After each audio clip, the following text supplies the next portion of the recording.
mic check 3-4.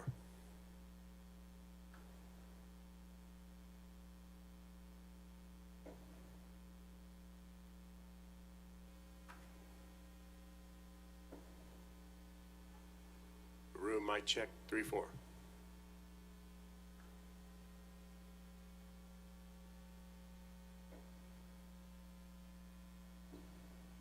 Stream check 5-6. Room mic check 3-4.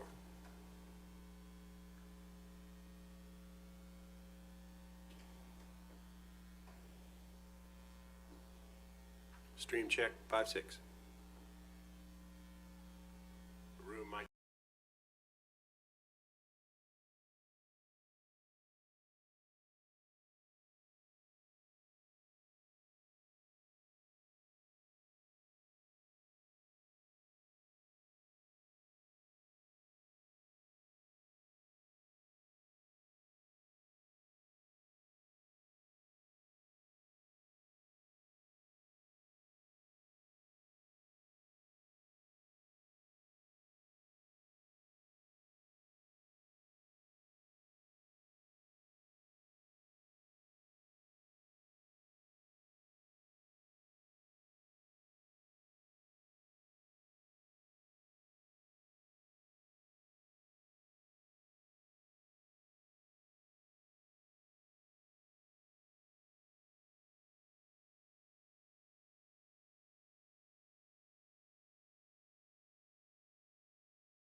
Back on the record in the evidentiary hearing in EO 2023-0136.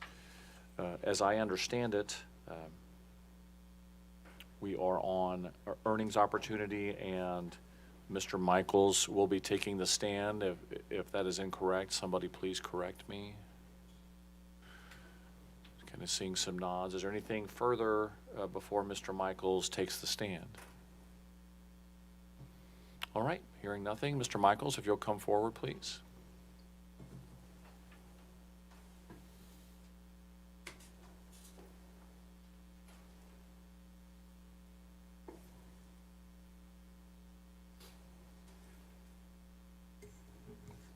And Mr. Michaels, you are still under oath from earlier in the hearing, and so counsel for Ameren, whenever you're ready.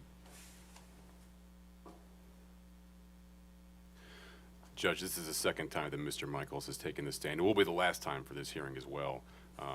We already went through the direct on his first appearance, so at this time we tender Mr. Michaels for cross. All right, thank you.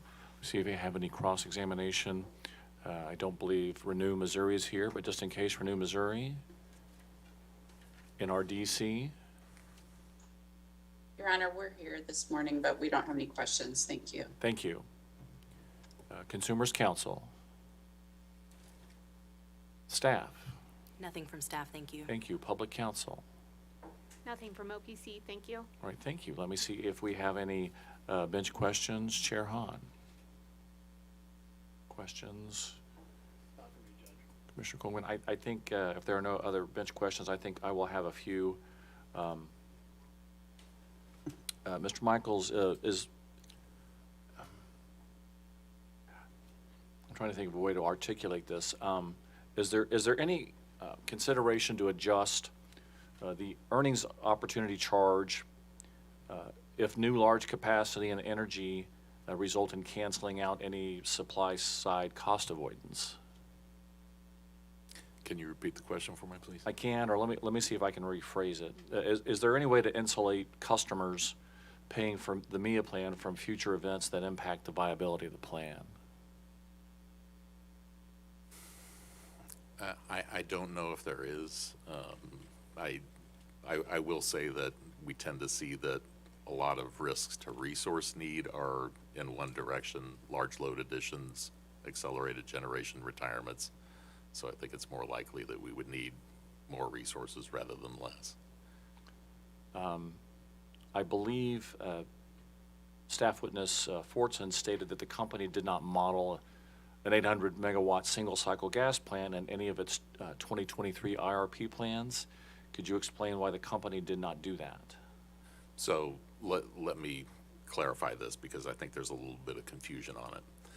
So in our integrated resource planning, we do capacity positions. We do them for all seasons, but we key our resource additions off of summer and winter. Winter tends to be controlling these days because there's more of a need for resources during that season. We have also updated our planning standard, as we described in our 2023 IRP, to include making sure that we have resources to meet customer needs during extreme weather events. So things like Winter Storm Uri, Winter Storm Elliott. And what we found in the winter is that we can see peak demands during those kinds of events that are about 600 megawatts higher than a normal winter peak load. And so we added 800 megawatts of simple cycle gas into our plan to cover not only that 600 megawatts, but also the 25% reserve margin that we have to have in the winter, which brings the total need to about 750. So we're adding 800 megawatts to balance out that 750 of additional need during the winter. And so when we show capacity positions for normal weather, we exclude that capacity. If we showed them with extreme weather, we would include that capacity, because we also need resources to meet our normal weather needs. And so that's what we've done.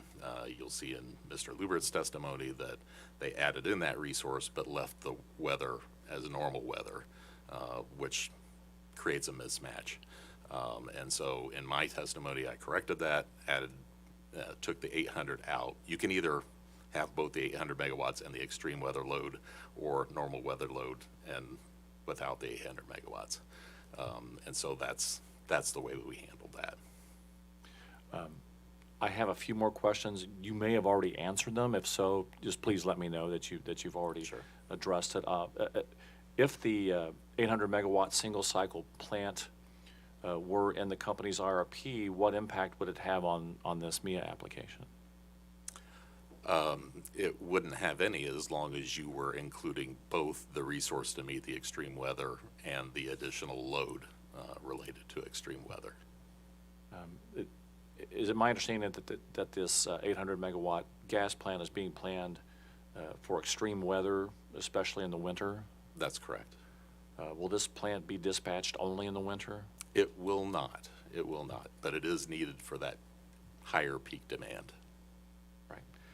Mr. Michaels, thank you. I think those are all the questions I have. Chair Hahn? Thank you. What he was asking brought up something. You had mentioned that the plant is needed during winter to meet peak. But I think in the application, maybe the demand side programs are only in the summer. Maybe NRDC's position is we're hoping to see something for demand side or in the winter time. Like basically you've already paid for the thermostats, but we're only offering the programs in the summertime. Can you speak to that, or would that be someone else? So there are load impacts of our programs in the winter, and that's reflected in our winter capacity position. If you bear with me a second, I can tell you about how much that is.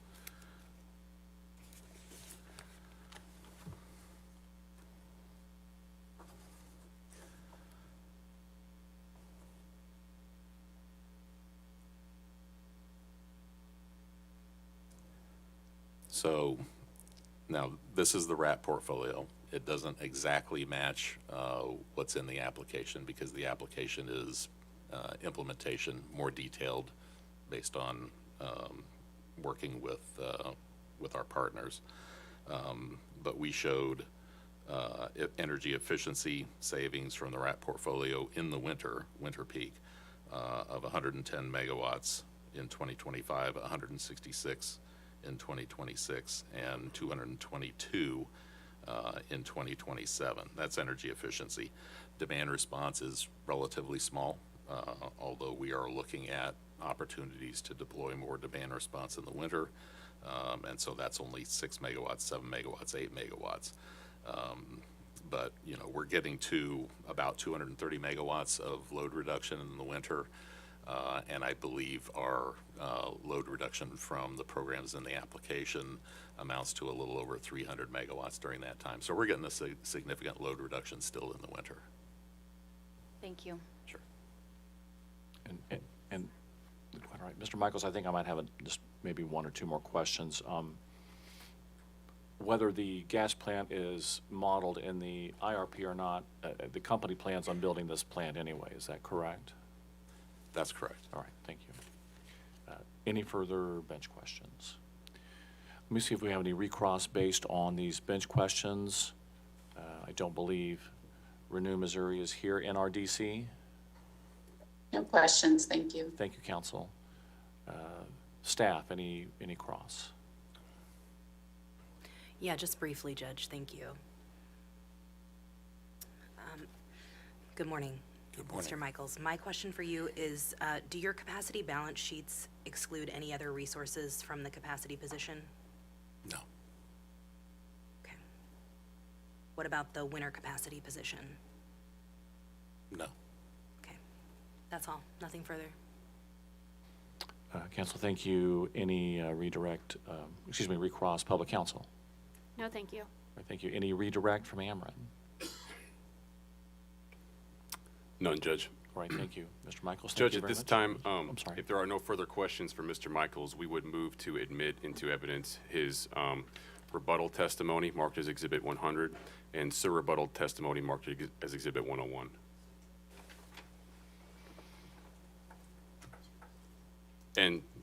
Additionally, Judge, we would also move for judicial notice of the 2023 IRP case and the records therein that are currently before this commission. File number EO 2024-0020, for the reason that there have been several references by witnesses to the 2023 IRP, and the 2023 IRP will support the testimony of the witnesses this week. All right, counsel, thank you, and I'm sorry, could you identify exhibits 100 and 101 again for me, please? Yes, Your Honor. Exhibit 100 is the rebuttal testimony of Matt Michaels, and Exhibit 101 is the surrebuttal testimony of Matt Michaels. All right, counsel, thank you. Exhibits 100 and 101 have been offered into evidence. Any objections? Hearing none, exhibits 100 and 101 are admitted into evidence. And then I believe Ameren's also asked the commission to take judicial notice of file number EO 2024-0020. Any objections? Judge, I just have a question. Sure. Could Ameren identify what parts of the IRP docket they're wanting to take judicial notice of, or is it the entire docket itself? We're the entire docket.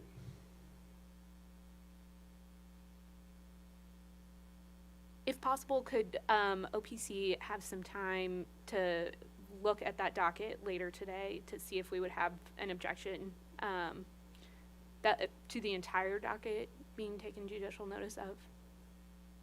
I'm just not familiar with the entirety of the docket.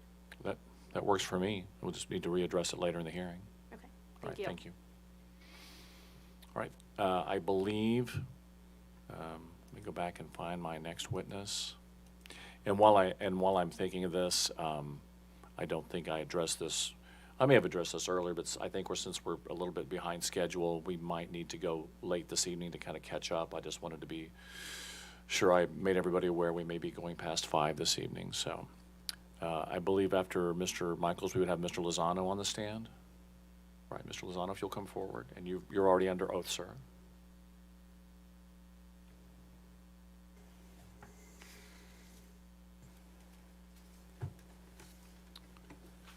And counsel for Ameren, whenever you're ready. Yes, Your Honor. Mr. Lozano's already been sworn in. I tender him for cross. All right, thank you. See if we have any cross-examination for this witness. NRDC? No questions, thank you. All right, thank you. Any questions from staff? Nothing further. Thank you. Public counsel? No, thank you. All right, thank you.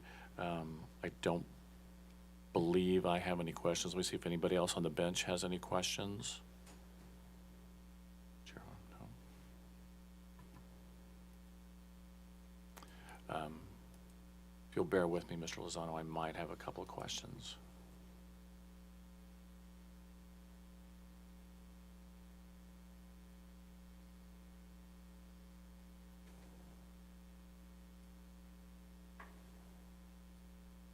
Chair Hahn, whenever you're ready. I was just going through my notes, and I know you've been up a few times, and I've seemed to miss you. And since I was told by your counsel to ask you potentially on demand response, Yep. talk to me about the demand response programs that are in the application now, and perhaps maybe why demand response wasn't expanded to winter seasons, maybe as suggested by NRDC. Absolutely. So there are 2 buckets for demand response. We have residential demand response, and sometimes that's referred to as peak time savings, focused on the smart thermostats, and then business demand response. Residential demand response, we actually recently filed a tariff change, and I believe it was January of this year, maybe January 13th, but I might have that date wrong, which starts to give us that flexibility. We have a team researching that right now. To how we can operate in the winter. Mr. Michaels started alluding to that. So we are working towards that. And I believe we mentioned that a little bit in the application, how we're working towards that, fleshing out those details. On the business side, the main reason that we have not been able to get there yet are the 1-year applications, because the applications are working on a calendar year. So they cut off on December 31st of each year. And the winter season in the MISO, the capacity auction goes from December through February, and that is in conflict with each other. That is one of the reasons, not the only reason, but one of the reasons why we think a multi-year plan is very important. What about the seasons in MISO, where you're short on MISO Zone 5 is short on capacity? Have you looked at expanding demand response during those seasons, or how are you thinking about that? We are, yeah. So the short answer is the team that's doing the work right now is looking at the assets that we have, those two programs, as well as looking at other options for how those can continue to provide additional benefit outside of where they provide today. And I should have also mentioned on the business side, we do one event each year in December to ensure that we understand what capability we have going into next year. But that's only one event. It's a short test event. So we're absolutely working towards that. What's the timeline for working towards it? In terms of what we know is capable or being able to execute on that. Being able to execute. Part of that's going to be dependent on hopefully getting a multi-year plan. That certainly has an impact to it. But in this fall, we will have a pretty good idea of what we are able to do with these assets. Certainly, hopefully in conjunction with what we may be able to get here with a plan. Along with that research, then we will begin executing on that from there. I think we would start to see from there results, growth in those assets coming for the following capacity years from there. So maybe said in a simpler way, the 2025, 2026 MISO capacity year, you see submissions for that coming in early 2025. If we have some certainty on what we're able to do with this plan, then we can start at least some near-term actions to start building towards that there. And then certainly throughout 2025, we'll continue to build on that for the next MISO capacity year afterwards. Okay, you're going to have to help me out with a little bit of logistics because I'm still new. Yes, ma'am. But even if the commission does, okay, let's play out some hypotheticals. If the commission approves the demand response programs in this current application, would that still give you the flexibility to go ahead and expand the current demand response programs that you have that we're just contemplating? Potentially. There is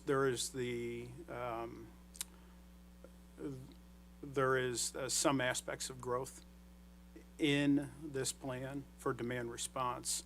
What we're researching right now is what we can do in addition to that. So there's some, yes. Okay, so there could be some, even if we just go with the demand response programs. If we approve some of the energy efficiency programs, and we can get into programs later, and not others, I guess I'm trying to better understand how the energy efficiency programs have to do with your idea of expanding demand response. So help me tie that together. Maybe it'd be helpful to understand how the energy efficiency programs impact demand savings. Yeah, I mean, I understand the thermostat programs, that your current, the Nest thermostat rebates and things like that.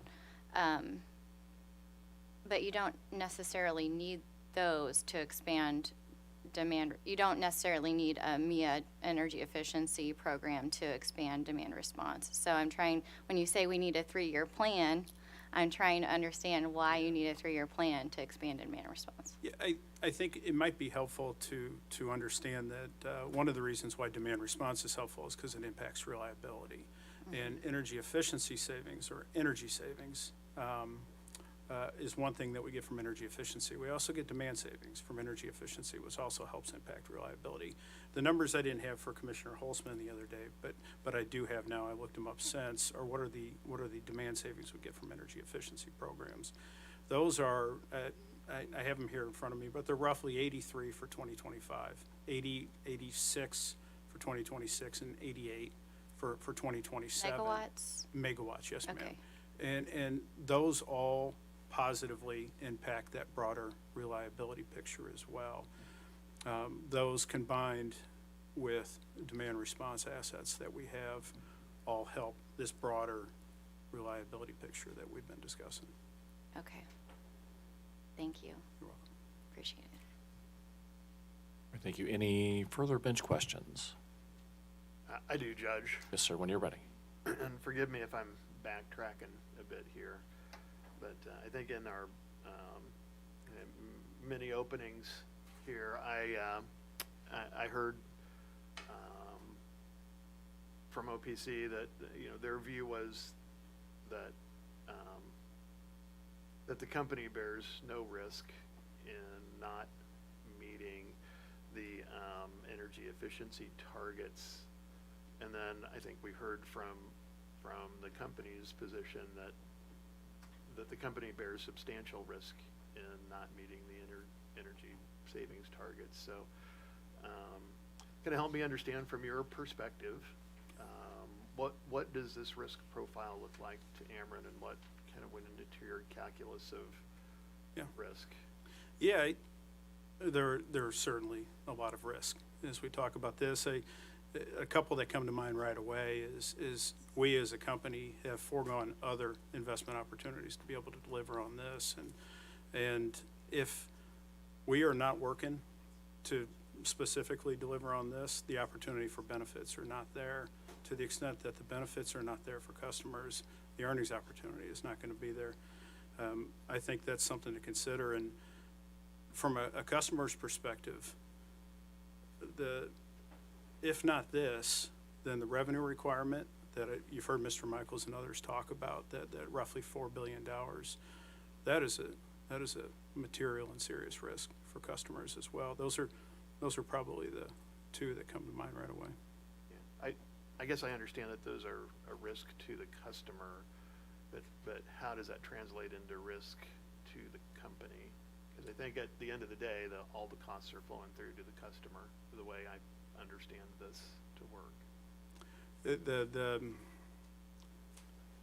The risk to the company of not investing elsewhere, which then ties to the plan that we're trying to offer, the preferred resource plan and the integrated resource plan. To the extent that, again, I'm not the company's expert in the preferred resource plan, but part of that is us being able to reliably meet the needs of our customers. And I think there is a risk of being able to do that if we're not able to execute on a preferred resource plan.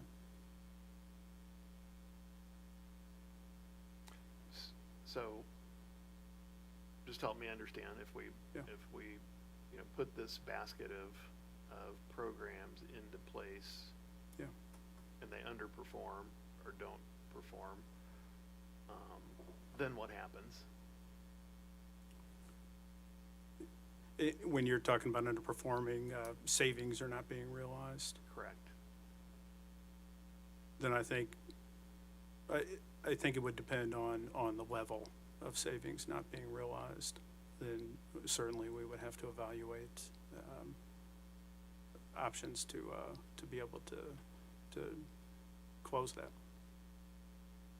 Similar to how we would analyze the portfolios. Okay, thank you. You're welcome.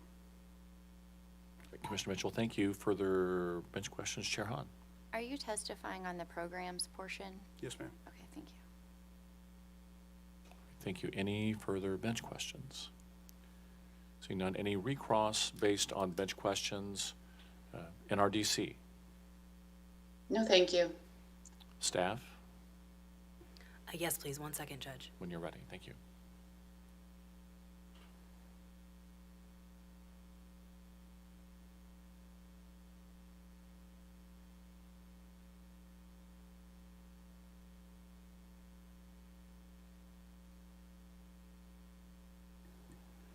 Thank you, Judge. We're ready.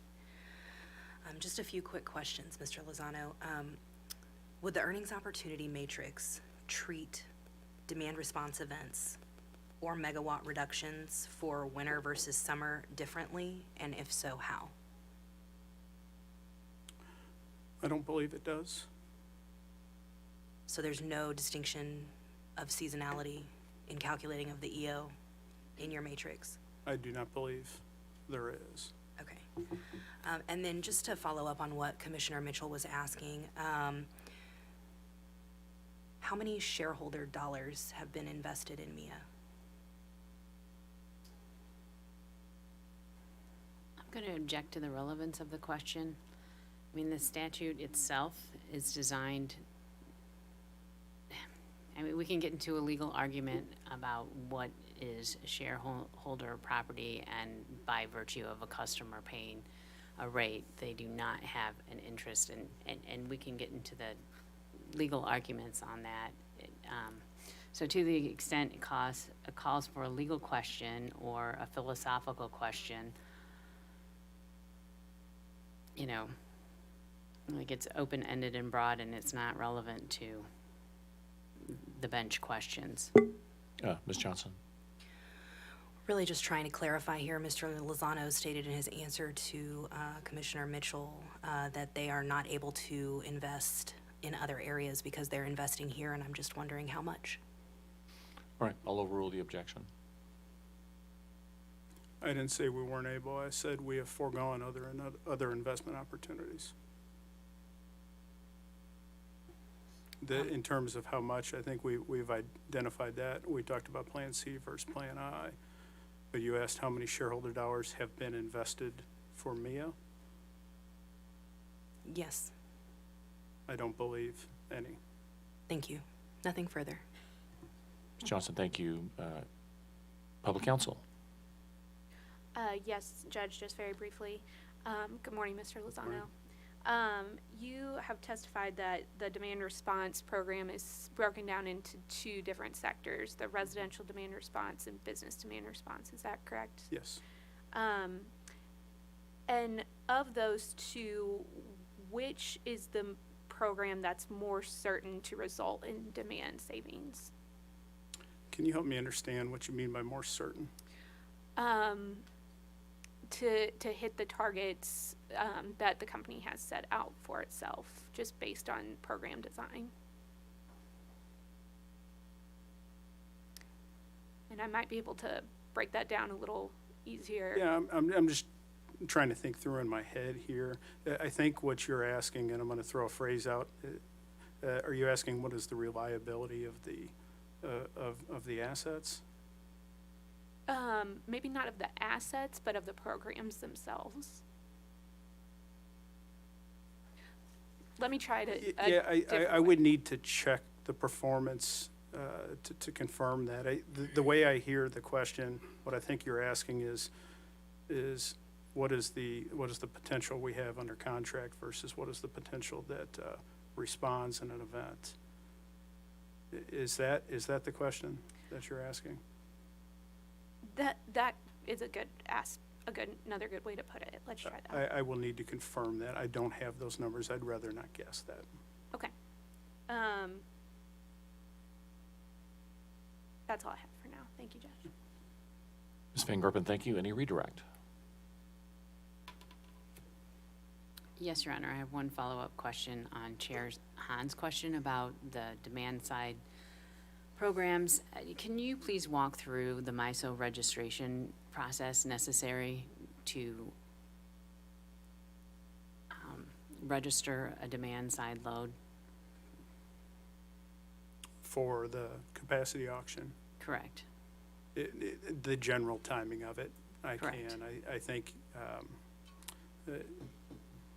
when you're talking about each capacity year, and I'm gonna skip over most of the details, but usually kind of that late February of each year is when you need to start committing to numbers. I believe in the Marchish, and sorry for the general time frame, but in March of each year is when you're going to need to say what the capability of that asset is, and then in April, sometime in early April is when the results of those auctions come out for June through May of the following year.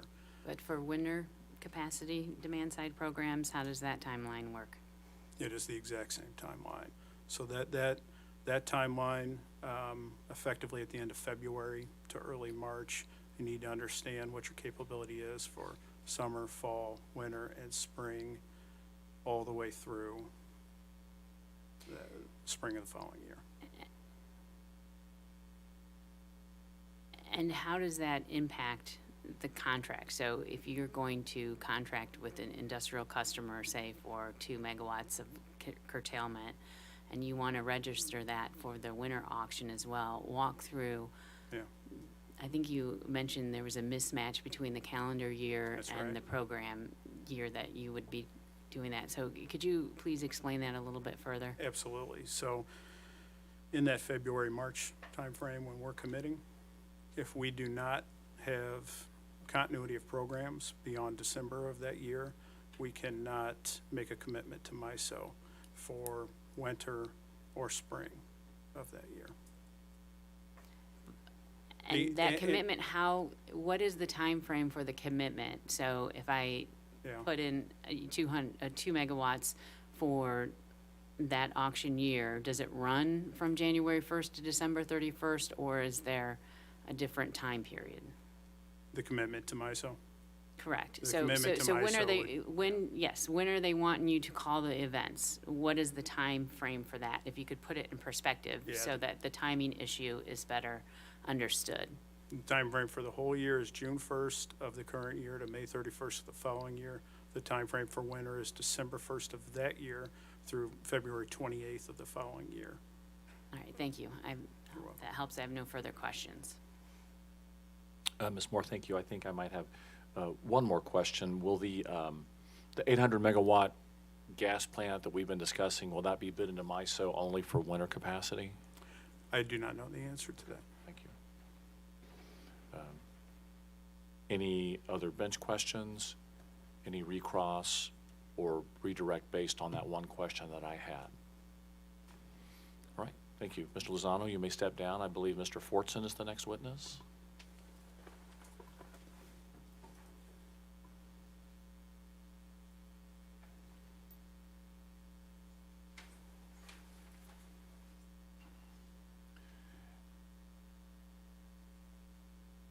And Mr. Fortson, you're still under oath.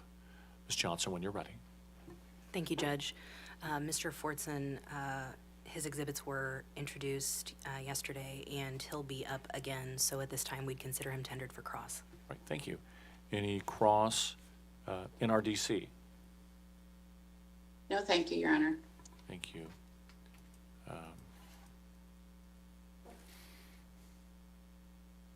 Sorry, Public Counsel.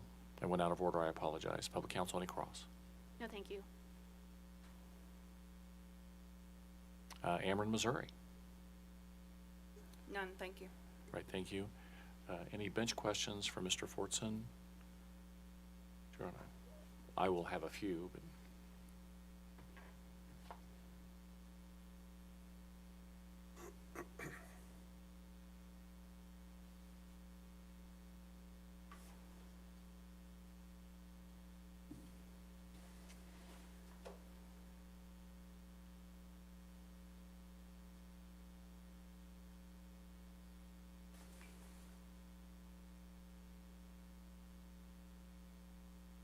Mr. Fortson, thank you. I think I will have a few questions, and the bench may have a few other questions as well. Mr. Fortson, were you here when Mr. Wills testified about the company's most recent IRP and how the process works? I was. Okay.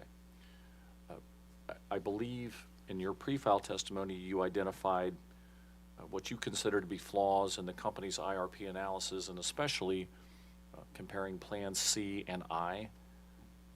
Based on Mr. Wills and Mr. Michael's testimony, can you explain your concerns specifically regarding Plan C and I?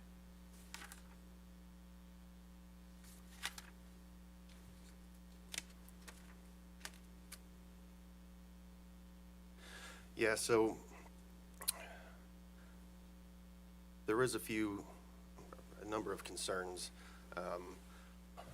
One initially being what was just previously discussed with Mr. Michaels and the 800 megawatts, the simple cycle in 2028, and looking at those capacity balance sheets and the exclusion of the 800 megawatts.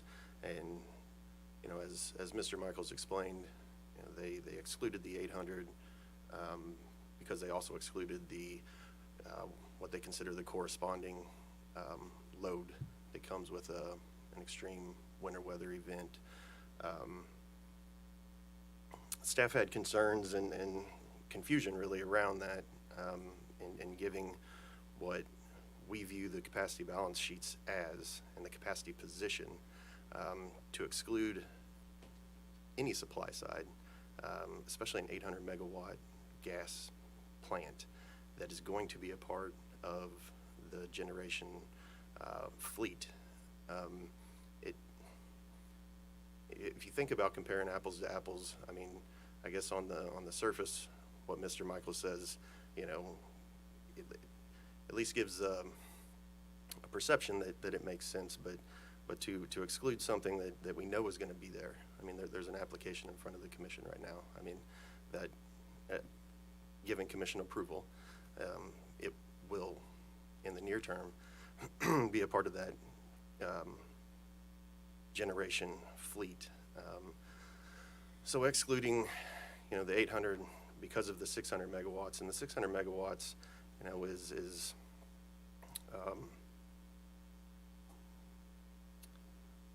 the 600 megawatts is considered because of the potential of recent history and winter storm events. So we don't know that that's going to happen. It could, and it has. But even if it does happen, for those few days, or I think the 600 megawatts was based off of Storm Jerry, or one of the storms, which I think lasted 5 days. We know that, you know, outside of those 5 days, that plant is still going to be there, still going to be a part of the fleet, still going to be called on, or capable to be called on. So to exclude it didn't make sense to us. So I sort of preface all that because then once you add that 800 megawatts in, it changes the dynamics of Plan C and Plan I dramatically, and specifically for the DSM, you know, especially outside of those, say, 5 days that the 600 megawatts,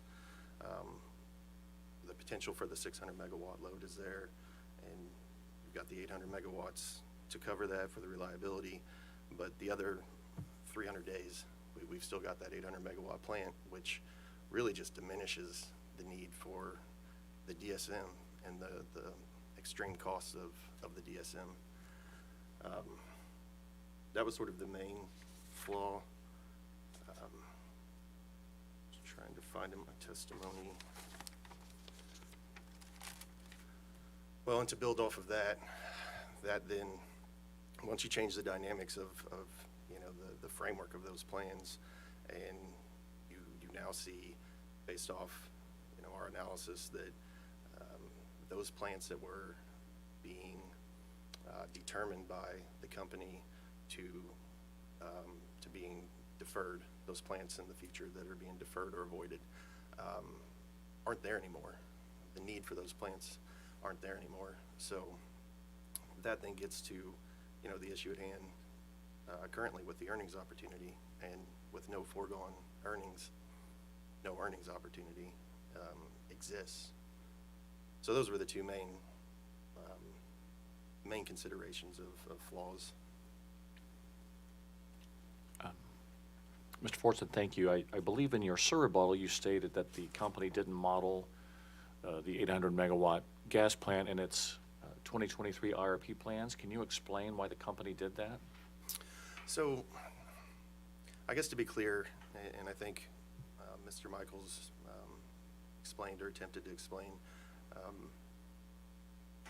I think to be clear, I don't want to say they didn't model it, but when we look at these capacity balance sheets that I was just referring to, you know, the main illustration of those are to show, you know, the expected load and peak load and the expected capacity to be able to cover that load and the additional capacity that will be needed to cover current and future load.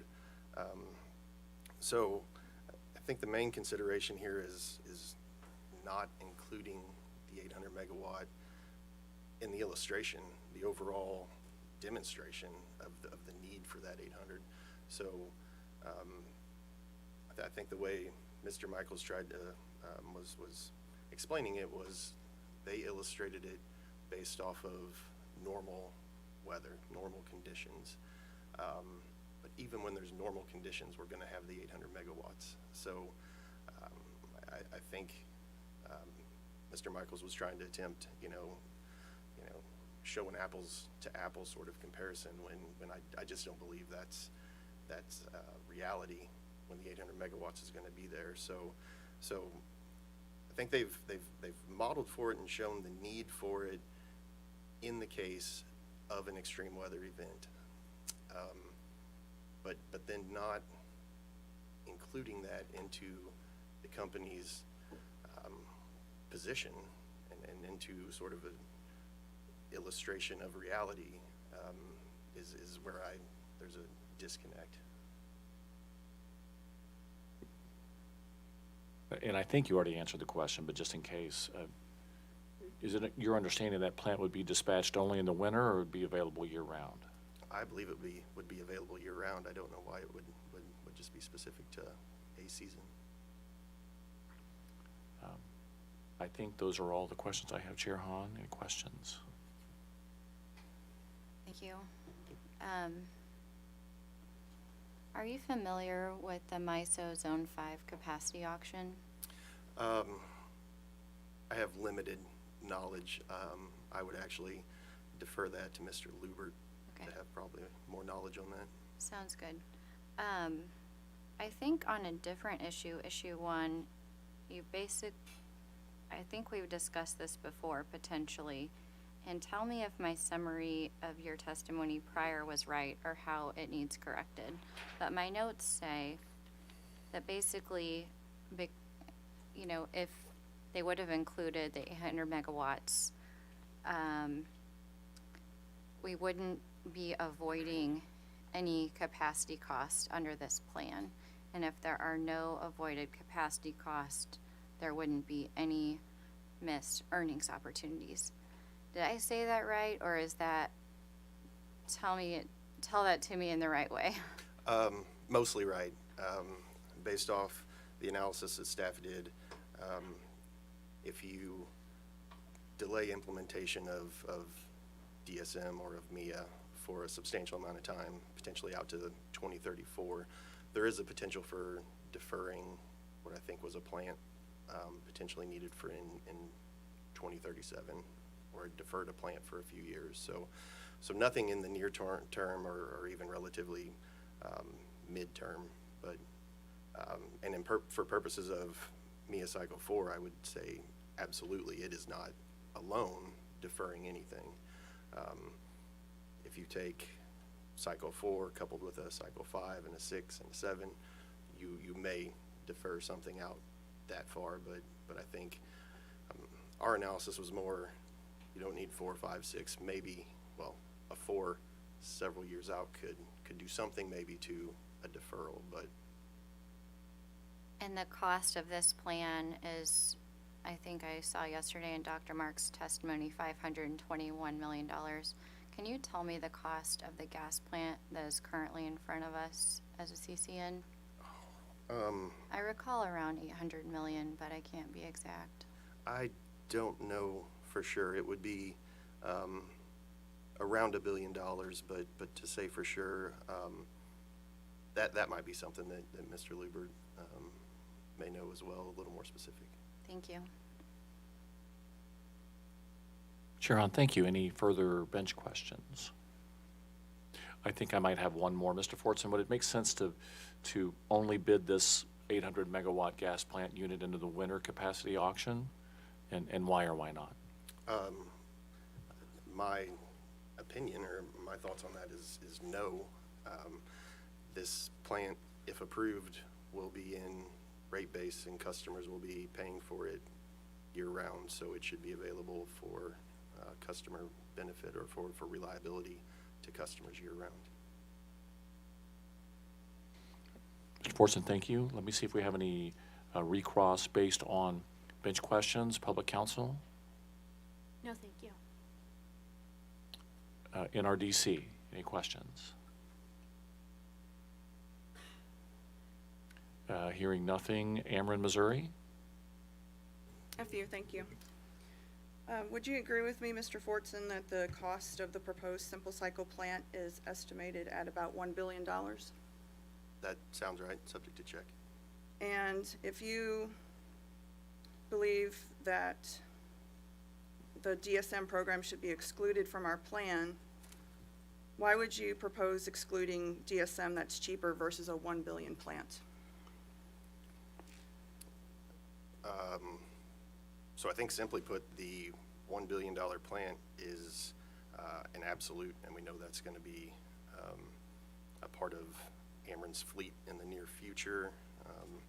With the application in front of the commission right now, if approved, that $1 billion is an absolute, and it also comes with some reliability benefits. I kind of see the two as separate and aside, because the DSM, the MEEIA application is,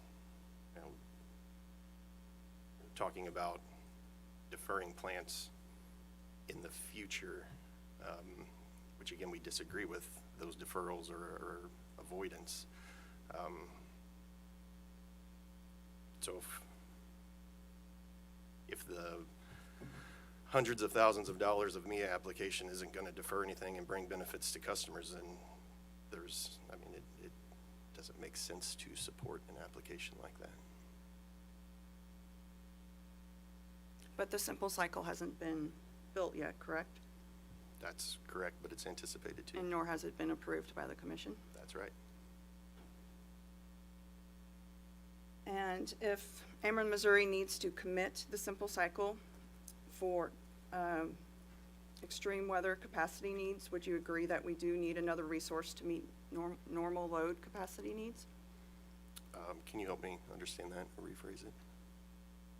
Well, if we're committing the simple cycle to meet extreme weather needs, and we're short on capacity, we would need another resource to meet normal weather needs. Above and beyond the 800 megawatt simple cycle? Yes. I don't believe so.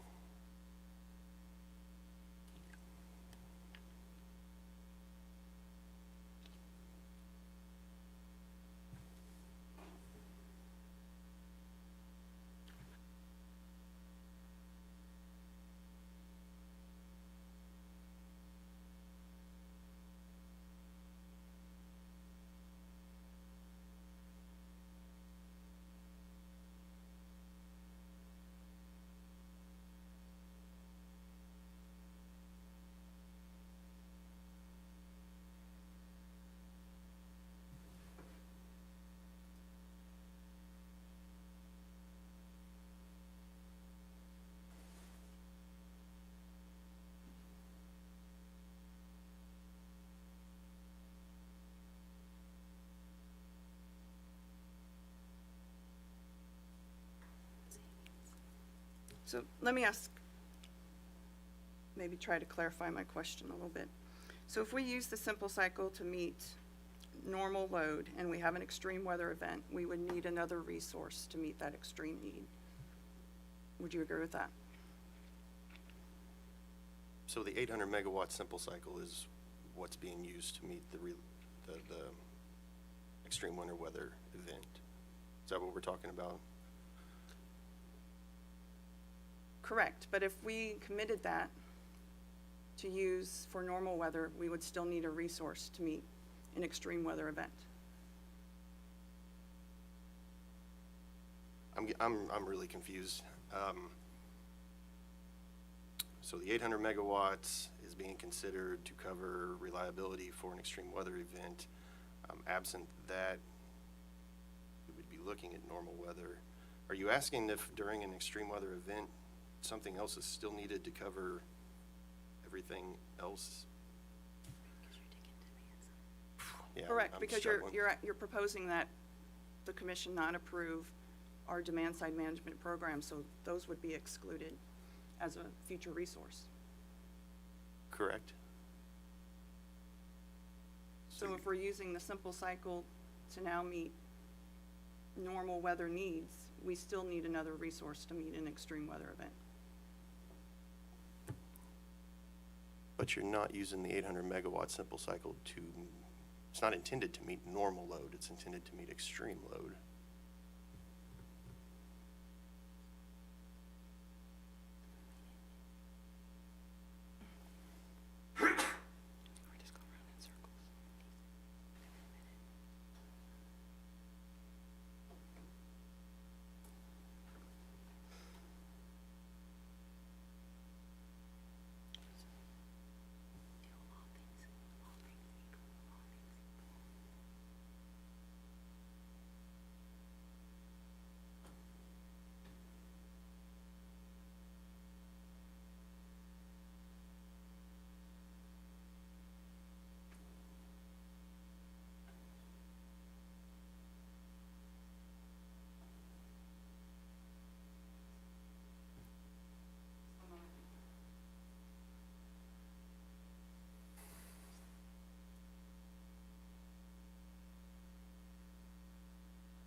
Okay, I think we're kind of talking past one another, and so Okay. I'm just going to try to ask this again in another way. You're saying that the 800 megawatt simple cycle plant can be used for normal weather loads. But if we have an extreme weather event and DSM programs are removed, we're using the 800 megawatt to meet what was the normal weather load, but we don't have another resource to meet the gap in that extreme weather event. I'm not trying to be difficult. I'm really trying to understand the question so I can give you, an appropriate answer. So in your question, you're saying that or staff is saying that you're using the 800 megawatts to cover normal weather. Maybe this goes back to including the 800 but not including the 600.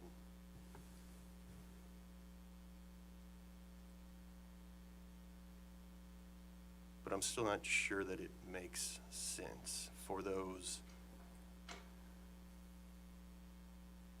few days that there might be extreme weather in the winter.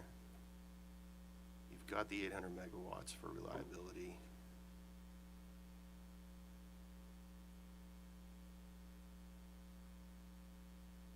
I guess I'm just struggling. Still struggling.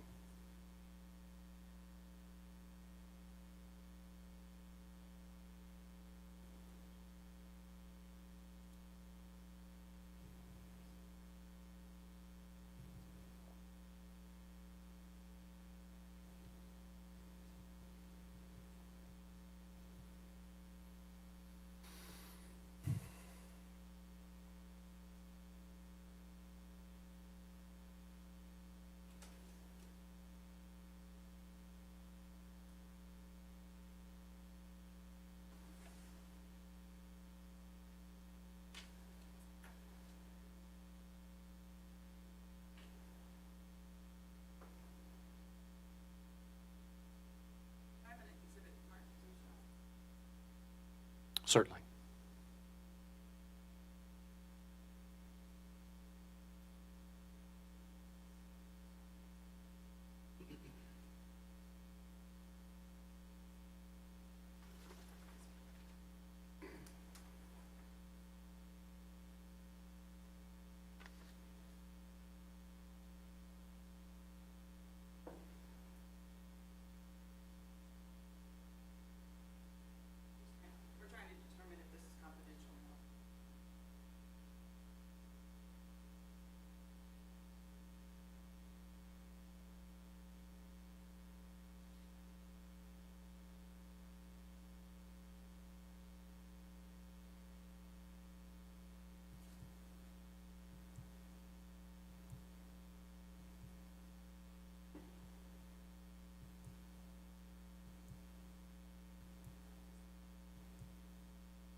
You may.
Judge, staff is going to need a few minutes to review this.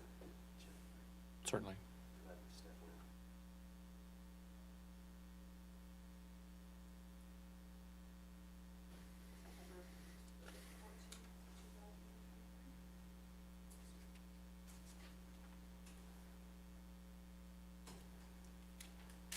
And if it helps, I can volunteer my copy if anybody else needs to review it.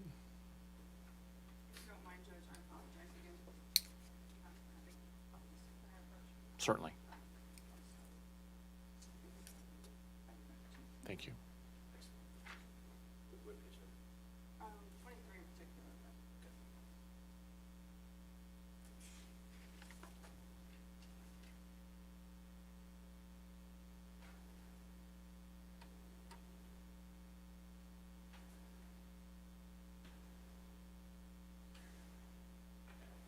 Judge, what pages are important here?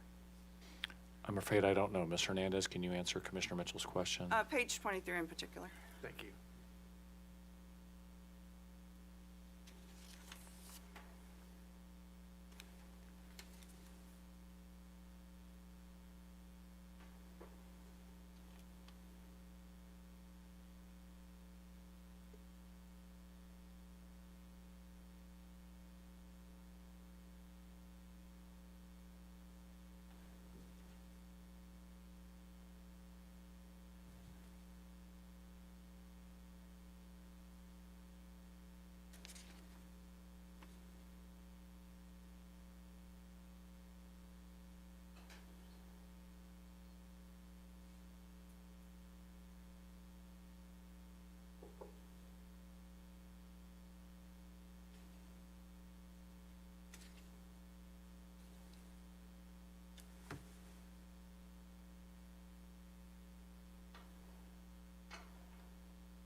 Council, I'm not trying to rush you. Do we need to take a break for council to look over this exhibit, or I do want to give you the time that you want.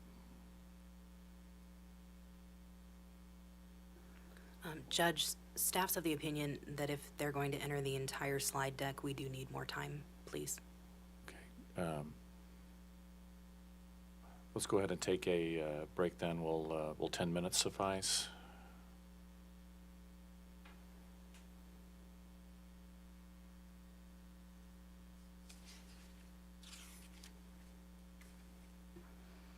We can try to review 36 slides in 10 minutes. Okay.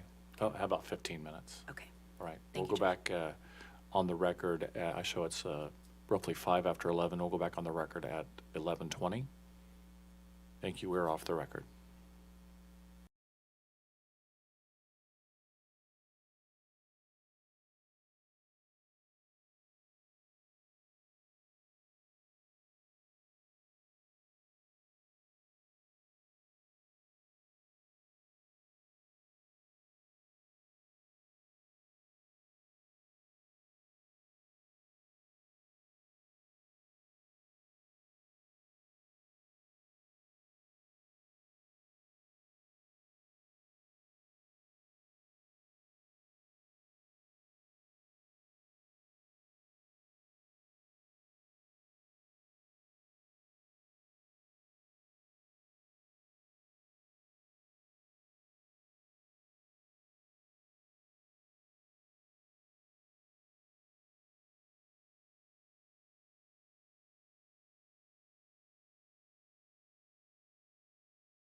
Morning, we are back on the record. We've had about a 15-minute break to allow council to review an exhibit. And I believe, Ms. Hernandez, you were still questioning Mr. Fortson. Yes, thank you. Whenever you're ready. And I'm sorry, as council, maybe I should ask, has council had enough time to review that exhibit? Staff is satisfied. Thank you. All right, thank you. All right, thank you. I'm sorry, Ms. Hernandez, when you're ready. Thank you. Thank you. You would agree with me that GSM is in our preferred plan right now, correct? Yes. And if you assume that peak normal load is approximately 6,000 megawatts, and we forego the plan resources in the current plan, that being DSM, we have to use the proposed simple cycle to meet that 6,000 megawatt need, correct? Can we take a step back and kind of slow that down and break it out? Sure. Let's just go back to where we started. So energy efficiency, demand side management is in our preferred resource plan today, correct? At the wrap level, yes. Okay. Now, if you were to assume that the peak normal load is 6,000 megawatts, Okay. and we have to forego the DSM resources that are in the current plan, Okay. we would need to use the simple cycle, proposed simple cycle, to meet that 6,000 megawatt need. Correct?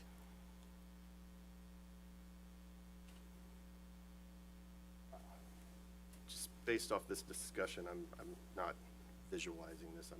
I'm not sure. Well, you have the copy of I the do. exhibit in front of you, right? Turn to page 23. Okay, I'm there. And in your testimony on, see, rebuttal testimony, page 20, line 4, you speak about a meeting that you had September 14th, 2023.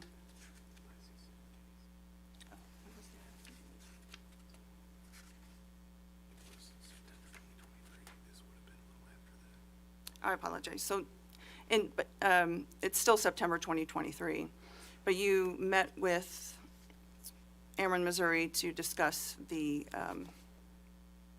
our IRP filing. Are you still saying that's in my testimony?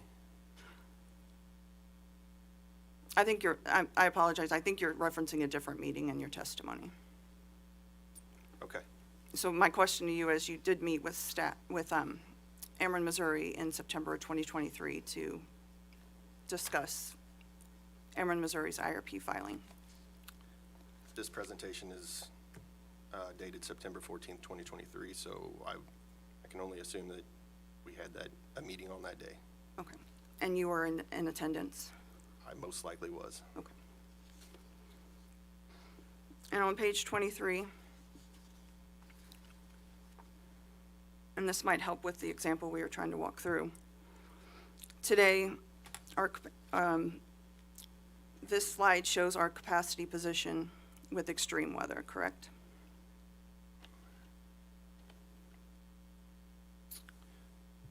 It says winter capacity position, MISO RA extreme weather preferred plan. So I'm not sure exactly. Are you saying this is Ameren's preferred plan illustrated in the chart? Correct, for extreme weather. Based off the words on the page, I take your word for it.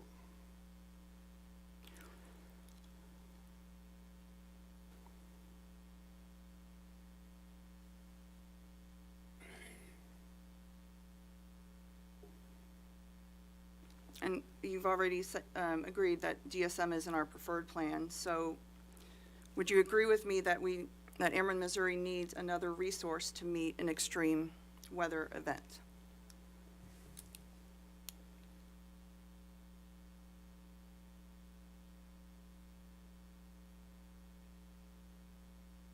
I apologize, this is gonna go back to my confusion earlier.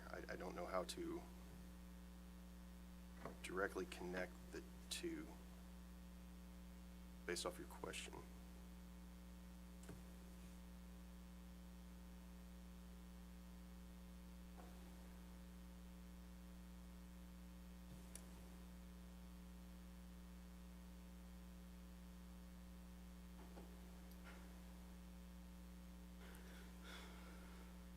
Okay, so if you could assume that we have a peak normal load of 6,000 megawatts,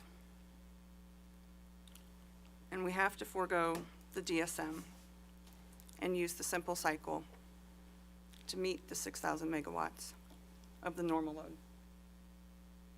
We would need another resource if we would need another resource to meet an extreme weather event, because the need would now be above 6,000 megawatts. Now I'm trying to connect the question to the illustration. Where's the 6,000 come into play? We're just assuming that? That's Or about- is that something I can see here visually? And the 6,000 megawatts is Ameren, Missouri's peak normal load. Okay, so we assume 6,000, okay. Right. And we're using demand-side management in the preferred plan to meet that 6,000 megawatt load in normal weather conditions.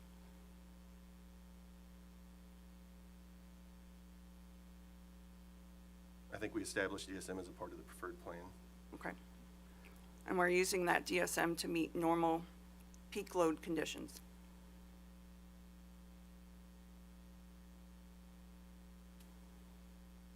I don't know if I can say that confidently. DSM is a part of the preferred plan. Well, can we just walk through the hypothetical then? So assuming our peak normal load is 6,000 megawatts. Okay. Demand-side management is in our current preferred plan. Okay. And we can no longer use DSM to meet that peak normal load, so we have to use the simple cycle to meet the 6,000 megawatts. All right?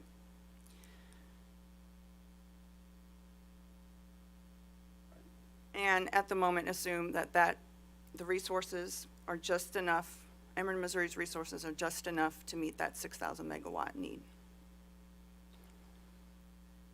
Would you agree with me that Ameren, Missouri would need another resource to meet an extreme weather event? I don't know. I don't even know if in this hypothetical I can go so far as to play along. DSM is a part of the preferred plan.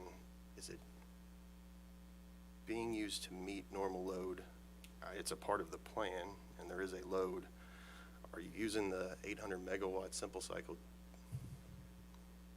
800 megawatt simple cycle, if approved by the commission, will be a part of the Ameren, Missouri capacity fleet.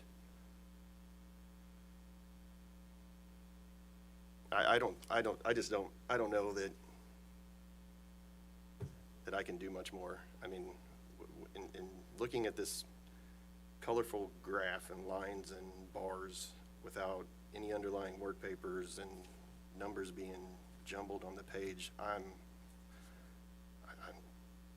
just becoming more so to becoming a loss as to the question and the illustration and how to even respond.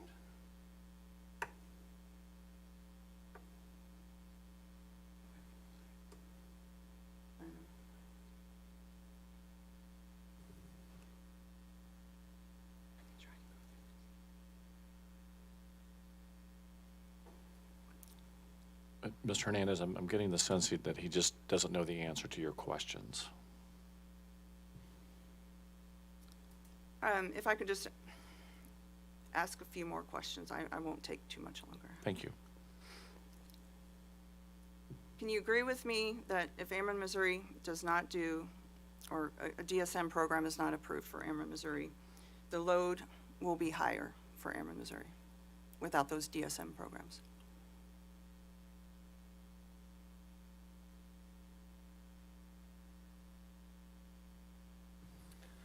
I don't know if I can absolutely agree, given the assumptions within DSM, the criticisms we staff has of DSM and what effect that really has on load. I can't sit here and say that it is or by any really substantial amount.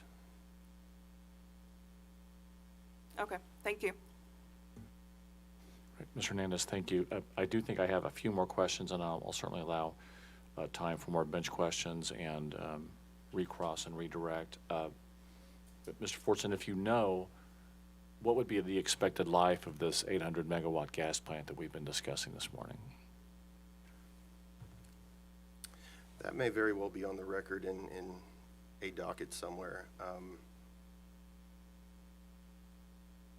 I want to say 50 years. I don't know how accurate that is, but I think I can confidently say more than 30 years. Okay. If putting that 800 megawatt gas plant into service were deferred by 4 to 5 years, what would be the value of that deferral?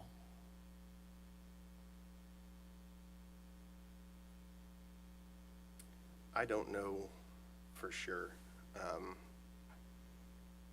That would take certain calculations and assumptions and I don't know if parties could agree on what that would be, but I can't sit here and say exactly what value that would have. Okay, I appreciate it. Thank you. Further bench questions? And hearing none. Any recross based on my questions? Public counsel? No, thank you. NRDC? No, thank you.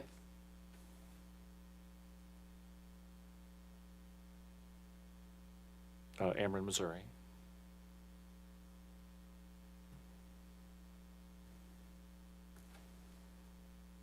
No, thank you. Mr. Hernandez, thank you. Redirect Yes, please, Judge. when you're ready. Mr. Fortson, thank you for your answers thus far. I want to start with something simple, just to clarify. Is it staff's opinion that this MEEIA Cycle 4 application will defer the simple cycle plant that we've been talking about? No, it will not defer it. And the cost impacts of that plant on rates? Are going to be what we discussed earlier, say the $800 million to $1 billion. Okay. All right, just 1 second, Judge.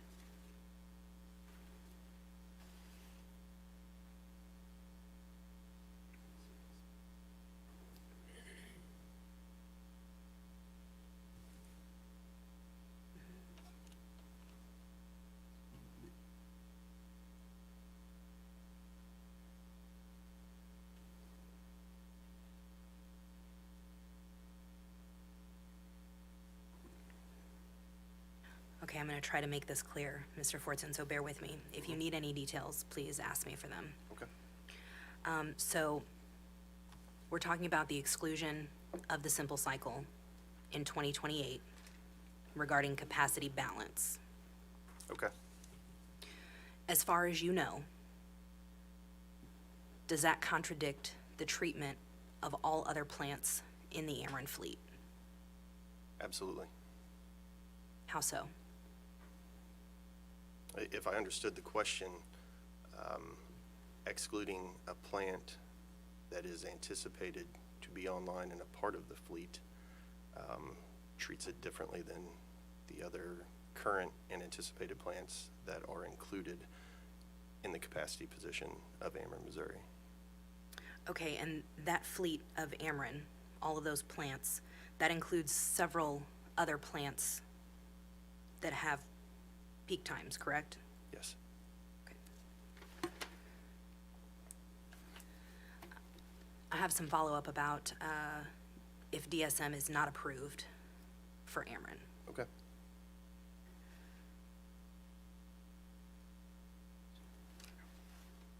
Okay, so will load be higher without DSM?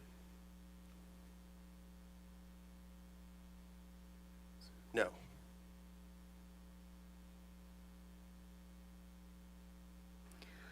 Okay, so whenever you were referring to staff's concerns with Ameren's projections and assumptions in cycle 4, can you clarify the concerns you have with the DSM impacts and whether it would or would not impact load? Help me with that. Can you do that one more time? Regarding that DSM impact? Sure.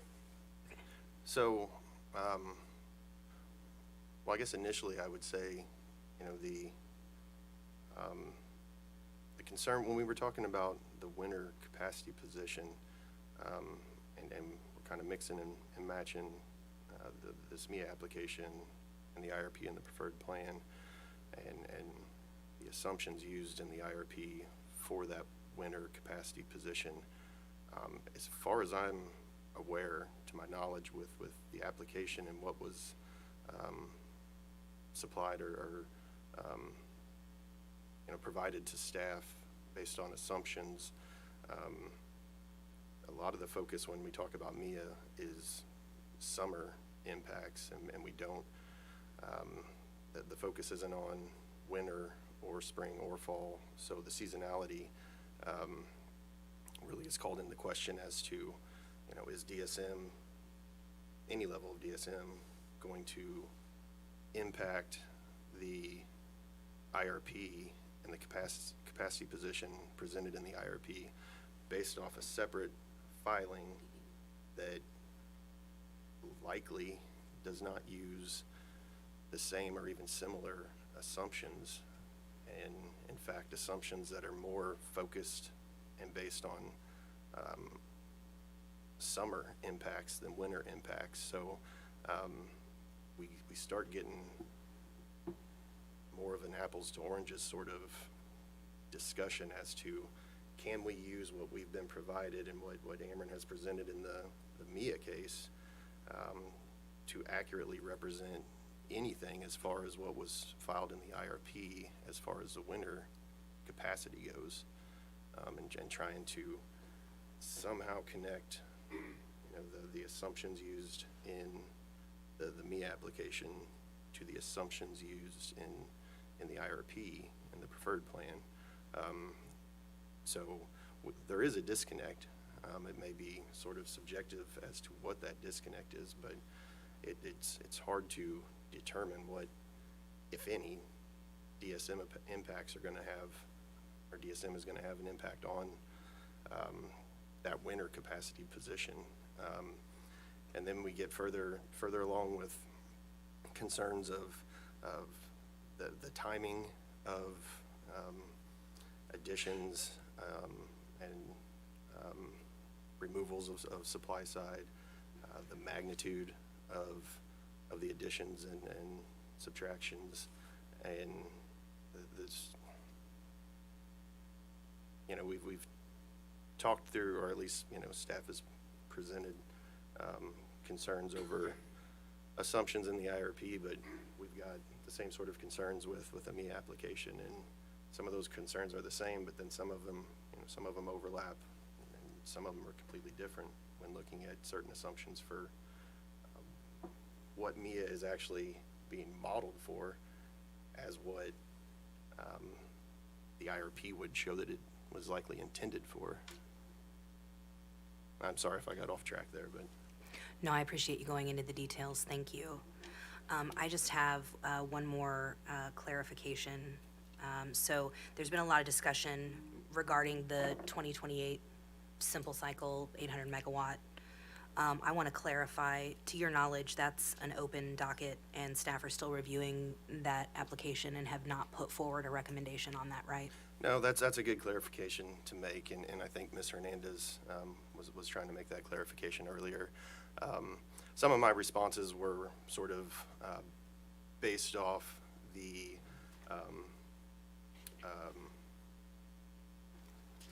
that we're based off that being approved and being a part of the fleet. So for clarifying purposes, that is an open docket in front of the commission that staff has not taken a position on, and the commission obviously has not ordered on. Thank you for the clarification. Nothing further. Johnson, thank you. I think we have a few more bench questions. Chair Hahn. To pick up on where Ms. Johnson left off, when was the application for that CCN made, roughly? If you give me a moment, I think I have that in testimony.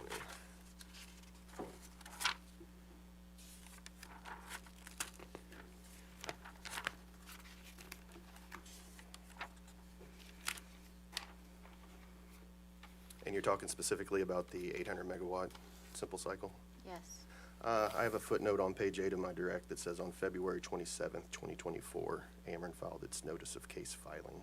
So That was then- at least giving notice. That was the notice, that was but the the notice. actual application with the testimony, when was that?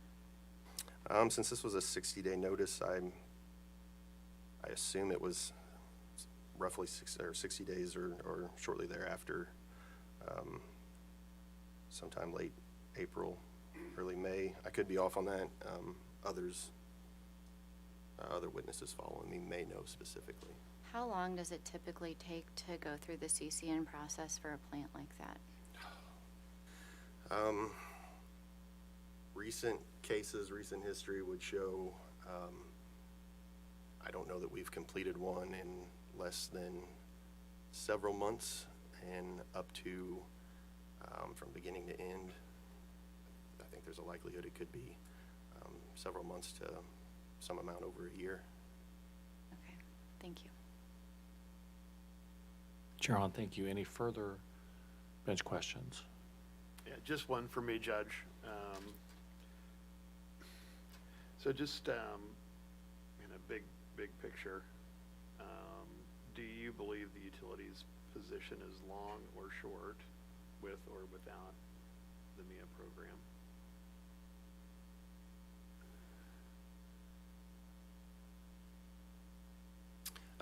Well, depending on, which, what assumptions and, what analysis you rely on, but based off the analysis that we have done, and including in the 800 megawatt simple cycle, again, that is anticipated to be online in 2028, and especially absent any extreme weather event, definitely of the, depending on the magnitude, but if you, again, the unknowns really play into that, and, if a extreme weather event were to happen, and what magnitude it is, I believe with, as analyzed by staff in this case, I don't believe Ameren to be short or to be, or for there to be any reliability concerns absent DSM. Thank you. Commissioner Mitchell, thank you. Further bench questions? I think I might have a couple. Mr. Fortson, does the company's proposed MEEIA portfolio affect its winter peak?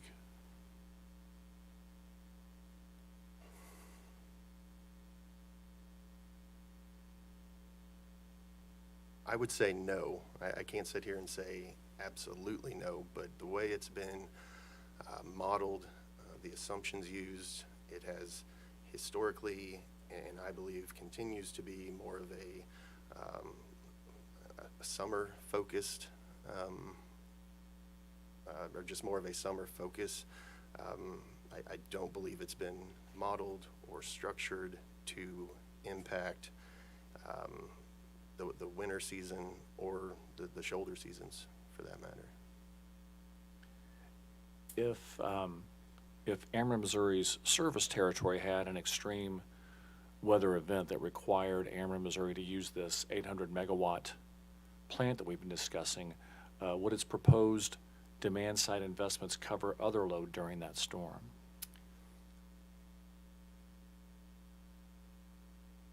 I think I'd answer it very similar to my previous answer. I can't say that I know for sure, but again, based off the way it's modeled and the underlying assumptions, I have concerns and hesitate to think that it would be covering any additional load. It also, as we've discussed, brings in, to question you know, the level of savings that are anticipated in this application anyway, that staff and other parties have, I should say staff and OPC have questioned. I think just in general, we have concerns with the level of savings that are achievable, the savings that are being accounted for, you know, through EM&V, for numerous reasons. And again, just the way it's been modeled and presented, I struggle to see much, if any, of an impact on a winter extreme event. Mr. Fortson, thank you. Any further bench questions? Any recross based on the recent bench questions, public counsel? No, thank you. NRDC? Hearing nothing. Ameren, Missouri? No, thank you. Any redirect?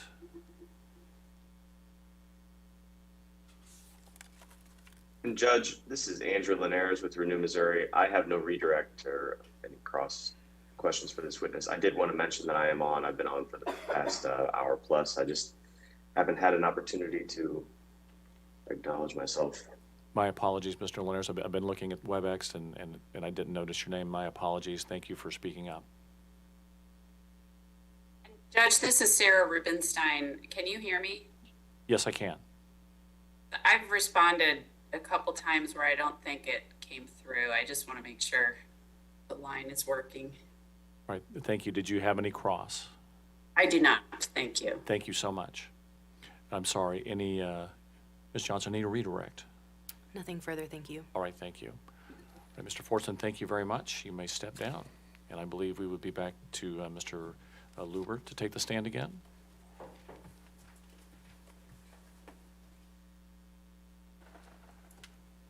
Can we have a quick 5 minutes? Mr. Liebert was reviewing the slide deck and requests a break. Sure. We'll take Thank you. about 5 minutes. Thank Okay, you. thanks. We'll go off the record.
ready? All right, good morning. We are back on the record.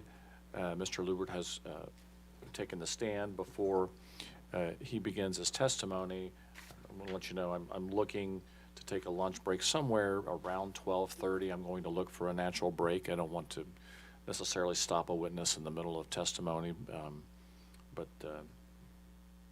that is my plan, to try to find a natural break somewhere around 12:30 for a lunch break. So, Mr. Lubert's at the stand, and sir, you're still under oath. Ms. Johnson, anything before he takes cross-examination? No, Judge, we consider him tendered for cross. All right, thank you. Any cross-examination, public counsel, Yes, just briefly, Your Honor. Thank you. when you're ready? Good almost afternoon, Mr. Lubert. How are you? I'm doing well, thank you. Good. Staff's position on the earnings opportunity is that it's not warranted. Is that correct? That is- Objection, Judge. This relates to some objections we had yesterday. This is a softball question that's tantamount to direct examination. We objected yesterday to friendly cross. I will disclaim that Judge DePel had overruled our objections, but we just wanted to renew. Ms. Van Gerpen? Your Honor, staff does have a different position on this issue from the OPC, and the question was a closed question, so I believe that is a cross question. All right, I'll overrule. I'm sorry, could you repeat? Sure. Staff's position on the earnings opportunity is that it's not warranted. Is that correct? In this case, it is not warranted by the application before us today. And in fact, staff didn't recommend a value for an earnings opportunity as like an alternative position. Is that correct? I don't believe, I believe staff's position is that, that there isn't an earnings opportunity that's warranted given kind of the historic cost recovery that's occurred under MEEIA to date. I do think that we offered that there could be some alternative cost recovery mechanisms, and that's outlined more thoroughly in Ms. Lange's testimony. Okay. But you're aware that Dr. Mark from the OPC has put forth a proposal for the value of an earnings opportunity. Is that I am correct? aware of his testimony, yes. Okay, and in fact, he, I guess, putting that aside, if the commission approves the company's amended application, including an earnings opportunity, does staff agree with Dr. Mark's proposal for that value of the earnings opportunity? We don't. There are a few reasons that are important to consider. I laid out in my direct testimony kind of the importance of how to value what an earnings opportunity is, and the first step in that is identifying an investment that can be foregone or a foregone earnings opportunity from the shareholder perspective. We don't have that in this case, but kind of the next, even if you were to value what an earnings opportunity might be, there's also another step, which is to design the recovery of that earnings opportunity in a way that would meaningfully benefit ratepayers. And as I talked about in my testimony, it's tantamount for a MEEIA application to not only benefit participating ratepayers, but ratepayers in the class regardless of participation. And so targeting, well, I guess kind of the next step that is important to consider is timing when you're trying to design that EO. I don't know that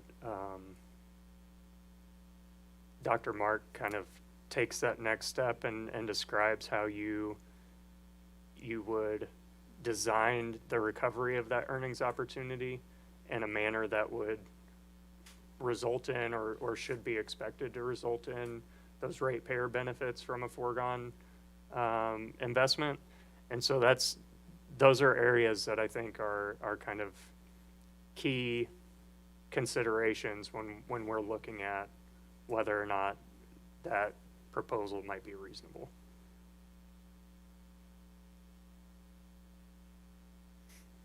One moment, Judge, please.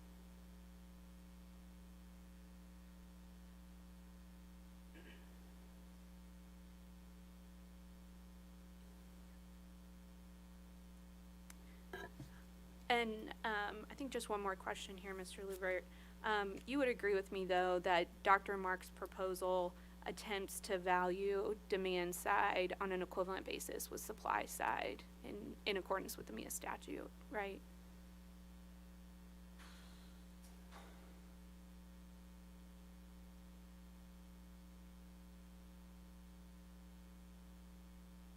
I'd have to say that I can't confirm that is the case, and there are a few reasons that I feel that's kind of appropriate for everybody to understand.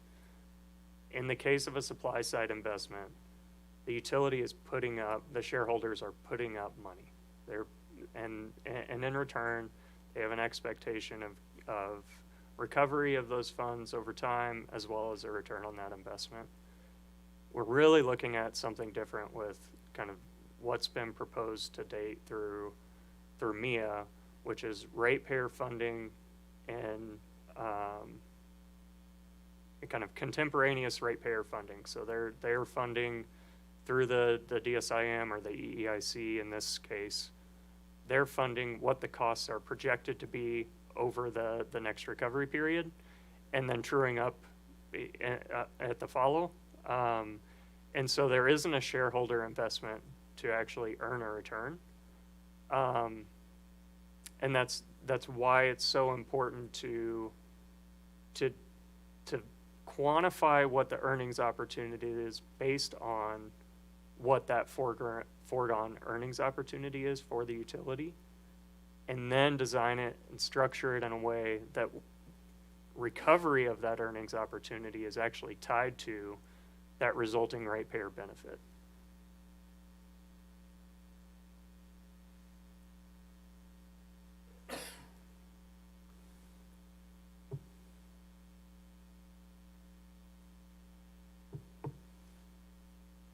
Thank you, Mr. Lubert. And so in addition to Dr. Mark's proposal for the valuation of the EO, the company has also put forth a recommendation to value that EO. Does staff agree with the company's proposal for the valuation? Absolutely not.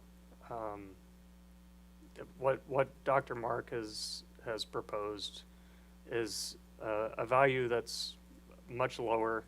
But like I said, we still just don't think that it's warranted in this case. Obviously, that same premise holds true for Ameren, except what they're proposing is a much higher dollar value and not much that's going to hold them to kind of achieving ratepayer benefit. Thank you, Mr. Lubert. Nothing further, Your Honor. Ms. Van Gerpen, thank you. Any cross from Renew Missouri? No cross, thank you.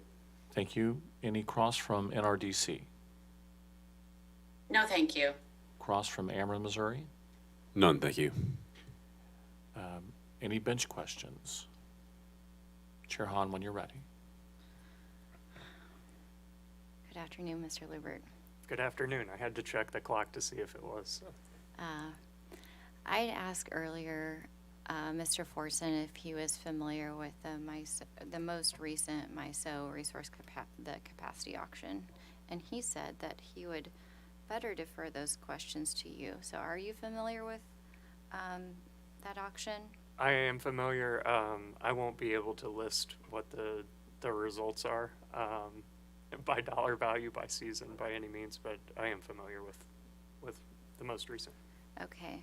I think you probably have the general picture, but for Zone 5, the capacity auction prices for fall and spring were notably higher than the other seasons and the other zones. Does this MEEIA plan address capacity or energy efficiency meaningfully in the fall and in the spring? Yeah, that's a point of emphasis that I've been trying to make in this case. When you're looking at capacity reductions and you're looking at the potential for capacity additions or requirements from the RTO to serve ratepayers, the timing is so crucial. Accounting for that timing, making sure that the assumptions support what you're estimating. In this case, what Ameren proposes, what they include as their megawatt reductions, is reliant on a single, what they call a CP factor for every single measure. And so it's only looking at one time period during the year. Now, presumptively, that's summer. In the past, that was more likely to be kind of the peak period. But as we move forward, especially with the MISO seasonality capacity construct, and especially with the Zone 5 position, those time periods become that much more important. Now, I think I talked about on Monday the demand response being much, much lower in capacity during the winter. That gets, my assumption is that would be even less than spring and fall.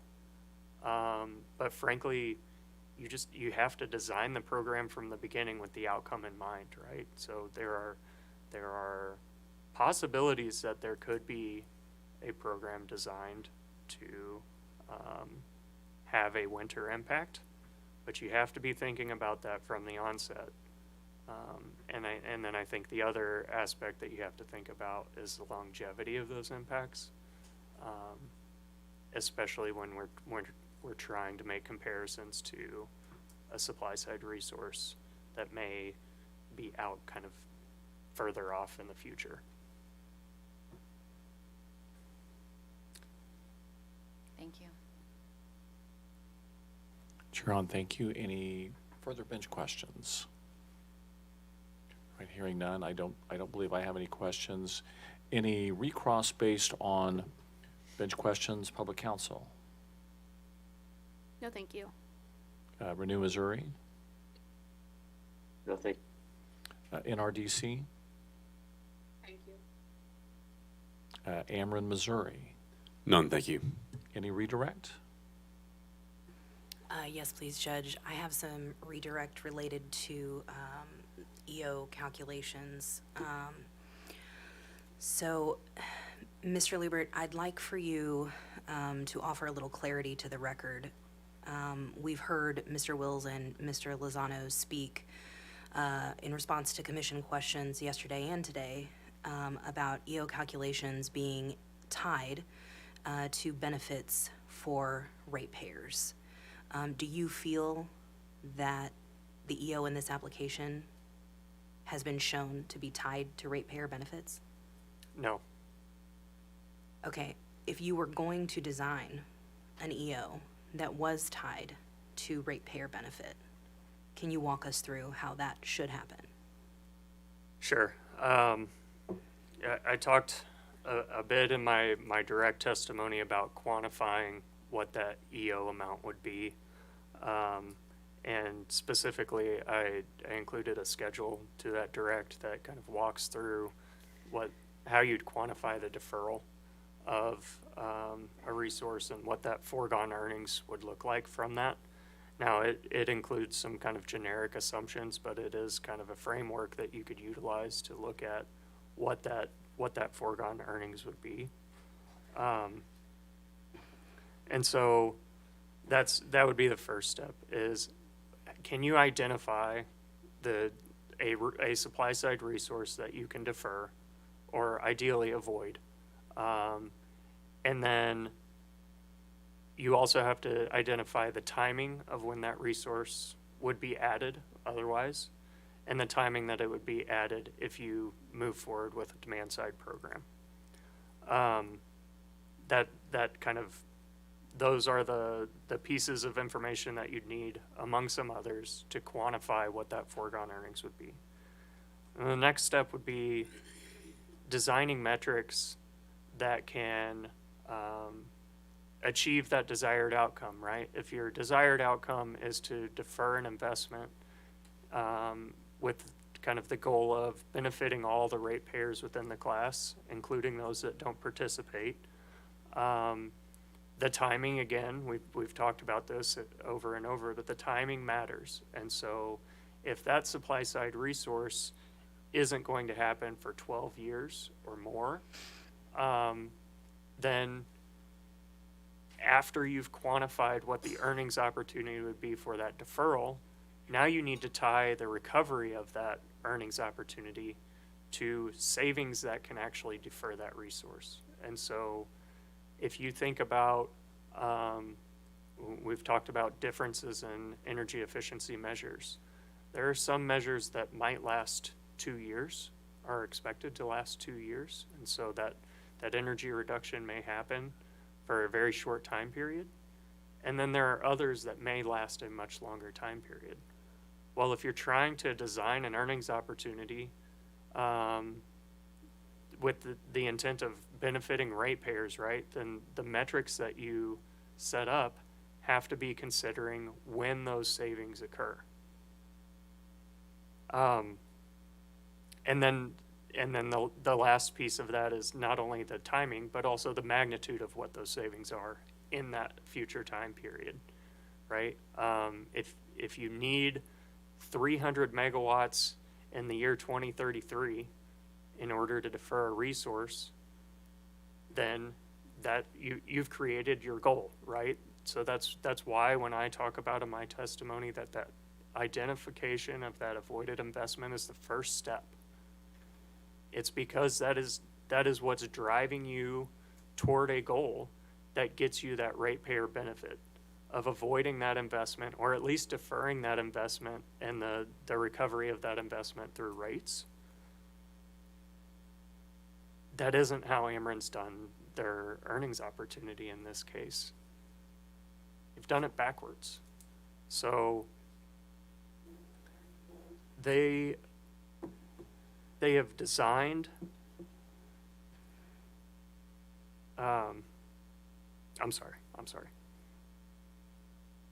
The reason that is important for you to design the earnings opportunity in that way. So you're looking at when that ratepayer benefit's going to incur, is that it ensures that you're aligning the utility financial incentive with the ratepayer benefit. We know that the earnings opportunity is what the utility is going to strive for. That's their shareholder profit if they achieve it. If it gets approved and they have an earnings opportunity, whatever metrics are included in order to achieve that is what they're going to be striving for. It shouldn't come as a surprise, right? If they have an incentive to do so, that's what they should be striving for.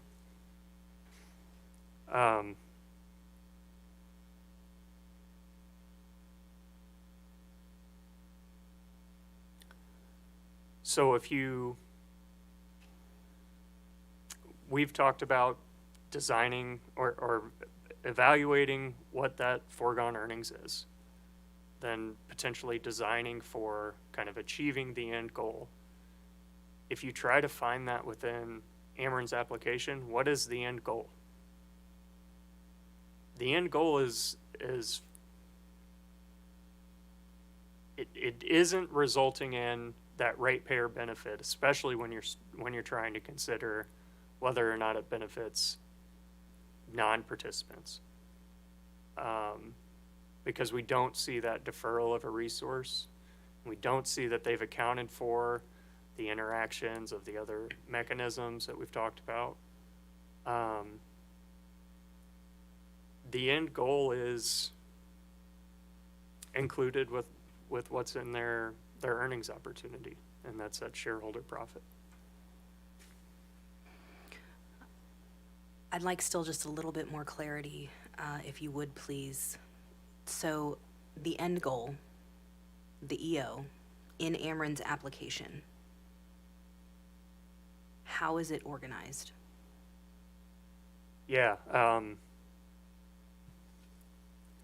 so I think this is, in order to kind of explain this, it's important to have their earnings, I think they call it their earnings opportunity. It's Appendix N of their application. And that it provides kind of 4 performance metrics that the company will be striving for over the cycle.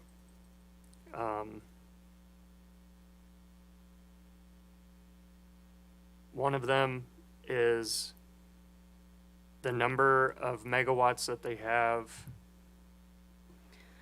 Can I interrupt you just one Yeah. second, Mr. Liebert? We have the demonstrative from Ameren's application for everyone to follow along with if you'd It'd like. be really helpful if, yeah. Okay. Would that be appropriate if we enter an exhibit for demonstrative purposes only? It's Ameren's application exactly as they submitted it for Appendix A and Appendix N. That is certainly fine with me. We'll need a number. Oh, I'm sorry, I'm not sure Your what number. Honor, I hate to interrupt. So at the end of the hearing, we were going to move to admit all of the appendices as our 115. If we want to make it administratively more efficient, we could refer, if you want to use it as a cross. No, I'm sorry, it's going to be our 114. So what I'm hearing is, or what I think I'm hearing is that Ameren, Missouri might want to offer that exhibit now. And Correct. if it's admitted into evidence, then we can work from there. Is that what I'm understanding? Yes, we could offer them as our Exhibit 114, which would include all our appendices, revised Appendix A through O. And Ms. Moore, is that what you're offering as Exhibit 114? That is correct. All right. Any objections? Staff has no objection to the entirety of Ameren's application coming in so long as Appendix A and N are able to be used for demonstrative purposes right now. Okay. Any objections or comments? Okay, I'm hearing no objections. Exhibit 114 is admitted into evidence.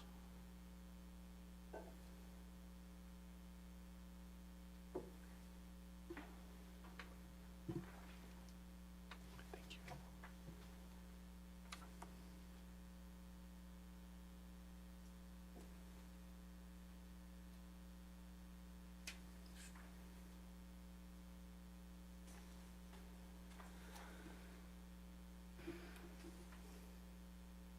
Mr. Liebert, you have a copy of that in front of you, right? I do.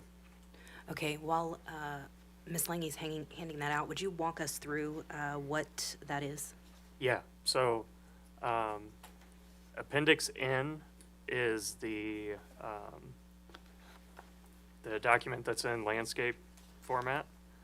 That is the earnings opportunity, either calculator or, oh, here, they've got it named Earnings Opportunity Summary. And then Appendix A, I have page 8 and page 10. And what that includes is incremental net megawatt hour savings as projected by the company, and then incremental net megawatt savings as projected by the company is page 10. If you look at performance metric, let's look at the performance metrics for Appendix N. That's the earnings opportunity calculator. And we're going to start with metric number 3, which is, it's labeled as energy efficiency, or EE, megawatt hours. Criteria will be the evaluated first-year incremental megawatt-hour savings, includes residential, business, and income-eligible programs, and excludes DR programs. I'll have you kind of look over to the column that says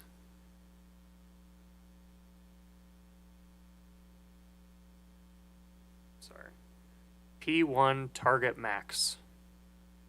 And you're going to see a value that says 269,942. So if you look at page 8 of Appendix A, and you look under portfolio total for 2025, you're going to see that same value, 269,942.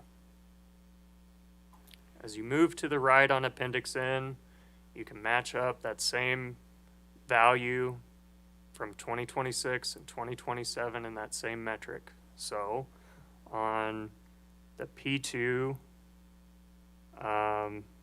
target payout or target max, 275,357. That matches Appendix A. For 2027, 277,042.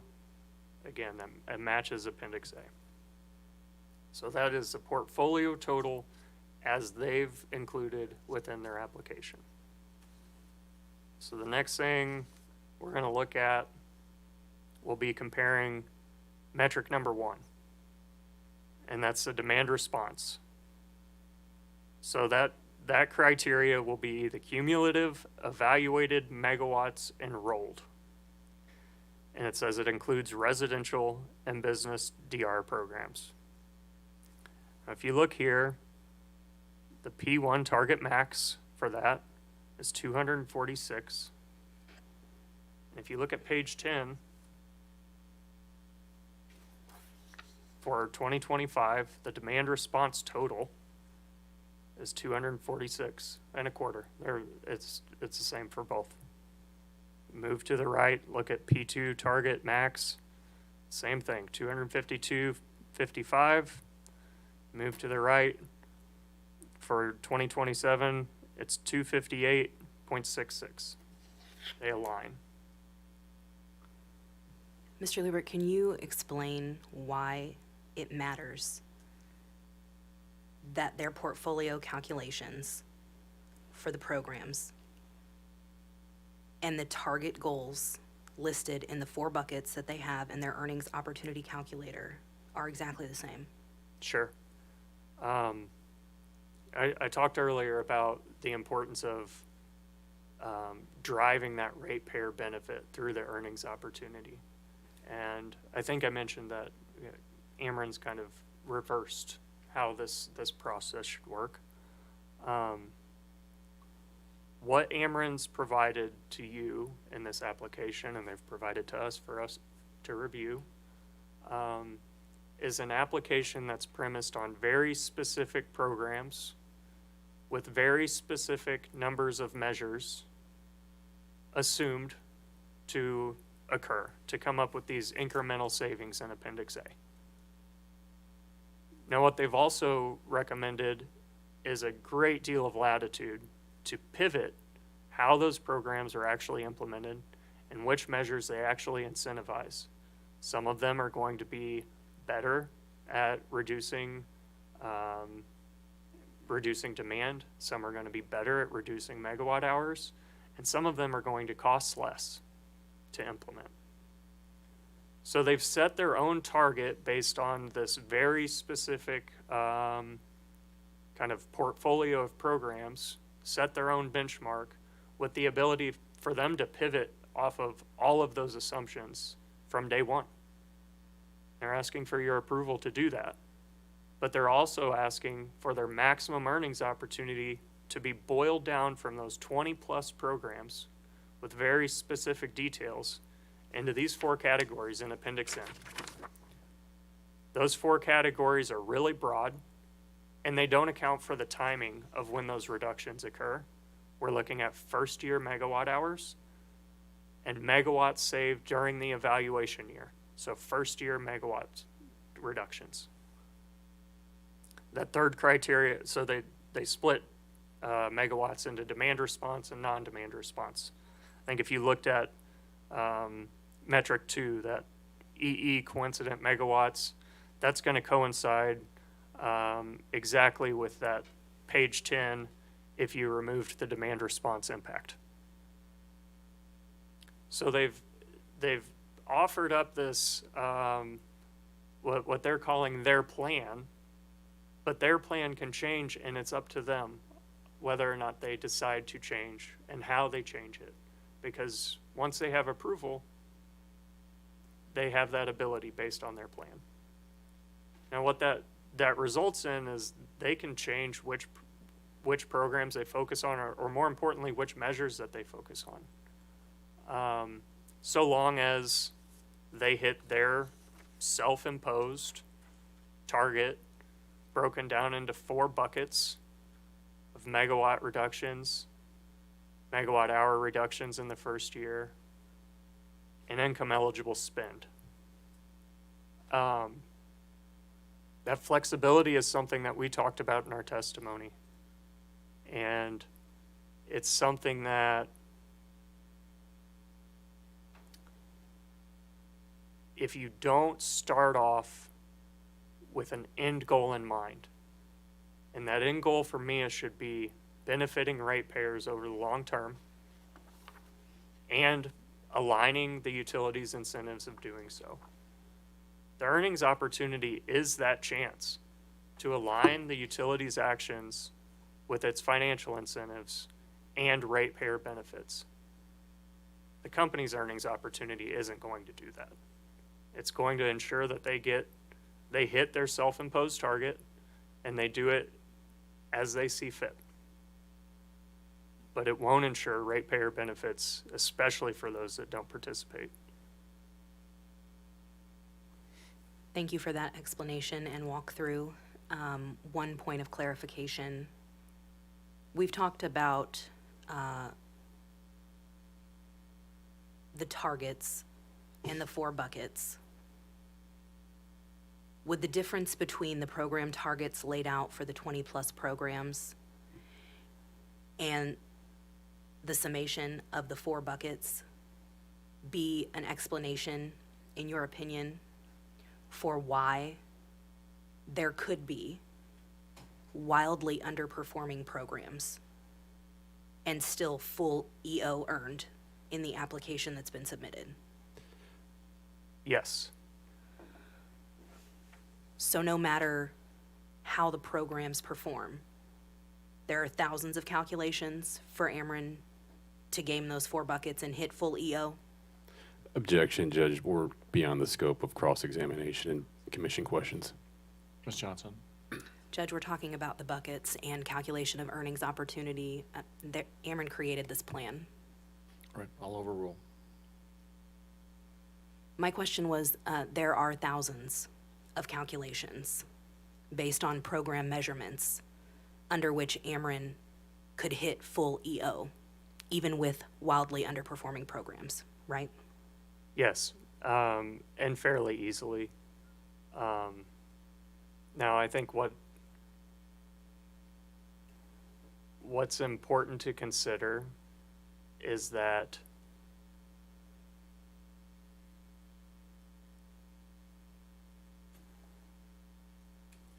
we have tried to get information from the company on kind of what that end goal is, right, from these programs, because that is the starting point. Getting to how do I identify the problem that I'm going to solve prior to throwing out a solution? Once you've identified the problem or identified what we've talked about as the deferred investment, now you can start planning towards that. Start looking at the timing of when that investment occurs, what seasons are driving kind of that investment, and then identifying what measures and what kind of mix of programs can really achieve that end goal. We don't have that within this application. Staff has tried over the course of the last year and probably honestly longer to get to that information with the company. We've been unsuccessful. But that's what we need to have MEEIA programs move forward that are going to meaningfully benefit ratepayers regardless of whether or not they participate. Nothing further, Judge. Thank you. Ms. Johnson, thank you. Mr. Lewert, thank you very much. You may step down, and this looks to be an opportune time to take a lunch break. I'm showing the time to be 12:30. I would like to get back on the record, and I believe, is it Ms. Lange would be the next witness at 1:30. So is there anything further from council or from the bench before we take a lunch break? Right. Hearing nothing further, we will be off the record until 1:30. Thank you very much. We're off the record.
All right, good afternoon. We are back on the record.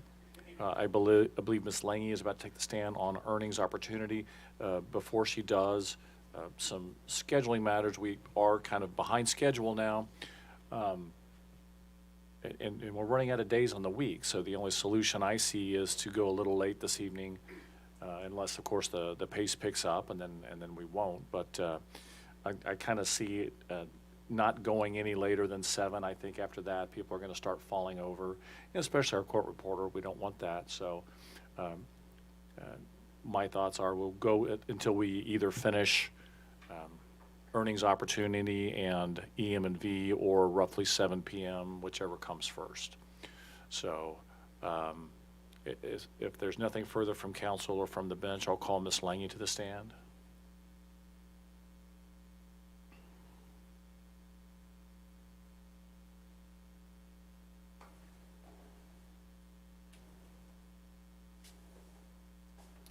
And you are still under oath. And Ms. Johnson, anything before she stands cross? No, we consider her tendered, thank you. All right, thank you. Any cross-examination from public counsel? Yes, just briefly. Thank you, Judge. Good afternoon, Ms. Lange. Good afternoon. Are you aware of any investor-owned utilities that have energy efficiency programs but do not also have an earnings opportunity or throughput disincentive mechanism? That was the status quo for Empire, Liberty Utilities until very recently. I think that would be until around 2020 that was the case for Empire.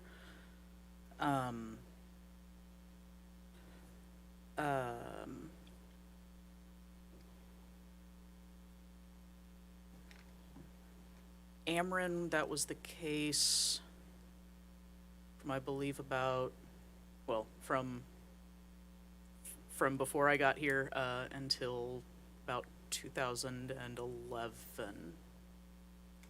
Similar timeline for Evergy. At the time, Aquila and Kansas City Power and Light.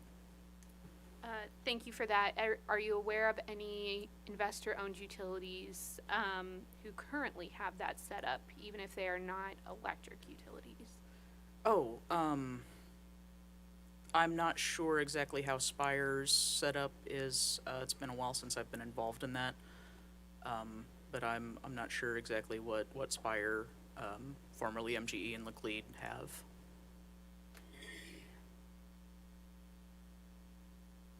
Okay, thank you. We've also talked a little bit today about demand response. You would agree with me that Ameren can do demand response outside of MEEIA, correct? Absolutely, and I would expect it would be prudent for them to do so in many instances.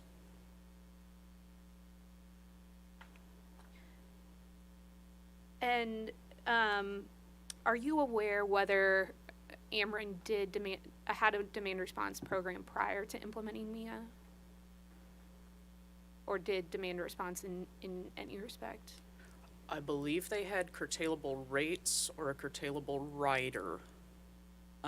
Whether or not programs were denominated demand response, I'm not certain, but I know they have a history of interruptible load. And I think that they had an air conditioner cycling program in the late 2000s timeframe. I'm not completely certain on that. I would defer to their canceled tariffs. Thank you. Just one moment, Your Honor.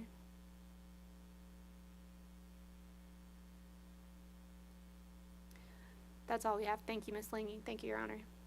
Ms. Van Gerpen, thank you. Any cross from Renew Missouri? No, thank you very much. Mr. Linares, thank you. Any cross from NRDC? No, thank you. Thank you. Any cross from Ameren, Missouri? No, thank you, Your Honor. All right. Any bench questions? Hearing none. All right. Thank you. Any redirect? None for us, Judge, thanks. Ms. Johnson, thank you. Ms. Lange, thank you very much. I believe Dr. Mark is the next witness on this topic, and the final witness on this topic, if I recall correctly. And Dr. Mark, you're still under oath.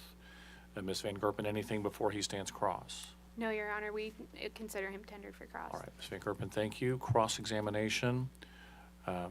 Staff? Yes, please, just briefly.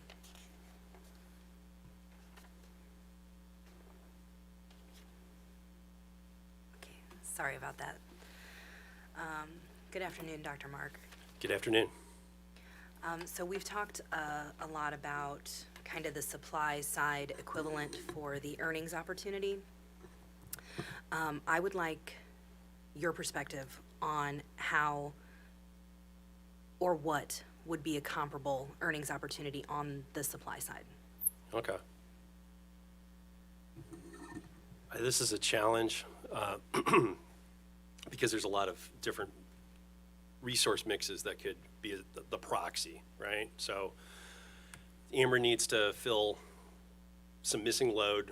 What do they fill it with? And by definition, the costs are going to change, right? You know, cost for wind is going to be different than gas and coal and so forth. Putting it aside, let's just accept at face value that what they put forward here is a simple cycle, is the appropriate resource that we're going to use as a proxy. When we talk about companies in cost plus regulation, they make money by building things. So on the supply side investment, they make a return on their capital expenditures, not their operational expenditures. If you follow that same logic with DSM programs, the closest comp, in my professional opinion, would be to say rebates and incentives are the equivalent of capital expenditures, and that program administrative costs are the equivalent of operational expenditures. If you do that, and if you look at my rebuttal testimony on page 50 and 51, where I break down the different cost categories, I've given, my testimony effectively talks about a 20% equivalent return that Ameren shareholders, the company, would get from if they accomplish what they're proposing to accomplish. When we write about MEEIA, and this is a complex topic, you know, when I try to simplify something, it comes at the expense of like trying to go into something in more detail. And this is a case where I'm critical of myself in this. So return on equity is not a comparable metric to use for how it works with MEEIA. In part because capital structure matters, the timing of the rate case matters. There's a difference between authorized ROE and earned ROE. All of those factors kind of play into what that earnings opportunity is on the supply side. Not so for DSM. For DSM, these are the targets the company picked. If we meet the targets, we get rewarded. Well, if you keep that frame of thought that I talked about, capital expenditures and operational expenditures, and this is what the statute says, we need to value them on an equivalent basis. And if you look at my page 50, I talk about how let's take out all of the operational expenditures, in this case, the program administrative overhead. And the company's not arguing this. They're saying we project 45% administrative overhead. All right, then you're down to $166.5 million that we are taking out of the equation. You shouldn't get a return on something like that because we don't do that on the supply side. So you have $203 remaining. If they get a $70 million return, which would be the full EO, that comes out to close to a 35% return on investment. Somebody say ROI instead of ROE, just to avoid the complexity of that. That's a 35%. So they earn $70 million, and we've got $203 million of capital investment. And that capital investment's HVACs and calling demand response programs and stuff like that. Now, if you take it a step further, the next section we're going to talk about is evaluation, measurement, and verification, which is what can actually be attributed to Ameren, Missouri, and what would naturally occur. My page 51 talks about that, and I took a very conservative approach. For example, I didn't even factor the IRA. Everything we talked about yesterday about the IRA and being a free rider impact on these cases is not even included in this evaluation. I put in something about the rebound effect. on operational efficiencies. I just did historical free ridership of 15%. All of a sudden, what can be attributed to Ameren, Missouri, I calculated approximately $112 million. All right, so that's $112 million that's doing the heavy lifting. That's the heavy that can be attributed to Ameren, Missouri as capital expense. So what is $70 million of return on a $112 million investment? That's 62%. 62% return on investment. I can't think of anything anywhere that gets that sort of return on investment. Like that's, and the caveat here is that they're not putting up their capital. There is no risk. These are ratepayer dollars that are putting up that capital, and ratepayers will then have to pay a 62%. Now, and I get it, like maybe they don't hit their targets. Okay, 50%, I mean, that's still incredibly generous for something that we can't be sure will happen. And that there is reasonable people can sit here and say, a lot of this is probably just going to naturally occur. And that's the frustration on our end. And that really is a product of me talking to Miss Lena Mantle, who's an OPC witness yesterday, where, you know, she kind of came into this at the last minute, and we started talking about the earnings opportunity, and she pointed out the flaw in my logic, you know, that I had put in testimony, and she's right. So that really gets to the heart of it, that this is an extremely, I mean, user hyperbolic statement that you want to put in there. It's very rich. Okay, I need a little bit more help, Dr. Mark, because I understand that we started with program costs of $370 million. Mm-hmm. And the earnings opportunity, $70 million. It's 19% Correct. ROI if we count the 370 as an investment. Right. Okay, so then you moved to a 35%, which was basically $166.5 million less than the $370 million program budget. So, Where'd that come from? right, so the $370 million is the overall cost of the programs. Mm-hmm. But within that cost, you have costs that are tangible, like I can point to something concrete, and costs that are not tangible. It's hiring another employee to go ahead and secure a contract, right? And those dollar amounts are historically not stuff that's included in, it's not rate-based. These are your operational expenses. So again, if we're valuing what the statute says, we're valuing supply side on an equivalent basis of demand side, we shouldn't be counting that as part of it. So when you look at, well, how rich is this? You're in step two, and that step two just went from 19%, 20%, depending on how you look at it, to 35%. Okay, and that happened by taking the $370 million of programming and removing administrative overhead, which is the equivalent of operational expenditures. That's correct. And that leaves us with 203.5. And the 70 million as a percentage of 203.5 is 35% ROI. That's correct. Okay, so we're step two. Right. Okay, so step three.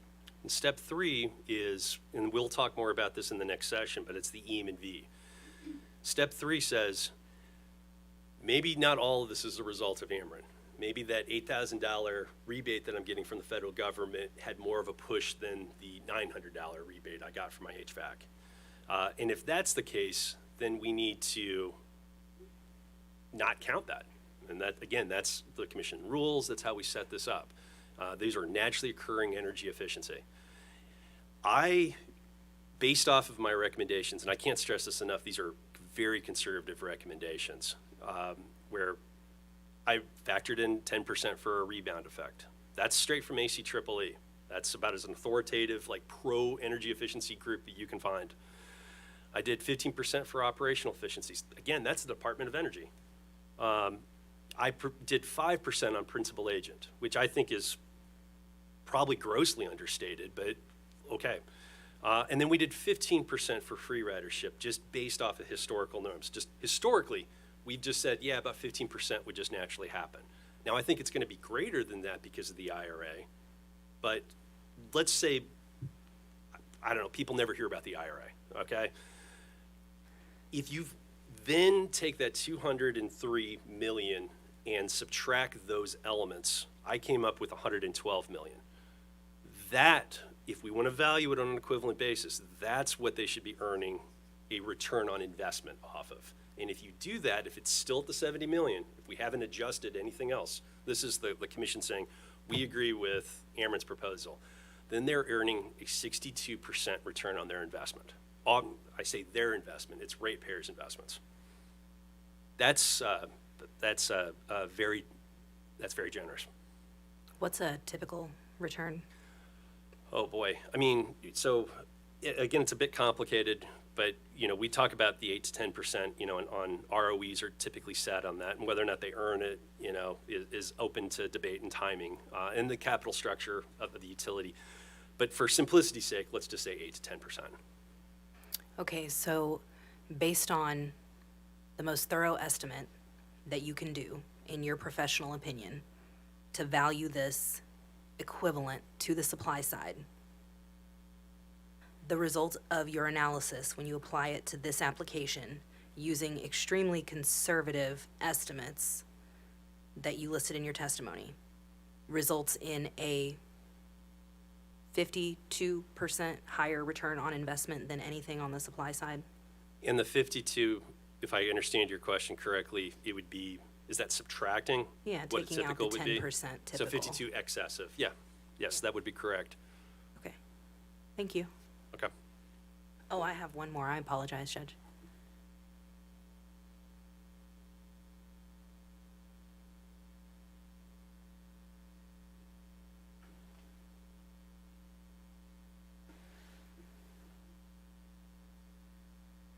Oh, right. We need to address an assumption here, I guess, a caveat that we're making. We're making a caveat that Ameren is going to earn a return on the ratepayer investment there at all, right?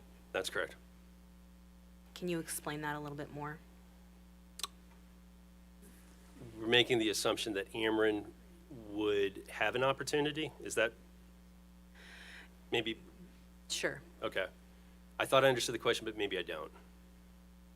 I just want to make sure that all of our assumptions are transparently listed here. So when we have this entire discussion of what the return on investment looks like moving through your 3 steps to reduce the 370 million program budget down to the 112, which gives us that 62% ROI. All of that is with the caveat that Ameren is earning a return on ratepayer investment at all. Oh, I understand, I think. Yes, that's true. And this is effectively what staff's argument is, that whether or not that's appropriate, that we're deferring anything at all, and that you can point to something tangible. That's the problem of a counterfactual, right? How do you prove something that doesn't exist but for this? And my sanity check on it, and we had a completely very different approach than what Mr. Lubert did in sort of valuing this. And I don't disagree with anything that he's talking about. I took it from a much more macro perspective of saying, if this program didn't exist, how reasonably can we expect that people will still buy energy efficient equipment and take advantage of it? Given the IRA and the saturation of just efficient appliances, my professional opinion is it's very likely. Thank you for the clarification. I appreciate it. Nothing further. Ms. Johnson, thank you. Any cross from Renew Missouri? Yes, Judge, just very briefly. Dr. Mark, I want to actually keep on the current thread to which you were just speaking. So we heard your opinion there. In the case of income eligible populations, income eligible customer market, would your answer be the same if we're just looking at that demographic? Oh, I understand. Okay. Yes. No. Do I think absent, well, that's an interesting question. Yeah, happy to rephrase just for the record here. Do you think that absent an Ameren, Missouri energy efficiency portfolio, Yeah, I believe I understand your question. I'm thinking about it a little bit. So I'm going to reframe the question, and you just tell me if I've got it correct. So absent the Ameren, Missouri program, would low-income customers still take advantage of energy efficiency products? that's correct. Okay.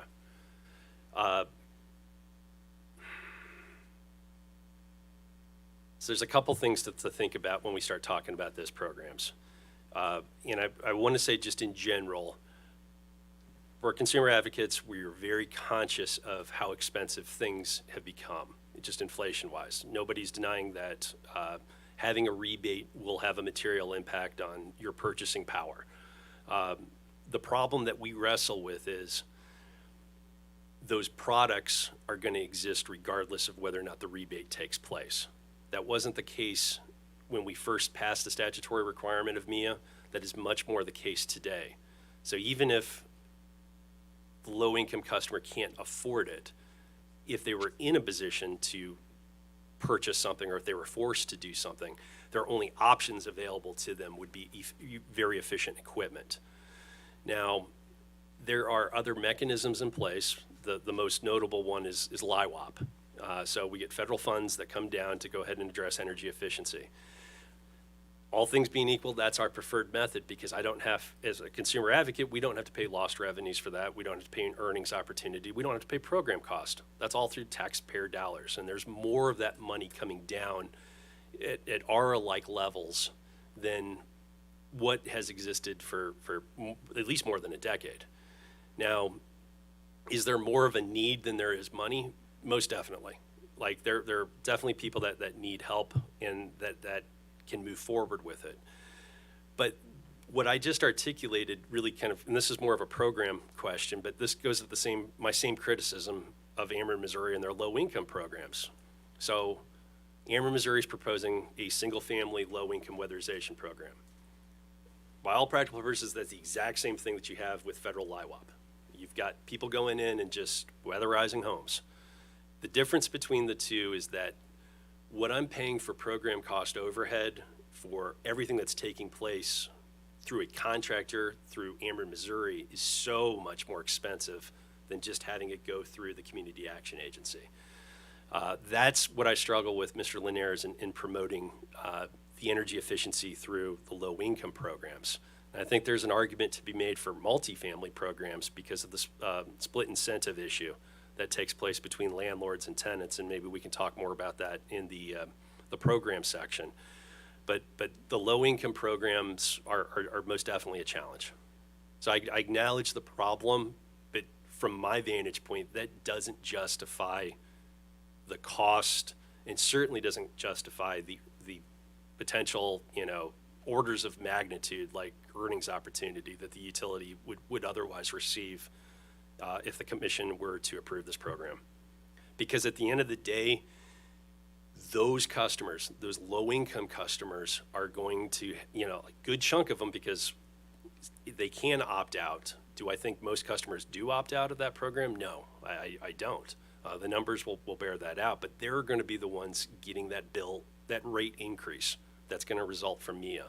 So I think it's just incumbent upon us that we are good stewards of the finite money that we have. Okay, well, your answer touched upon a lot of issues on which I have other questions, but for the sake of staying on topic, I'll forego those for the time being. No further questions. All right, Mr. Linares, thank you. Any cross from NRDC? No, thank you, Judge. All right, thank you. Any questions from Ameren, Missouri? Yes, Your Honor, thank you.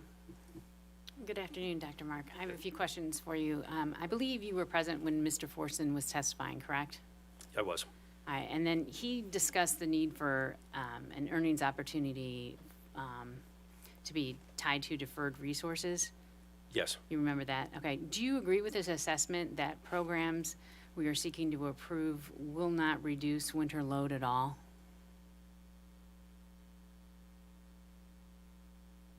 No. Would you like me to explain why? Sure. It I might mean, help lead into the next couple of okay. series of questions. So the demand response programs are going to reduce load. I mean, if you're calling events for items, for peak load, the demand response will reduce it. It sounds like the company is making every effort to go ahead and move forward with expanding programs on the winter side, and to the extent it already is including some of that. So that will have an impact on it. And our office is supporting the demand response programs. And I think it's critically important for the commission to distinguish when we start. Mr. Wills did it correctly. I mean, he says DSM sort of an umbrella term, and it includes demand response and energy efficiency.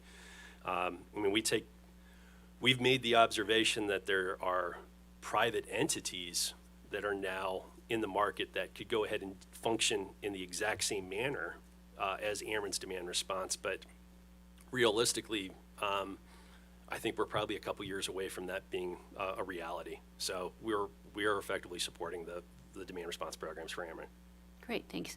Now, in terms of the energy efficiency measures, do you, off the top of your head, can you think of any energy efficiency measures that might reduce winter peak load or winter load? Winter load, water heaters is one thing that there's a lot of hope for, like dispatchable water heaters. There's some pilot programs that have been done in like some much colder states, would have an impact. Our big go-to for getting demand savings on the energy efficiency side are HVACs. Well, I mean, HVACs aren't going to run in the winter, so that kind of negates that argument. There is a little bit of demand savings that are going to be associated with energy efficiency, but it's going to vary considerably between the measures. Okay, but what about on the commercial side? Oh. So let's think process chillers. You know, those are the things that help reduce the heat made by machines such as computers for data centers, and then there's some industrial applications and MRIs. Do you think more efficient equipment in that sector would help reduce winter load? It would. And then on the HVAC side, heat pumps would be helpful in that regard too. Do you agree with that? I would agree with that. All right.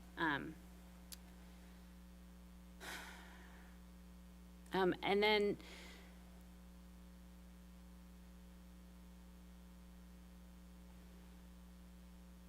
would you agree would you agree with me that if we reduce our winter peak load, that in turn would reduce our winter resource needs and improve our capacity position in the winter?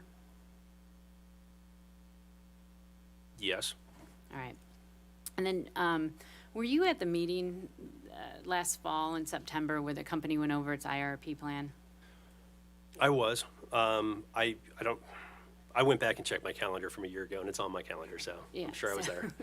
Is it your understanding that the capacity position reflects the demand side programs as part of our preferred resource plan? I would agree that that's what Ameren has framed it as. So you would agree that in the assumptions made for that preferred plan, demand response? The demand response, yes, it does factor that in. Well, demand side programs were included as well. So I okay. have to get used to the Missouri when other jurisdictions, energy efficiency is a big umbrella. Right. So the demand response and energy efficiency is measured together for. It is, so it's a modeling exercise. And there's a lot of assumptions that go into a modeling exercise. What Ameren, Missouri modeled for was their market potential study results that inform that. Mm-hmm. We agree that there are demand savings that accurately reflect that on the demand response side. We are less confident that those savings associated on the energy efficiency side accurately reflect what would happen absent this program. From my vantage point, when you ask me, do heat pumps do this? Do controls in commercial buildings? Yes, they do. Do I think those are going to happen regardless of an Ameren program? Yes, I do. All right, would you agree with me that not having those demand side or DSM programs would increase the, well, I think you answered it, but I'll let you do it again and let me start from the beginning. Would you agree with me that not having DSM programs would increase the capacity shortfall projected by the company under extreme weather event with this, even if we had a simple cycle in place?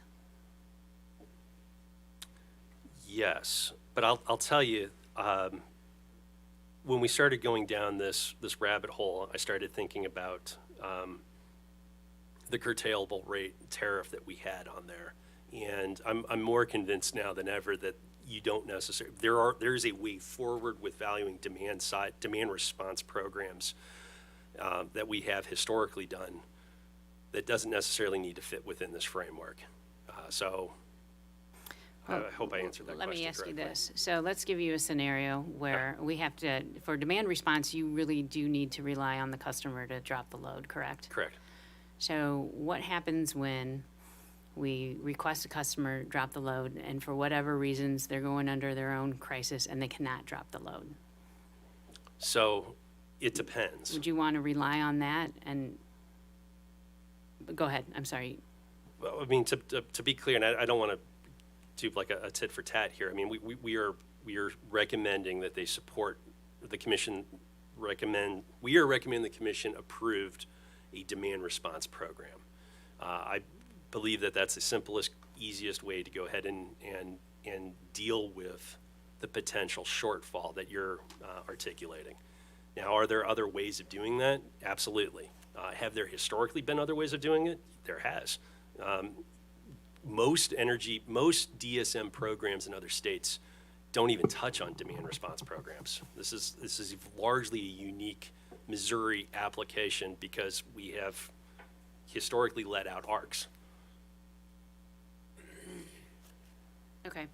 I want to just circle back to some question that staff had asked you regarding the return on equity. Would you agree with me that kind of a simplified formula of the revenue requirement includes rate base times the rate of return plus expenses and taxes will equal, that adds up to the revenue requirement.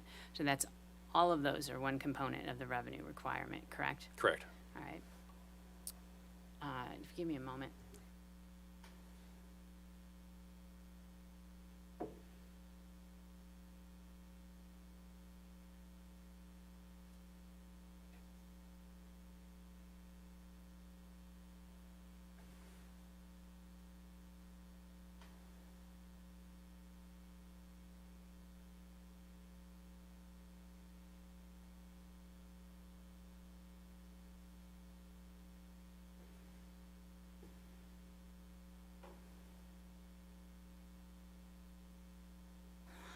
I want to go back to, when we were talking about heat pumps, reducing the, an energy efficiency measure that can help contribute to reducing the winter peak. Yes. All right, would you agree with me that under the MISO seasonal construct, September is defined as a fall month? Yes. And over the recent years, MISO has had peaks in September? Yes. And so and I think you heard Mr. Lozano testify earlier that the curtailment period runs through September? Yes. So assuming that we have those resources available, the residential HVAC, we could also call on those resources, not only for curtailment, but those that enrolled in the demand side, the curtailment programs through the smart thermostats, those customers who opt not to turn it off. Yep, turn it off. Those customers who have participated in the HVAC program and gotten rebates for more efficient HVACs, air conditioners, that would be an energy efficiency resource that would be contributing to reduce that load peak during the September month, would it not? Oh, there's a lot to unpack there. So if I understand correctly, you're asking me whether or not. I think the simple way to say Okay. is that a customer has purchased a more efficient HVAC system, but they elected not to enroll in the peak time savings reward program. Okay. So the company cannot curtail. Right. Like, not at all. They can't curtail the HVAC system. And but we both agree that that's an energy efficiency measure. It is. So on a hot day, if that customer is running their more efficient air conditioner, do you agree that that contributes to reducing the overall peak load on that hot day? Yes. All right, thank you. I have no further questions. Okay. Council, thank you. See if we have any bench questions. Chair Hahn, any questions? Commissioner Coleman? I do.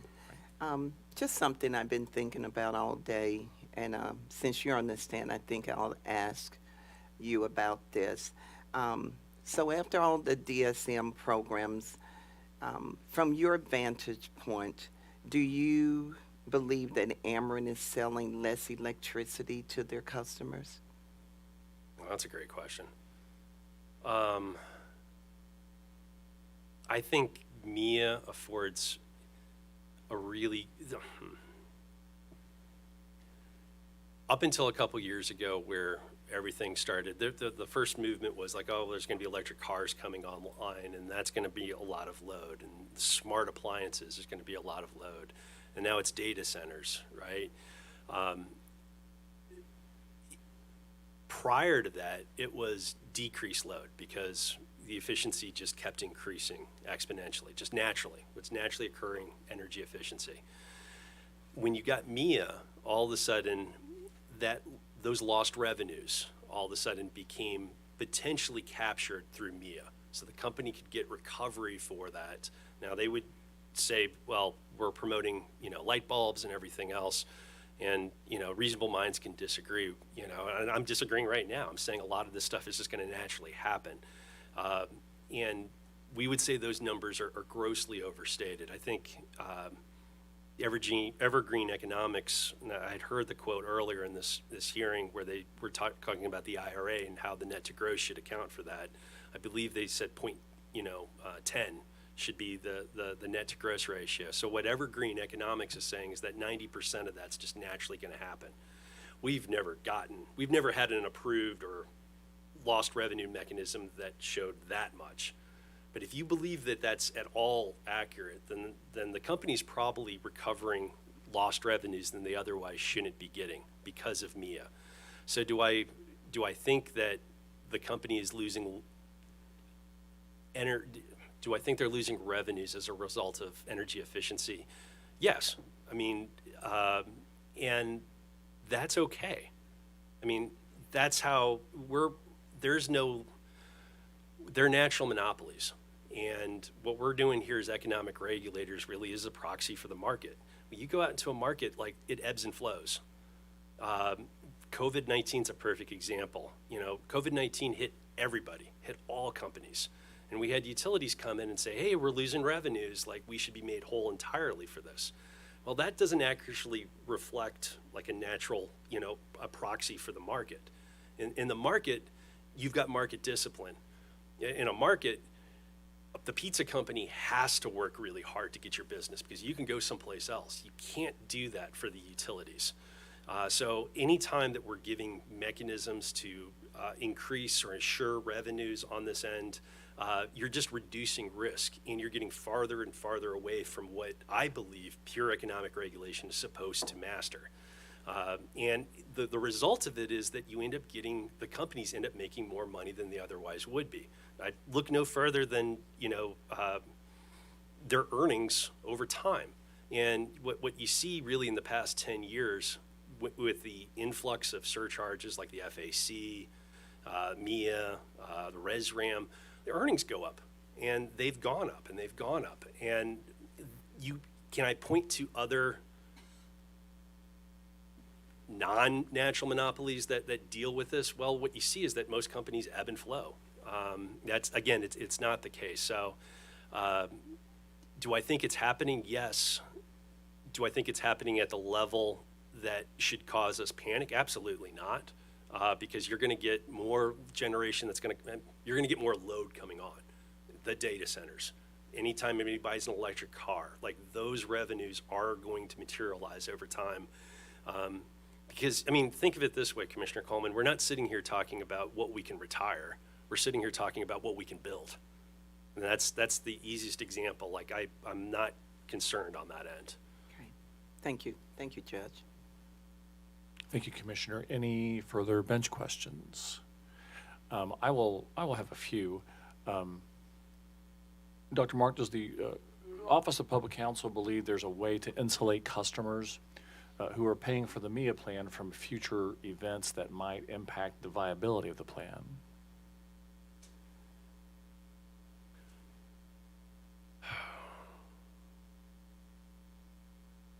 I mean, it'll come at a cost. I mean, and I don't envy what the position that you guys are in. There's trade-offs in everything that we decide. So there are ways of insulating it. A crude example would be what they did in Iowa.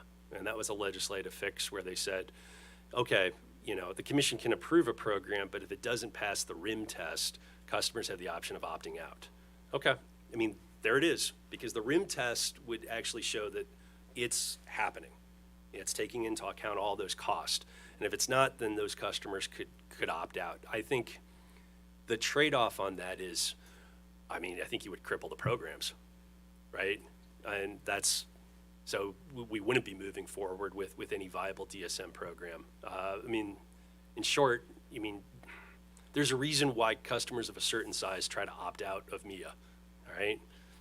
If that luxury was afforded to other customers, I believe they would take advantage of it. Do any of the programs in Ameren's proposed MEEIA have the ability to meaningfully reduce winter load? The most obvious in short term, and again, like that's the key, it's short term, would be the demand response programs. It's just very obvious, like, hey, it's peaking, okay, hey, Walmart, shut off your power. All right, we can point to that. As far as measures, the heat pumps, if they were adopted at scale, and it's difficult to go ahead and project whether or not people are going to adopt heat pumps at scale, especially in Missouri, given the price of electricity versus natural gas at the moment. I said water heaters could have an impact. I haven't seen any, there's been pilot studies in other states. I haven't seen any real strong showings to point one way or the other. The honest to God, it's not going to be a really popular answer, but the honest to God answer is pricing electricity. In my direct testimony, and this is coming from Ameren, I talk a little bit about this. And we all understand now at this point that a TRC above 1 is a good thing. So if it's a TRC of 2, that's even better. And if it's 3, that's better than 2, right? Well, the TRC for their rates, if adopted at scale, is on page 38 of my testimony. Residential TOU Ultimate Savers has a TRC of 10.28. That's a real value at the end of the day that you can point to. Now, again, there's trade-offs that come with that. The education that would be involved in making that, the adoption of that, and I think we're probably a ways off from doing that, but I would encourage the commission not to forget that pricing, I'm an economist, like pricing matters, and I think price signals do matter at the end of the day. So the nice thing about that is I don't have to do incentives for that. I don't have to go ahead and, not like measures like we do with the uncertainty with MEEIA. That's sunk investment, in fact. We've already paid for the AMI. We've already paid for the software. Ameren's putting on their own private LTE network just for that, to support that. Well, not just that, but it is supporting that. And that's all really expensive stuff that they're getting a return on. From our perspective, like, we just want the benefit from that investment. So that is another way of curbing winter peak and summer peak.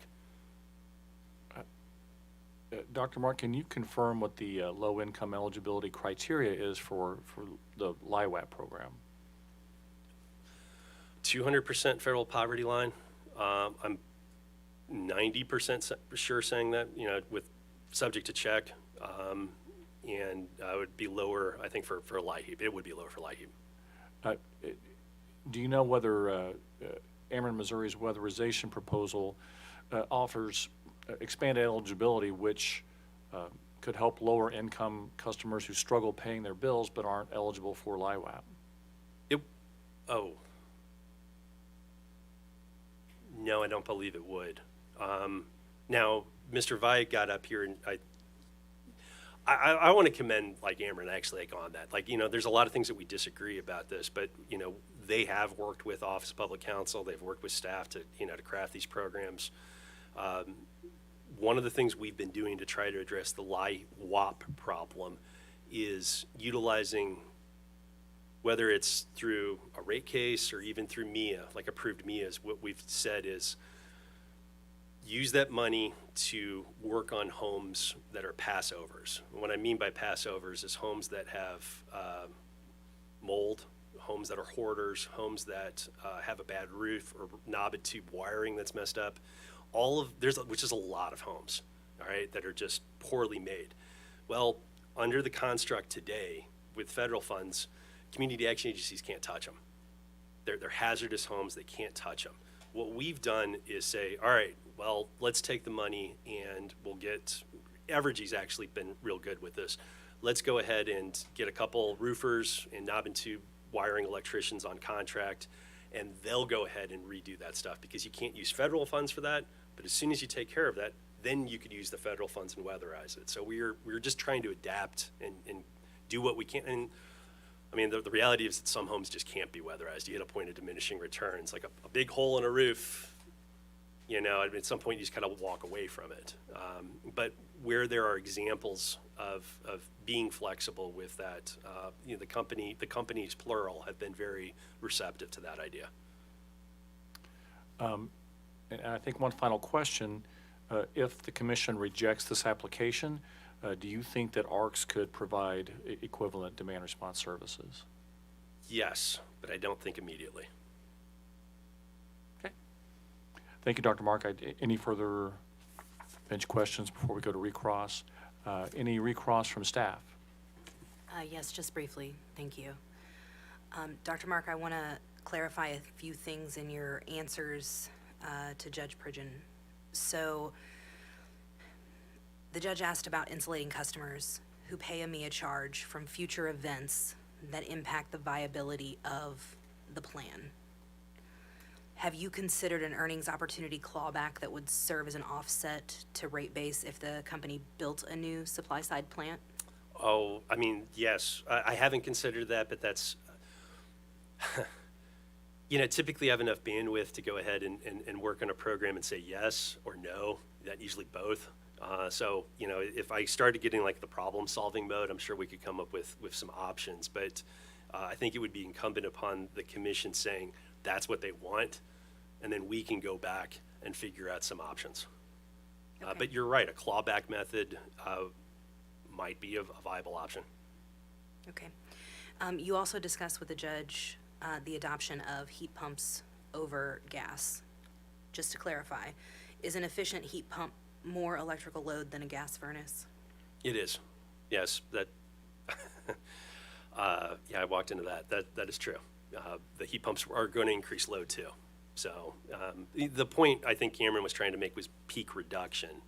But if that heat pump was formerly a natural gas furnace, then all things being equal, we would have been better off with the natural gas furnace by reducing that load. Okay. One more follow-up related to the adoption of the programs. So we've talked about upgrades, and the bench has asked several questions about if customers opt in, if they don't opt in. You and Ms. Moore had a discussion about the customer who isn't enrolled in the Smart Thermostat program but buys a more efficient HVAC, which you agreed would reduce load on a warm September day. What portion of that reduction should be attributed to Ameren? I mean, I sit here today and I challenge myself. Like, I think that customer's going to buy it regardless of the Ameren program. So in a vacuum, having a more efficient HVAC will reduce load. If Ameren doesn't have their program, will there'll still be efficient HVACs moving forward? Yes, I think there will be. And again, very generous tax breaks and market saturation it's what's available at the end of the day. And if the goal really is, let's just make the cost cheaper for customers regardless of attribution, then my God, let's go to a statewide program. Let's do bulk buying. Like if the answer is more heavy-handed government, we can go that route, and you will save money. But again, it's trade-offs. You're going to come at the expense of market innovation and other things. So, yeah. Thank you for the clarification. Nothing further from staff. Ms. Johnson, thank you. Any recross from Renew Missouri? None at the moment, Judge. All right, thank you. Recross from NRDC? No, thank you, Judge. Thank you. Any recross from Ameren, Missouri? Yes, I just have a couple follow-up questions, I promise. Staff counsel just asked you about heat pumps. That's not Ameren's program isn't a fuel switching program, correct? No. That would apply to customers that don't have natural gas available to heat their homes, correct? The program's not limited to those customers. So, I mean, if a customer is a natural gas customer and wants to convert, there's nothing preventing them from taking advantage of that. But the programs aren't promoting that.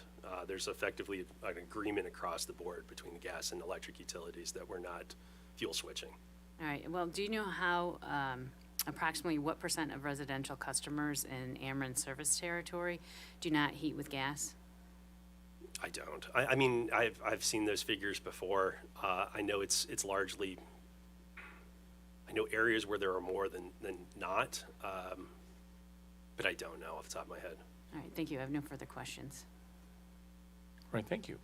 Dr. Mark, thank you very much. You can step down. Well, I'm sorry, redirect, excuse me, Ms. Van Kerpen, I'm sorry. That's okay. I just have a few definitions I want to make sure that we have clear in Sure. the record.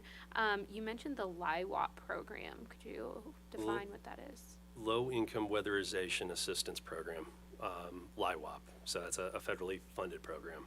But we also supplement a version of that through rates in the utilities cost of service. Okay, thank you. You also mentioned the LIHEAP program. Low Income, it's either housing or heating, energy assistance program, which is, so LIHEAP is bill assistance. And natural gas has that option too. Water had it, but that's since been eliminated. Thank you, Dr. Mark. And lastly, the LTE. Could you explain what that is? Yes, LTE stands for, it's the 5G stuff.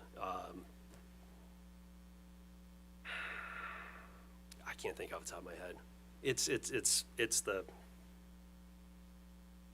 I'm sorry, I can't. Yeah, it is effectively their AT&T, Verizon. They've got all effectively LTE networks. So some of our utilities utilize that resource. Ameren and Evergy now are putting in their own LTE network to basically for cybersecurity reasons is probably the primary reason. Look, the Windows debacle a week ago is a good example of that. Great. Thank you, Dr. Mark. Nothing further, Judge. Ms. Van Kerpen, thank you. Now you may step down. My apologies for early. And we are now ready to switch topics to EM&V. Did council wish to make many openings on this topic? Yes, Judge. Yes. Yes, Your Honor. I'm assuming that the company's been going first. I think I missed. So, Ameren, Missouri, when you're ready.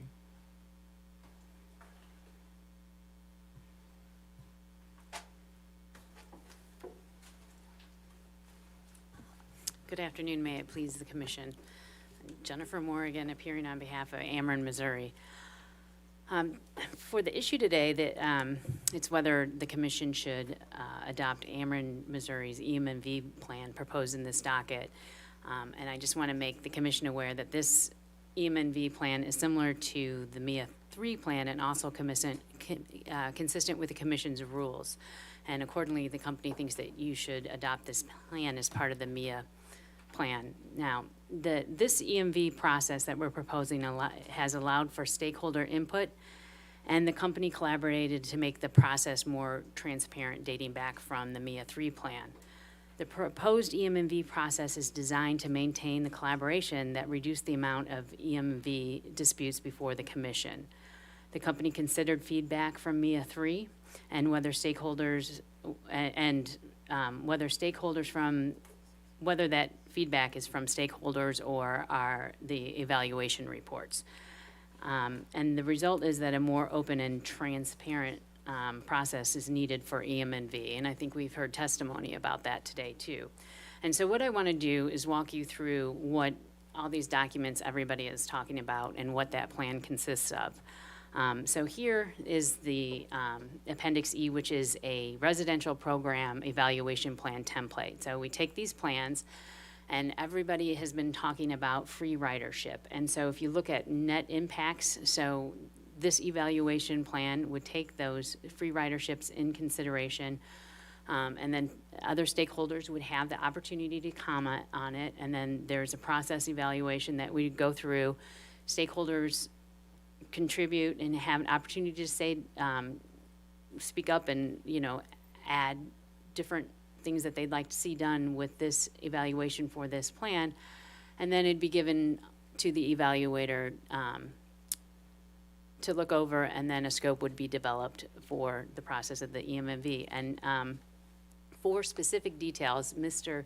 Grazer will be able to give you some details. Now, I want to make a distinction that we've been talking today. So if you look at net impacts, it says the net to gross is 1.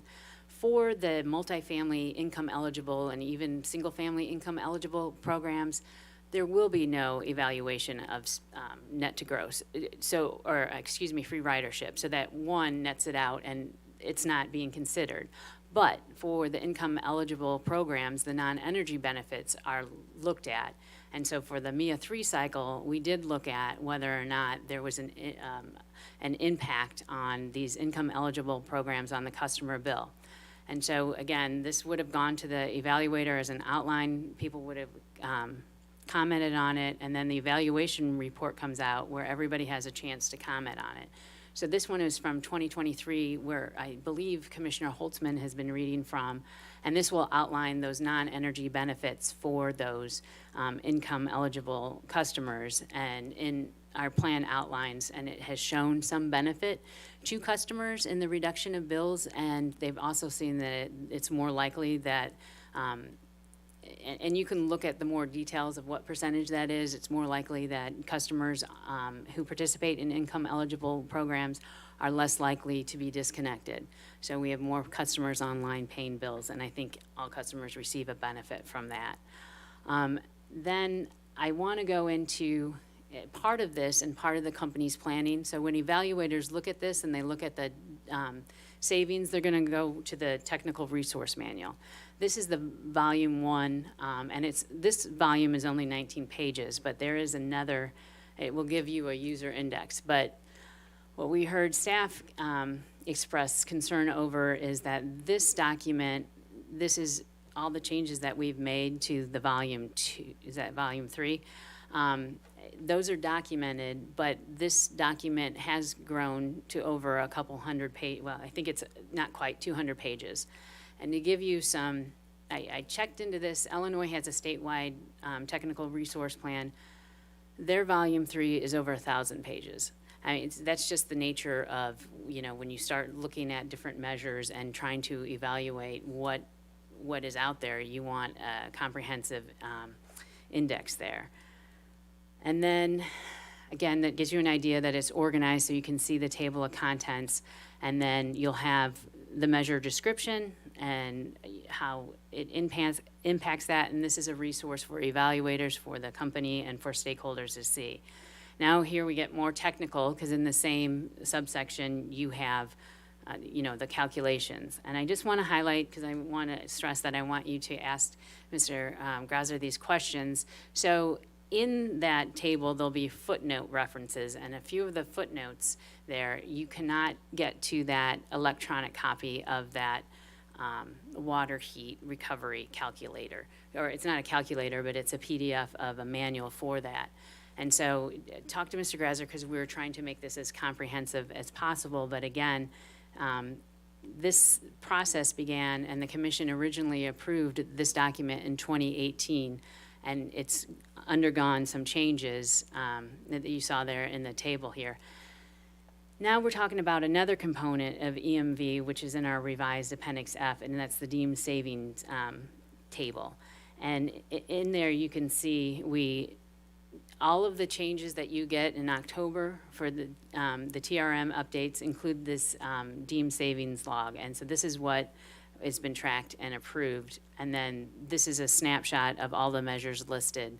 And this deemed savings table, I don't believe that we offer the clothes washer anymore, but so that would be one of the measures that would be included. So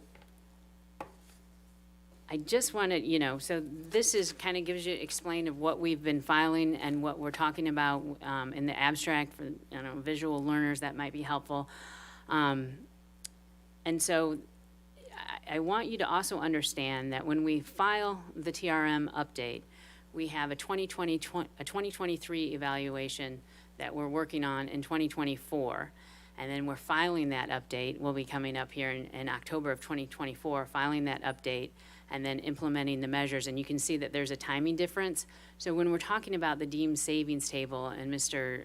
Grazer is talking about just updating this portion prospectively, agreeing to it sooner, it's more of a timing issue. And so I welcome you to ask him more questions about that so you can understand the process that we've been debating the past week.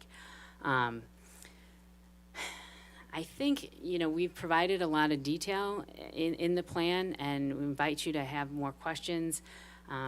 Overall, this is the same format and structure with updates, version improvements, if you will, when your iPhone tells you to update. This is the same thing that we've been doing as we've been going along. So we believe that this EMV is reasonable, and the plan evaluation does have an outline for each program. And we do document the prior version of the TRM that was approved, and we provide that to the commission and the stakeholders when they review it. And for all of these reasons, we believe it's reasonable and the commission should approve the EMV program and its associated technical resource manual and deemed savings chart. That concludes if you have any question. Ms. Moore, thank you. Any bench questions? All right.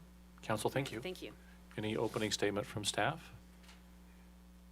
Yes, Judge, thank you. Mr. Pringle, when you're ready.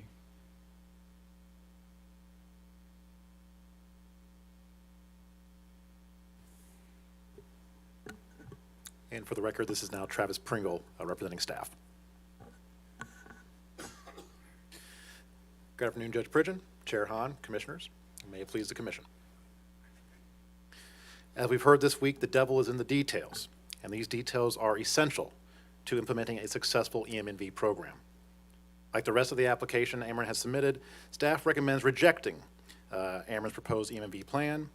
What Ameren has submitted regarding EMV is simply not developed enough to measure and verify the demand savings for each program.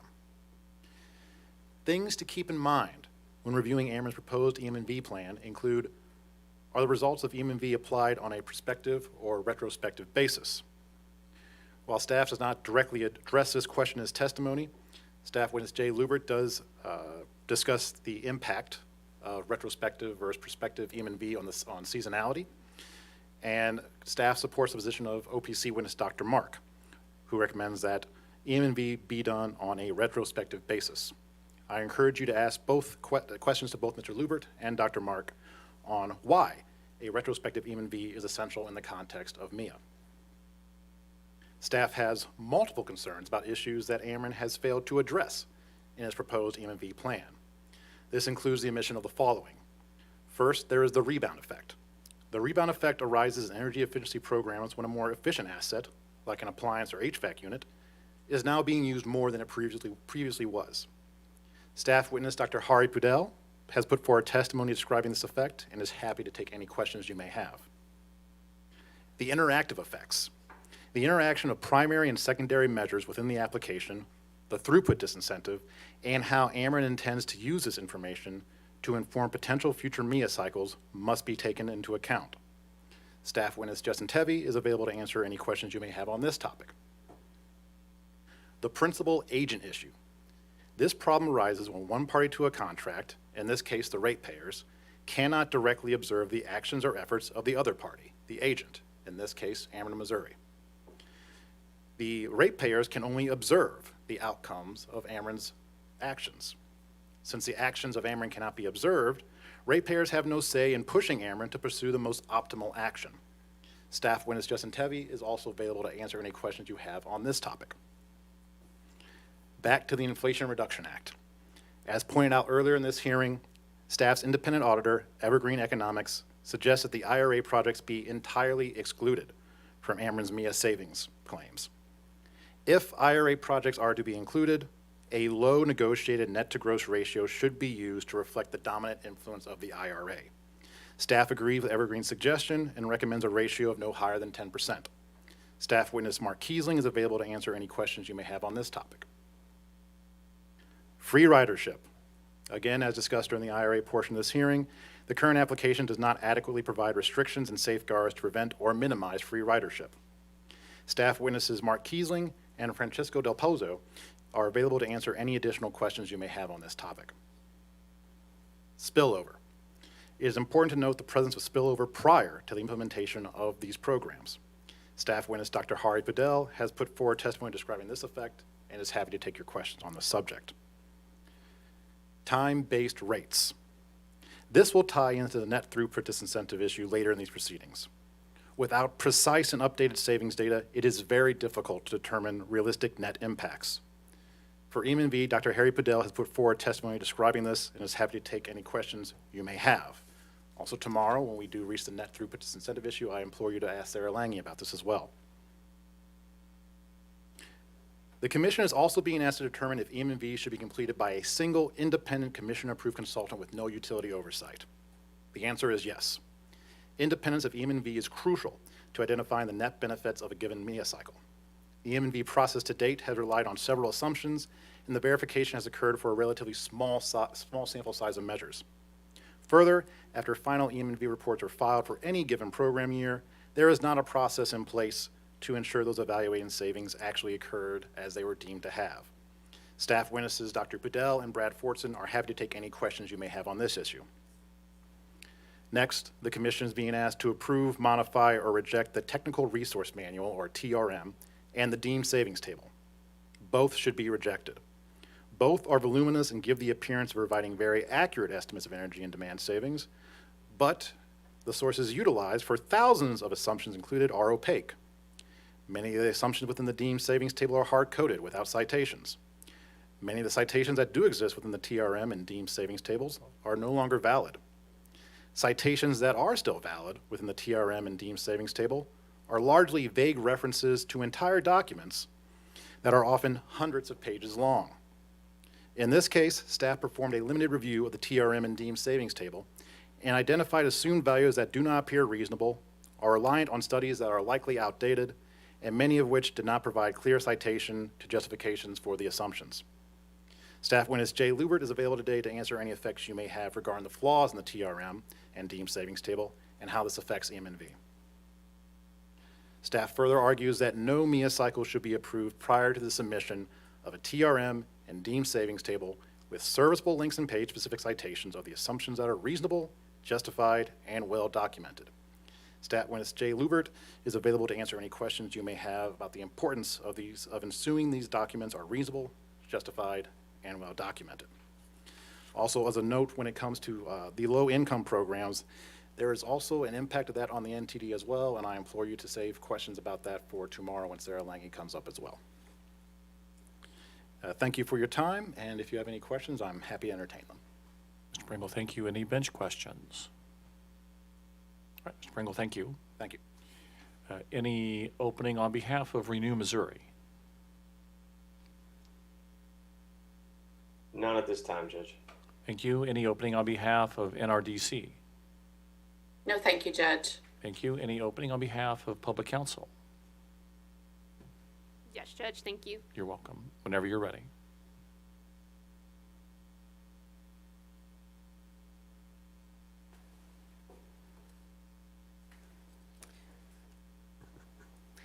Good afternoon again, Chair Hahn, Commissioners, Judge Pridgeon. May it please the Commission. We're here today to talk about the evaluation, measurement, and verification process, or the EM&V process. The EM&V process, in a nutshell, is trying to determine what amount of energy savings exist and what can be attributed to Ameren. It's trying to take that maybe that I talked about in my main opening and turn it into something that's more verified. But as I mentioned during that main opening, this is really, really hard. We're trying to estimate a counterfactual here. So what's the OPC asking you all to do? The OPC sees three possibilities for moving forward. First, and most simply, we're asking that you reject Ameren's amended application.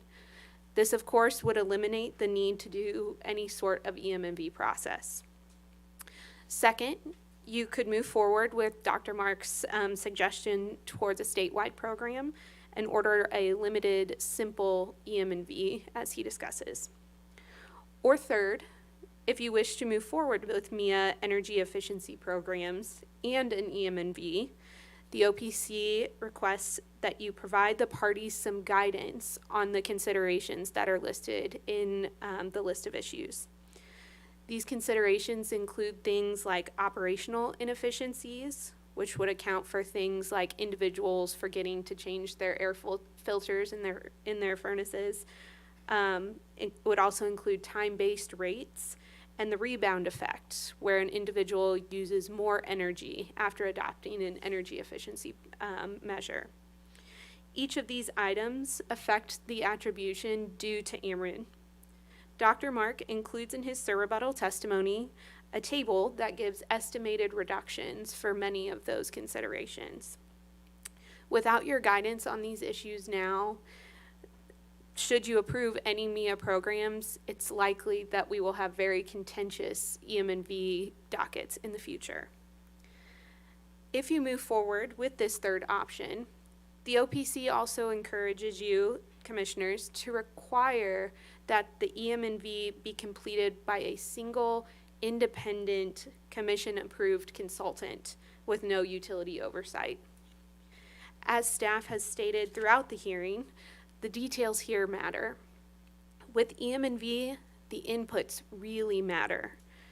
To ensure the objectivity of any EM&V that is completed, the Commission should move away from Ameren overseeing the EM&V consultant and move towards a single independent consultant. And lastly, we've already touched a bit on the topic of prospective versus a retrospective EM&V during this hearing.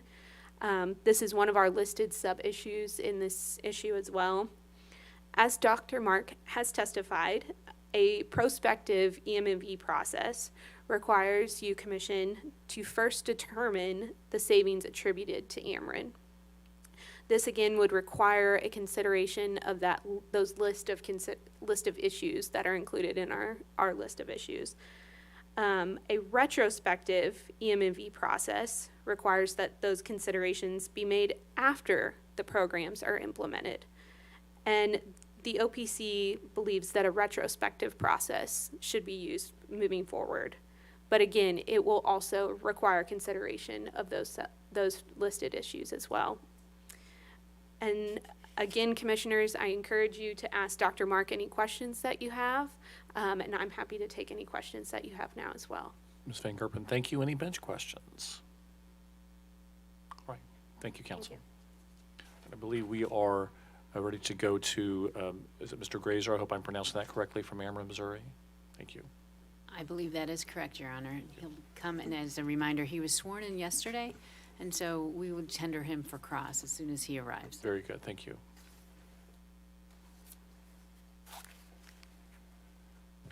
And Mr. Grazer, I'll remind you, you're still under oath. Any cross-examination for this witness from Renew, Missouri? No, thank you. Thank you. Any cross from NRDC? No, thank you, Judge. Thank you. Any cross from staff? Yes, Judge, thank you. When you're ready. Good afternoon, Mr. Grazer. Good afternoon.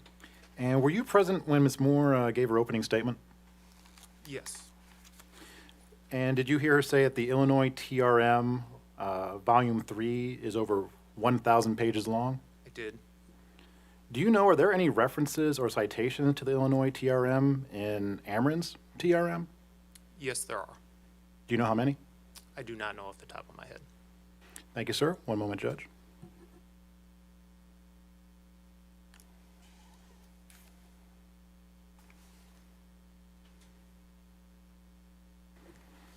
Mr. Grazer, the citations that are in the Ameren TRM to the Illinois TRM, are you aware, are they citations to the document as a whole, or do they have specific page citations? Subject to check, I believe there are specific page citations. But that is subject to check at this time? Yes, I don't know off the top of my head. Thank you, sir. No further questions this time, Judge. Mr. Pringle, thank you. Any cross from OPC? No, thank you. All right, thank you. Any bench questions? Seeing none. Any, no bench questions, I guess, so no cross. Any redirect? No, Your Honor. All right, thank you. Mr. Grazer, thank you. Your Honor, I don't believe Mr. Grazer is going to appear again, so I move to admit Ameren Exhibit 110, which is the rebuttal testimony of J, just the letter J, Neil Grazer, and, oh, he's on tomorrow? I apologize. He's probably cheering now. He is on TD. He is in that list of, so I will withdraw my moving and move tomorrow. I apologize. No problem, thank you. God has hope us up. Right. The next, I think we're going on to several staff witnesses. I think Mr. Kiesling is the first one scheduled to appear. That's correct, Judge. Right. Mr. Kiesling, have you been sworn in yet? Yes. All right, you're still under oath. Anything from staff before he stands cross? No, at this time, the staff tenders Mr. Kiesling for cross-examination. Right, thank you. Any cross-examination from public counsel? No, thank you. Any cross from Renew Missouri? No, thank you, Your Honor. Any cross from NRDC? No, thank you, Judge. And cross from Ameren, Missouri? No, thank you. Right. Any bench questions? I think I have one, and if you're not the proper person I should ask, feel free to let me know who I should ask. I believe it's staff's position that the EM&V approach should be rejected. Is that correct? Yes. If the commission were to approve either the entire application or maybe just a portion of it, what would be staff's proposed modifications that should be made to the EM&V approach to address some of staff's concerns? I believe Staff Witness Jay Lubert would probably be the best to speak to that. All right, thank you. I think that's all I have. Any other bench questions? Any recross based on my questions, public counsel? Oh, it's staff's witness, Judge. Excuse me. Well, I was going to ask, I guess, any recross based on my questions, so. Sorry, public counsel, any cross? No, thank you.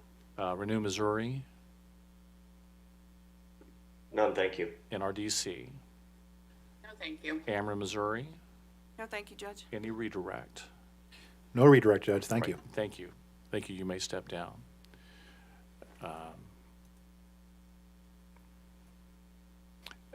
Next witness, staff witness, is it TV? Am I pronouncing that correctly? Justin Tevy. Tevy, excuse me.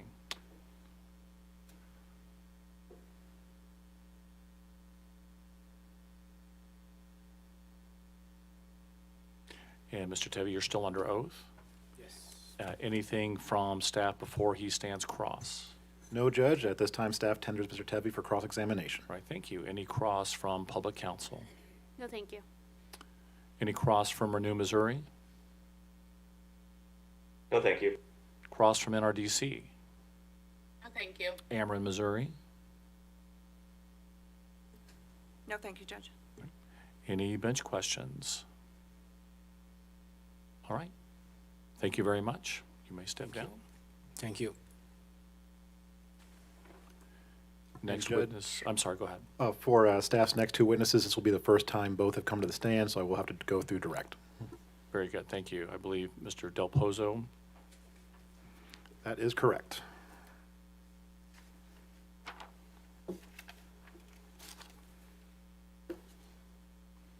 And if you'll raise your right hand to be sworn, please, sir. Do you swear the evidence you're about to give will be the truth, the whole truth, and nothing but the truth, so help you God? Yes, I will. Thank you very much. You may have a seat. Mr. Pringle, when you're ready, sir. Thank you, Judge. Good afternoon, Mr. Del Pozo. Good afternoon.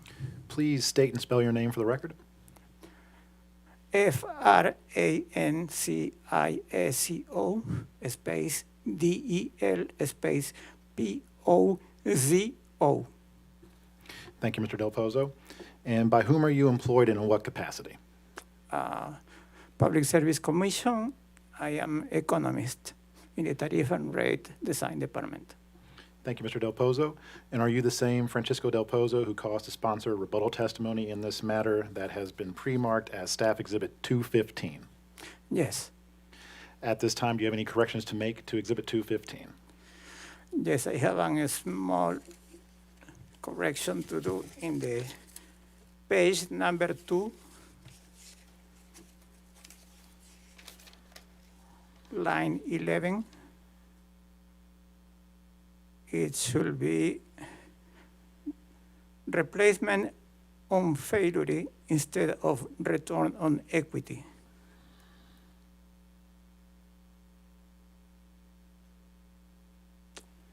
Replacement on failure. FAILURE.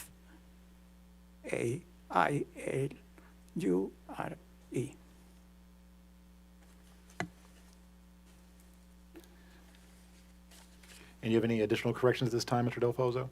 No, that's Thank you, sir. And is the information contained in Exhibit 215 true and correct to the best of your belief and knowledge? yes, it is. If I were to ask you the same questions within Exhibit 215, would your answers be the same or substantially similar? Will be the same. Thank you, Mr. Del Pozo. And Judge, this will be Mr. Del Pozo's only time on the stand for these proceedings, so at this time I move to enter Exhibit 215 on the record. And that's his rebuttal, or? Yes, all Mr. Del Pozo has in this is his rebuttal testimony, correct. Exhibit 215 has been offered. Any objections? Hearing no objections, Exhibit 215 is admitted into evidence. And he's ready for cross, is that correct? That is correct, Judge. At this time, staff tenders Mr. Del Pozo for cross-examination. All right, Mr. Pringle, thank you. Any cross-examination, public counsel? No, thank you. Any cross from Renew Missouri?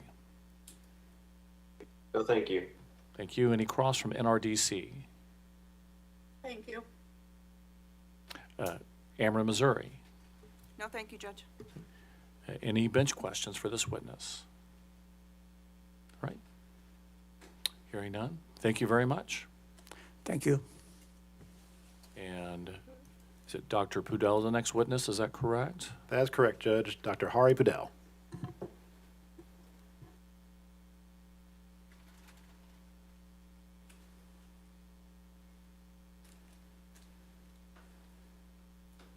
And if you'll raise your right hand to be sworn, please. Do you swear the evidence you're about to give will be the truth, the whole truth, nothing but the truth, so help you God? Thank you. You may have a seat. And Mr. Pringle, when you're ready, sir. Thank you, Judge. Good afternoon, Dr. Pudell. Good afternoon. Please state and spell your name for the record. Hari, H-A-R-I, middle initial K, last name Pudel, P-O-U-D-E-L. Thank you, Dr. Pudell. And are you the same, oh wait, sorry. By whom are you employed and in what capacity? I am employed by the Missouri Public Service Commission in the Tariff Rate Design Department in the Industry Analysis Division as an economist. Thank you for that, Dr. Pudell. And are you the same Dr. Pudell who caused to sponsor in these proceedings direct, rebuttal, and surrebuttal testimony, which have been pre-marked as staff exhibits 216, 217, and 218? Yes. At this time, do you have any corrections to make to exhibits 216, 217, or 218? Yes, I have two corrections in my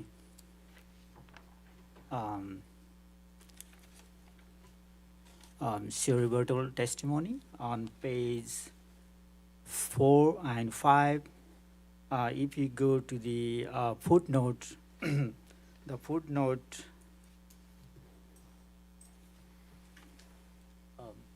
6 should be instead of Dr. Jobmark, it should be J. Neil Grasser, Ameren, Missouri. And on page 5, footnote 7, it should be Dr. Jeff Mark instead of J. Neil Grasser. Just it's a flip-flop. Do you have any further corrections to make at this time, sir? No, I am not aware of any. Thank you, Dr. Bedell. And is the information contained in exhibits 216, 217, and 218 true and correct to the best of your belief and knowledge? Yes, I do. If I were to ask you the same questions within exhibits 216, 217, and 218, would your answers be the same or substantially similar? Will be substantially similar. Thank you, Dr. Fidel. And Dr. Fidel will be taking the stand again, so we will not be entering his testimony on the record at this time, but staff does tender Dr. Fidel for cross-examination. Mr. Pringle, thank you. Any cross-examination from public counsel? No, thank you. Any cross from Renew Missouri? None, thank you. Thank you. Any cross from NRDC? No, thank you, Judge. Any from Ameren, Missouri? No questions, thank you. All right, thank you. Any bench questions for this witness? All right, hearing none. Dr. Pudell, thank you very much. Thank you. The next scheduled witness, I believe, is Brad Fortson from staff. That is correct, Judge, and this will be Mr. Fortson's last time taking the stand. So prior to cross-examination, I would like to move to enter his testimony on the record. If you have those exhibit numbers whenever you're ready. Yes, those will be exhibits 206, the direct testimony of Brad Fortson, 207, the rebuttal testimony of Brad Fortson, and 208, the surrebuttal testimony of Brad Fortson. Any objections? Hearing none, exhibits 206, 207, and 208 are admitted into evidence. Anything further before he stands cross? No, at this time, staff tenders Mr. Fortson for cross-examination. Mr. Pringle, thank you. Any cross from public counsel? No, thank you. Any cross from Renew Missouri? No, thank you, Your Honor. Cross from NRDC? No, thank you. Ameren, Missouri? No, thank you, Judge. Any bench questions? All right. Thank you very much. You may step down. Is it Mr. Lubert who's the next witness? Yes, Mr. J. Lubert.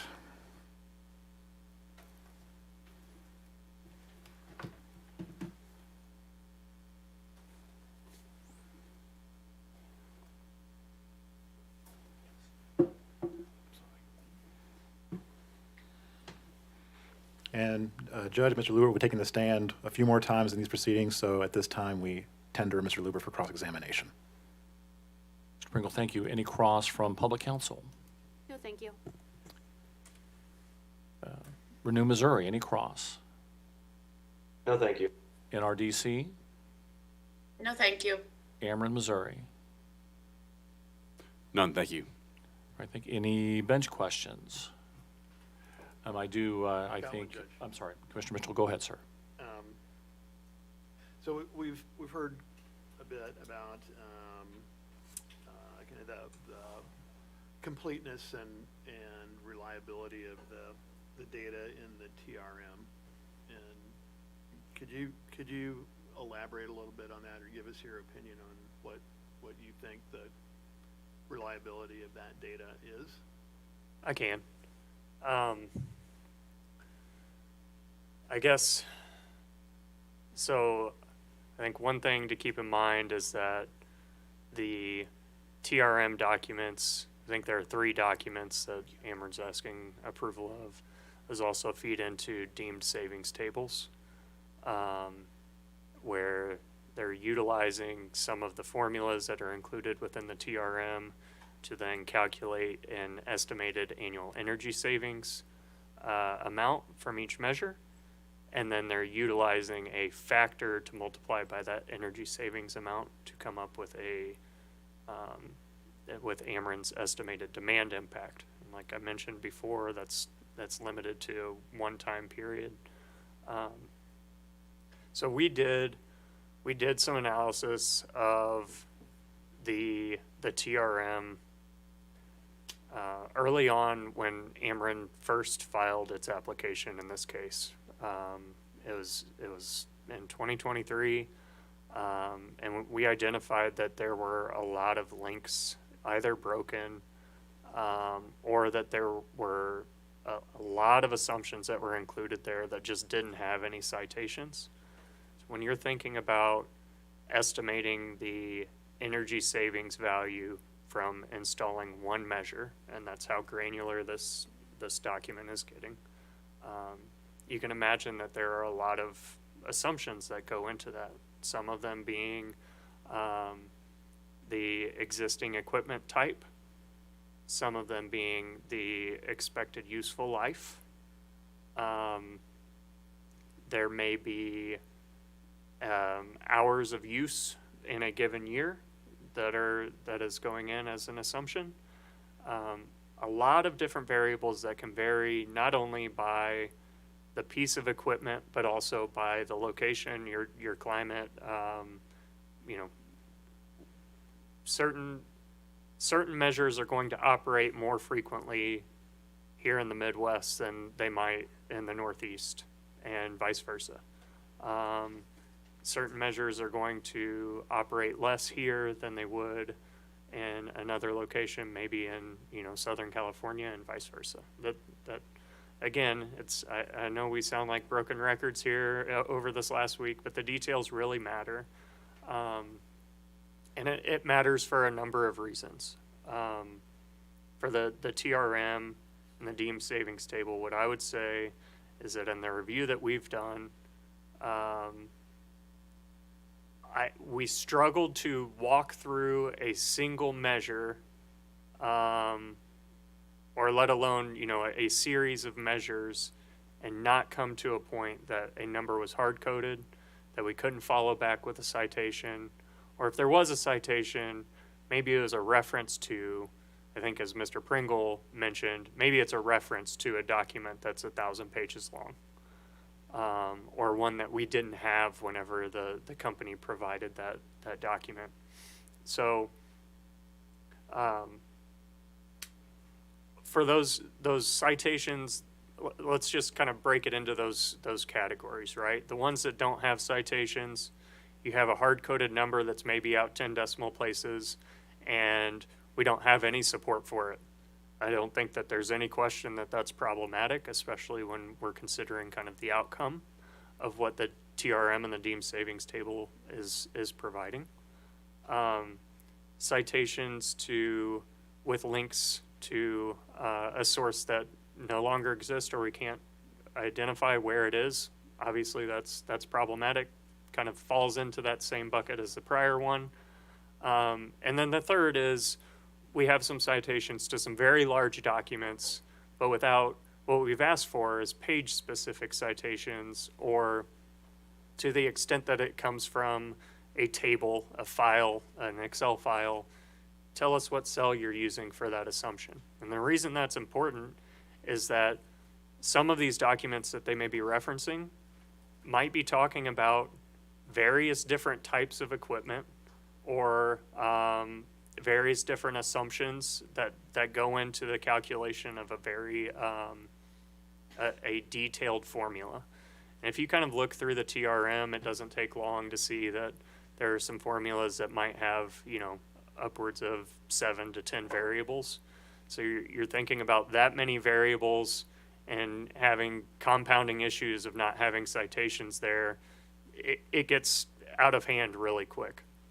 I think your original question is what issues we had with kind of the documentation and the reliability. We started to look through some of those that did have citations, and we found problems with the assumptions that were included there.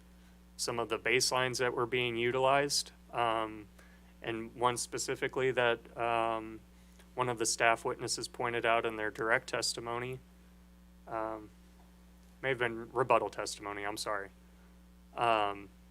is the issue of what baseline do you utilize for HVAC equipment. And to give, I don't want to get too far in the weeds here, but the baseline is essentially what is the least efficient equipment that's available for replacement, is a kind of a high level way to think about it. Instead of utilizing a baseline of equipment that's available today, what the company would utilize in their deemed savings table is a seasonal energy efficiency rating much, much lower than that. So just as an example, I think instead of utilizing a SEER 14, which I believe is the standard today, they were using somewhere between a SEER 8 and a SEER 9. What that does is it drives the energy savings estimate much higher than what's realistically expected to occur. So you have overstated savings. Now, I can't stress enough that the TRM and the deemed savings table are kind of the, I want to say, to an extent, the backbone that Ameren's basing all of their estimates on in this application. They're basing those program summary sheets that we talked about earlier today in Appendix A on to determine what the gross and net megawatt and megawatt hour savings are. They're basing those on the deemed savings tables. They're basing their program target and their earnings opportunity targets, just like we talked about with that. But then they're also planning to utilize those deemed savings tables and the TRM and the calculation of the throughput disincentive, which is some others have referred to as the lost revenues, right? So the estimate that they have for the amount of energy that you've saved, they're going to multiply that by the net marginal rate. And Dr. Podell talks a little bit about this. We can I implore you to ask him about that. I'm sure he'd be happy to talk about that process. But you're utilizing that assumption, that flawed assumption, kind of over and over and over through this process, not only on the front end as they're asking for approval of their application, but also then on the back end when it comes time to charge ratepayers for that net throughput disincentive. And then they're also utilizing that to some extent for the earnings opportunity as well. So evaluating that energy and demand savings. So you start kind of cascading or snowballing this issue of unreliable, and it picks up steam, and you start adding more and more assumptions on top of it, and it becomes more problematic. That's where we are with that. And can you help me understand the origins of that document? Where do those documents come from? So I can give you some perspective from cycle 3 on is probably the best that I can do today. and that's because I haven't been with, I came to the commission during cycle 2. But the TRM was proposed. Ameren requested approval of the TRM and a deemed savings table. I want to say it was in 2018 for cycle 3. So I know we looked at some of the revision logs that were talked about earlier today. I know that the TRM is kind of, the way that it's framed, at least I think within the application, is that this is an Ameren document. Now I've heard that there's some source documentation that they're relying on, and I've seen some of those revision logs that talk about changing certain aspects, some limited assumptions as they go along, and providing kind of who has done that revision. But I can't state with certainty who, if somebody handed Ameren this TRM or handed them the deemed savings table and said, this is the numbers you should use.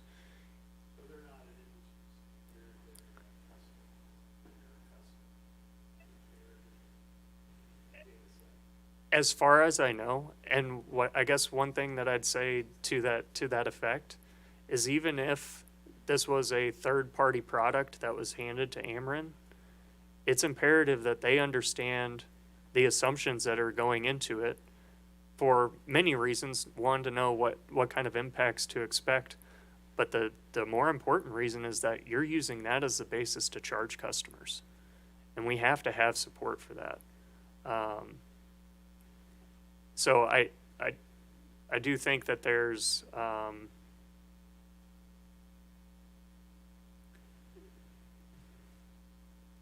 I think that the TRM in this case has been a more visible topic than what it's been in a prior case, but it's not because it was any less important in that case.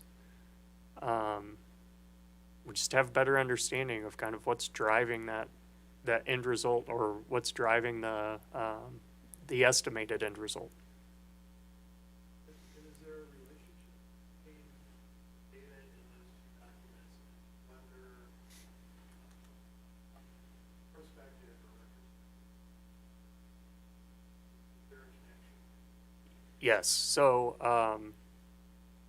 for the calculation of net throughput disincentive as Ameren's proposed, my understanding is that it is going to rely on those estimations from the TRM as a primary source. So you're going to take I don't want to get too far in the details because the mechanism itself is kind of complicated, but at a high level, you're taking the number of measures that are installed in a given month, you're multiplying that, you're doing some averaging so that you're assuming it happens mid-month, you're multiplying that by the estimated energy savings that occurs, and then you're multiplying that by a factor to come up with the net throughput disincentive, which gets included as the TD component of the EEIC, the Energy Efficiency Investment Charge. So if you're doing that on a prospective basis, you could go an entire year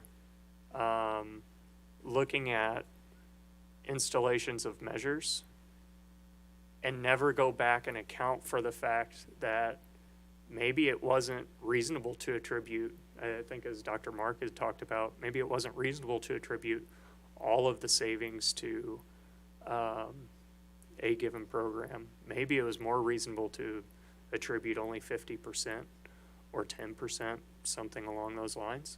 And if you do that on a prospective basis, you've essentially charged customers for that throughput disincentive for that entire year, even though that wasn't a reasonable thing to have done. And you're shielding, you're placing that risk on the ratepayer and shielding the company, but also the implementers to an extent, from risk of them driving installations of energy efficiency measures that they probably shouldn't have been focused on. Thanks very much. That helps me understand. Commissioner Mitchell, thank you. Any other bench questions? I think I may have a few. Mr. Leward, if the commission were to approve either a portion of this application or the entire application, what would staff's proposed modifications be to the EM&V approach to address some of staff's concerns?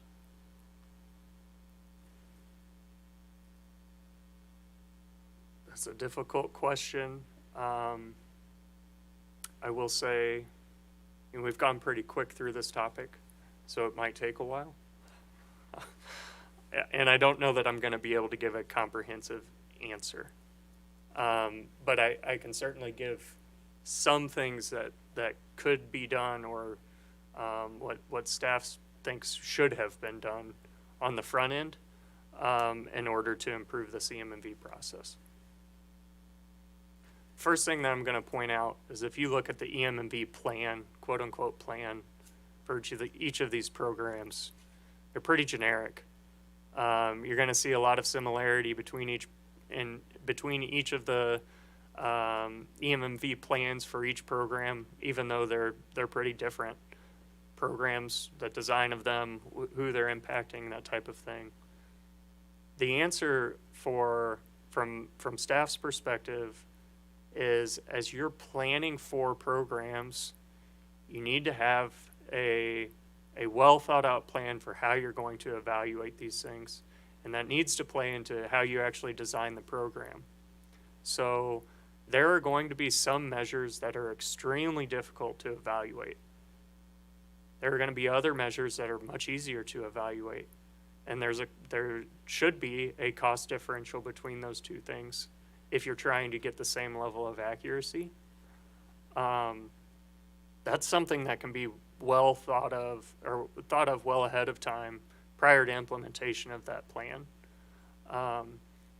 If there are measures or programs that are ripe for free ridership, then you can implement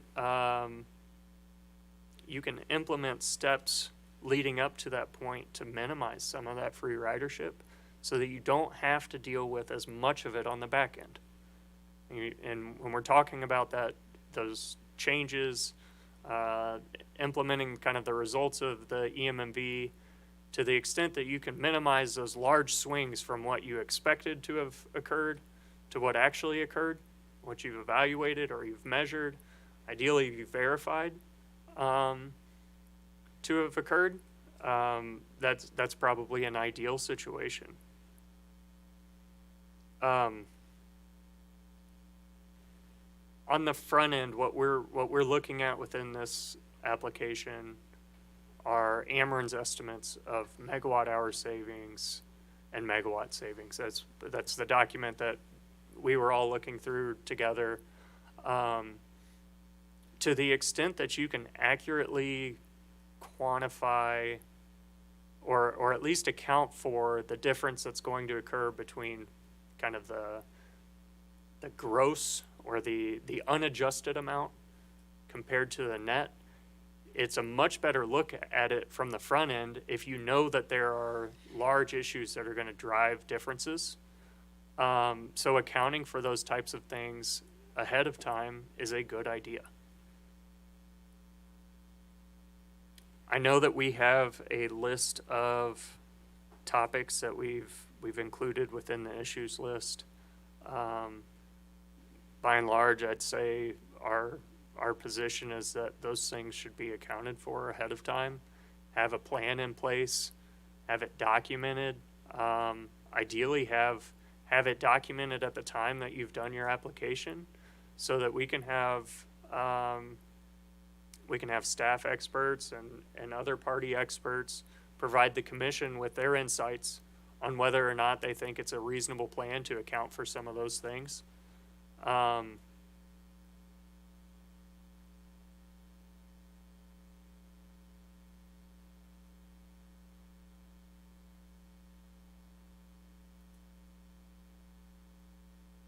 then I think another area that's important to keep in mind is one of the things that I don't think, well, it hasn't been talked about with this issue because we've gone quick, right? When we're evaluating things, when we're looking at the results of evaluation, those results are relying on the avoided costs, at least to date, okay? To date, the evaluation results have relied upon the avoided costs that were approved by the commission. We know those are incorrect because they're at best a forecast and at worst an overestimation, which is what we're talking about in this case. But we have real data every year about what the actual cost of energy is in a given hour. It's publicly available information through MISO, right? We have real data through the results of the PRA on what the market price of capacity is in each season. And so to the extent that you're evaluating megawatt hour savings and megawatt reductions, identifying the time periods is really important. We've talked about this. But then applying that to real data to have an understanding of what those actual avoided costs are. What was the result compared to what the forecast was or what the estimate was from the company would give a very clear indication of whether or not that was an overblown estimate. It would also give a clear indication of whether or not they're hitting the time periods that matter.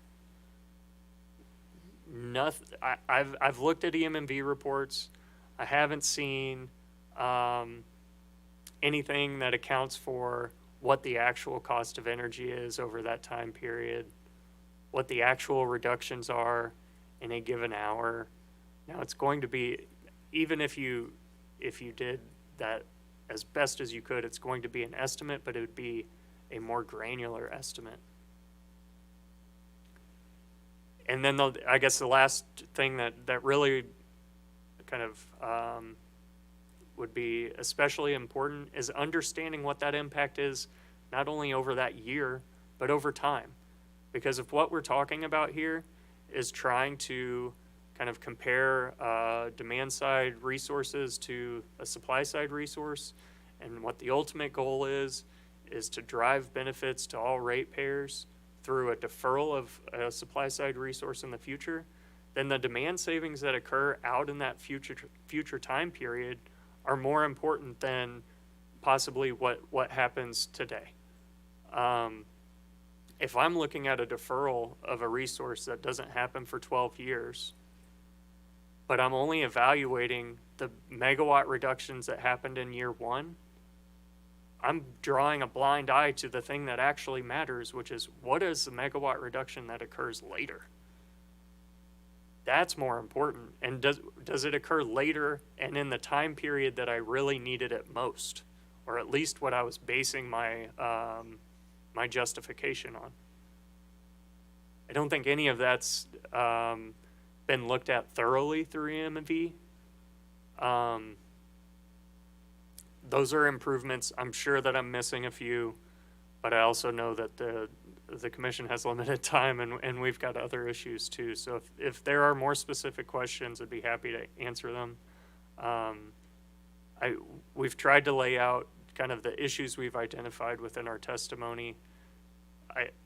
I will caution that there are probably others that we just haven't identified yet. All right, Mr. Luber, thank you. I do have a few more questions, and I don't really like to break in the middle of a witness like this, but we've been going for about a couple of hours, and I do want to give people a chance for a break. So I'm showing it's not quite 3:30, so let's take a break until about 3:45 or so. Is there anything further from council or from the bench before we take a break? All right. We will stand in recess then until 3:45. Thank you. We're off the record. Thanks.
Brian, are you ready? Well, good afternoon. We are back on the record. Mr. Lubert is still on the stand for EM&V, and I believe Commissioner Mitchell has some additional questions. Thanks, Jay. You mentioned a laundry list of worries about the data sources in the TRM and the deemed savings tables. And did you ever take that concern to Ameren and ask about it? And if so, what was the response? Yeah, that's a good question. Yeah, I raised that issue really early on in the initial application. The first data request that we sent, I wrote, and it identified that there were large swaths of hard-coded numbers within their work papers without citations. We asked for those citations, and we didn't get a responsive answer in the first place. And so we had conversations with the company, and we had several conversations with the company, and it became clear fairly quickly that they weren't going to be able to provide citations for deemed savings table and the TRM.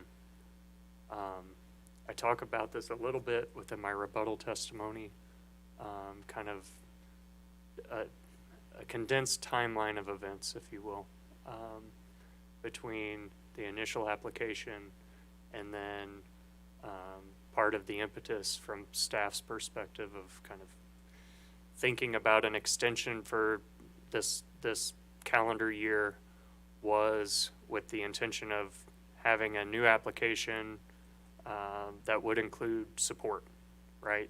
We know that support is needed in order to look at something like this on a long-term basis, or on and with the magnitude of the dollar value. And we had workshops and discussions, and we described some of the issues that we were running into. You know, we walked through and we hit this point, and it's a wall. It's a hard-coded wall of data to some extent. We asked for, I mentioned we asked for the citations, but once we had the amended application in hand, after months and months of, multiple conversations with the company, their witnesses, we got an amended application. I want to say it was early in 2024. I want to say it was January. I may get the timing wrong there. And there were, again, large swaths of data that were hard-coded. And so we sent a follow-up data request that was largely similar to DR1 in this case. I think I've attached it to my testimony. Essentially asking for the same information. Provide us the support for the assumptions that are included, citations for all hard-coded data. Tell us where, if you've calculated a number somewhere else, tell us where it pulled from so that we can follow the breadcrumbs back, right, to understand what the support is for these assumptions. And we had follow-up conversations from there. I think there was some discussion about there was a possibility that we'd be getting some of the information updated, and so we kind of held off on raising the issue to having a discovery conference in this case. And we held off so long that we got to a point that it was time to write testimony, or it was time to file testimony. And so that's why I included it in my rebuttal testimony, that this is an issue. It's been an ongoing issue, and we've tried. I want to document it for the commission because I think it's important for you all to understand that we're not just opposing it. We took steps trying to explain what the issue is and trying to address the issue with the company for a long period of time, and we're still in this spot. I wish the outcome was different, but that isn't the case. All right, thank you. I think I have a few more questions. Given that Ameren has deployed AMI to nearly all of its customers, would staff recommend, or would you recommend using a more accurate way to account for savings through measurement of actual rather than deemed savings? I would. That's a great point. That's a great question. I think to the extent possible, to the extent that customers are paying for that investment through their rates, we need to be leveraging that information. Getting data and having a better understanding of kind of what those impacts are, I think is important, and it'll be more important as we move forward. I know that as part of this case, I'm struggling to remember which witness. I want to say it was staff witness Tevy asked for some sampling data of some samples of customers that looked at pre and post usage with AMI data,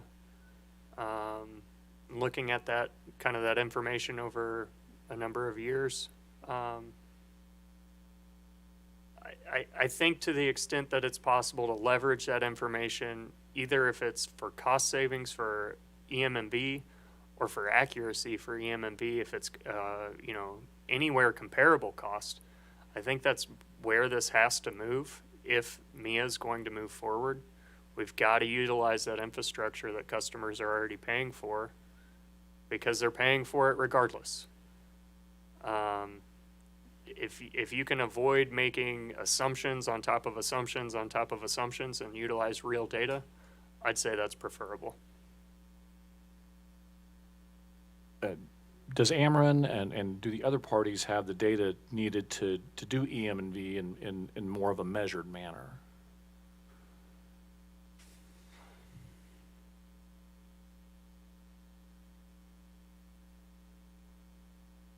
I will tell you that I don't think that other parties have the data to the extent that Ameren does, specifically kind of segmenting customers by rate class and whether or not they've participated and what level of participation. I'm not sure that they have kind of I don't want to say they don't have the capability, but they may not have the infrastructure in place to do so yet. But I don't want to, I can't state that definitively. But I think I'm very comfortable saying staff doesn't have the information available. And my guess is that other parties wouldn't either.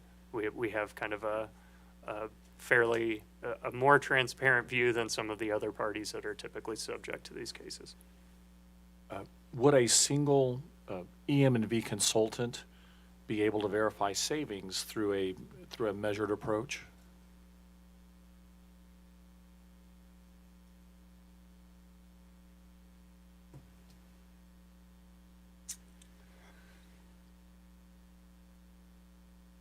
I don't want to give, my answer is going to be caveated. And the reason is, the details of how that evaluation is done really matters. I think we can all understand that an evaluation can be as accurate as possible, and that can come at cost. And it can also be very cheap, but probably not very accurate. And I do think there's some balancing there. So really knowing the details of how that's going to be done, what's going to be looked at, and kind of how you plan to implement that ahead of time is probably important. Oh, I know it is important, but I think also knowing the data that's going to be available for that, if you went that route, kind of the data granularity that they'd have is probably going to drive some of that accuracy and some of the cost. Mr. Lubert, thank you. I don't think I have any more questions, any further bench questions. Any recross based on bench questions, public counsel? Yes, just very briefly, Judge. Good afternoon, Mr. Lubert. You mentioned some ways that staff would fix the suggest fixing the EM&B process. Do you agree that a single independent commission-approved evaluator would be another fix?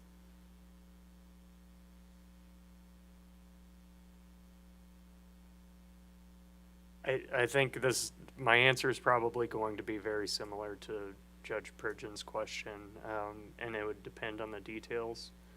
I do think that there are some, I guess one thing that I hadn't thought of prior, but I do think that there are some kind of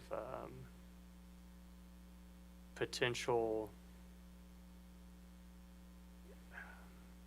conflicts or potential conflicts that could be avoided by not having kind of oversight by the utility and having kind of a centralized look. But the details, again, are so important, and knowing kind of the level of data granularity, the level of review that they're planning, and the accuracy that should be expected from that are all things that have to be considered. And then obviously cost, I think, is another thing that would have to be considered.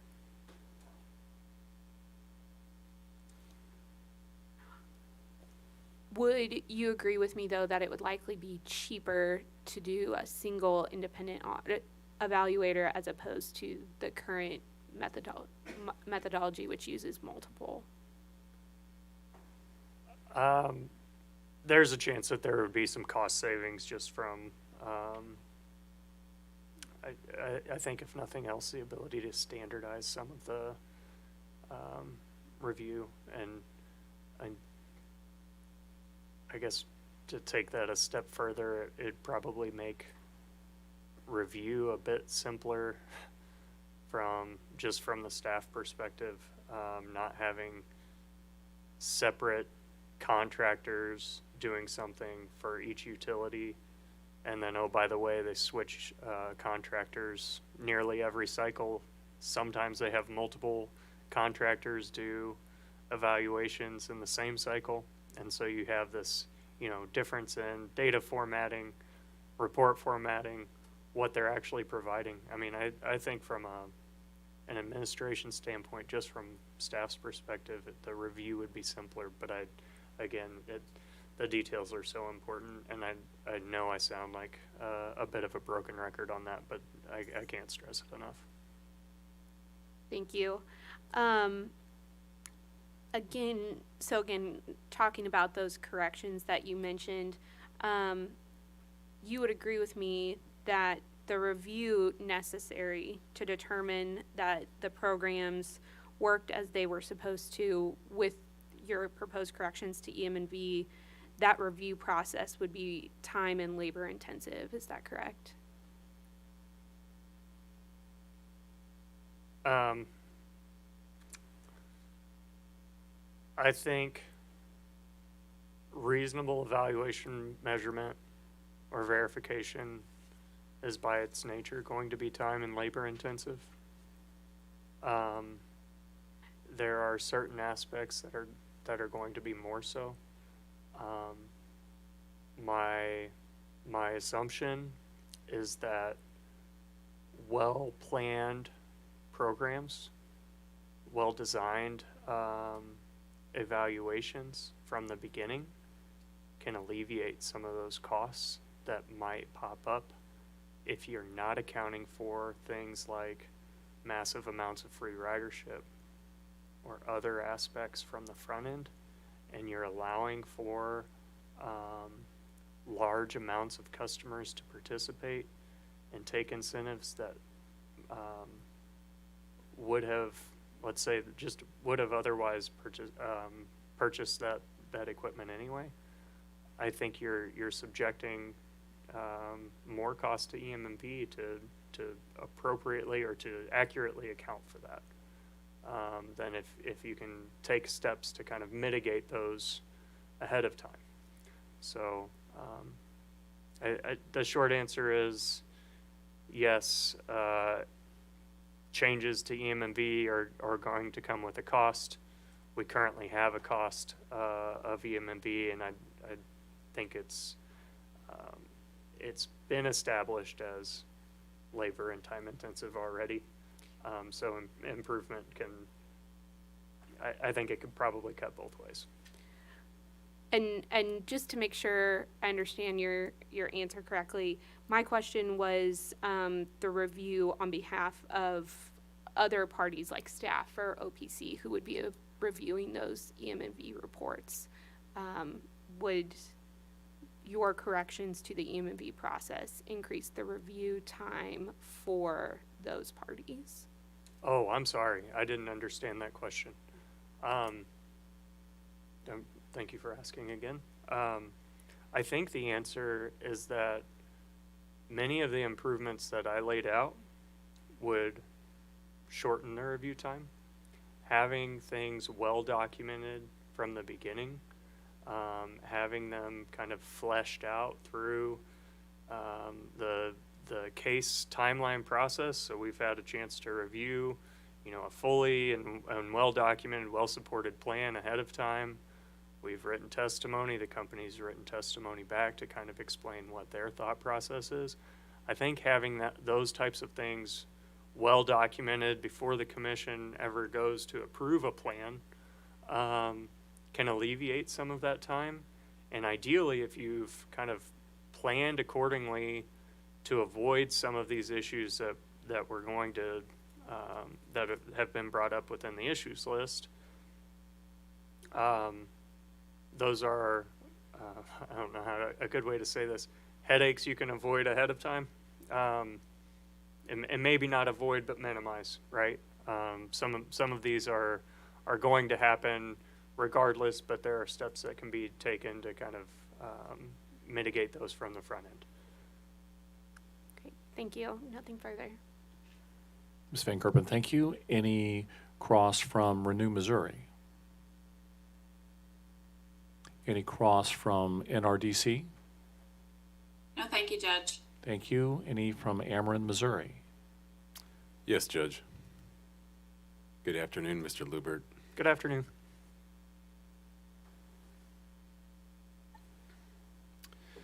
Mr. Lubert, in your discussion with Commissioner Mitchell, you mentioned several deficiencies in the source citations included in Ameren's TRM. Do you recall that testimony? I do. I talked to Commissioner Mitchell both about the TRM and then the deemed savings table as well. I think when I've talked about that, I've tended to talk about those, I guess, set of 4 documents kind of in combination because they're somewhat interlinked. Thank you. Now, staff hired an independent auditor, Evergreen Economics, to perform an independent audit of Ameren, Missouri's M&V process. Is that right? I know that staff employs Evergreen Economics, and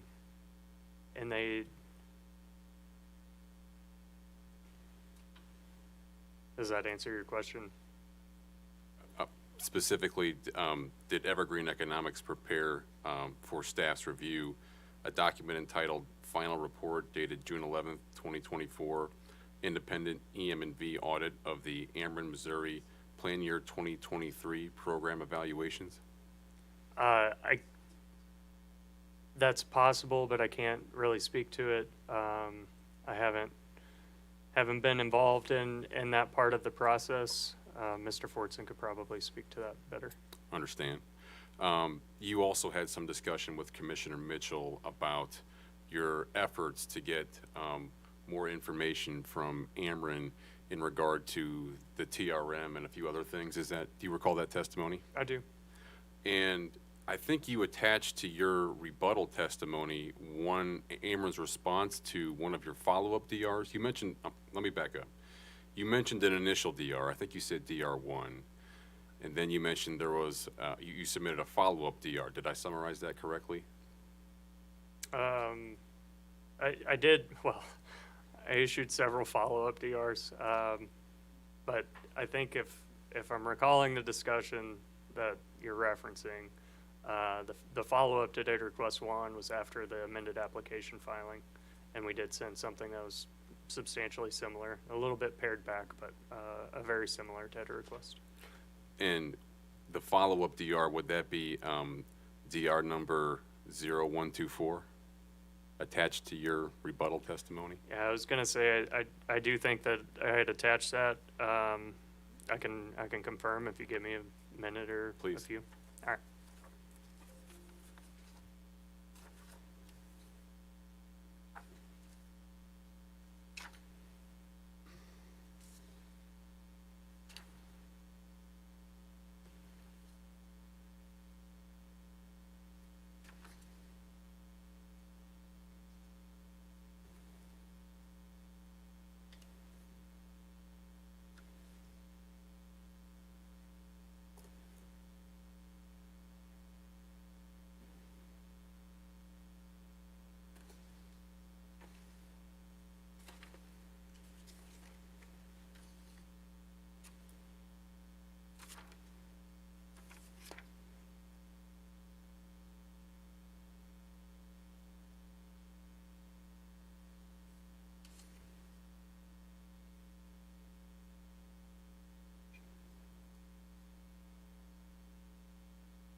Okay.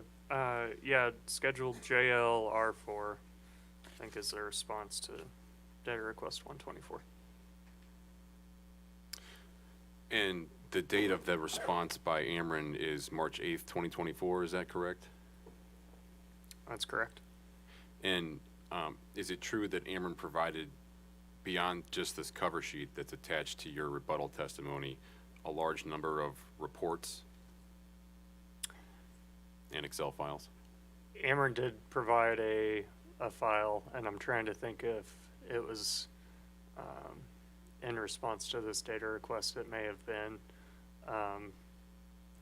some of the, I want to say it was a folder with something like 200 PDF documents of various sizes, but it didn't include any citations, which is what we were asking for in the initial data request, for the assumptions that were included in Ameren's work papers. So we did get kind of a quote-unquote data dump from the company on that date, or on a date. I'm not certain if we got it that same day, with a large amount of information, and that's some of the information that I was kind of talking through with Commissioner Mitchell about. Not having those citations really isn't reasonable, because in many instances there may be information for the same types of measure across multiple different documents, and if I don't know what it is you're utilizing to go and verify the reasonableness of that assumption, then it's created a barrier that's unnecessary, especially when we're talking about something that's over a year after we initially requested it.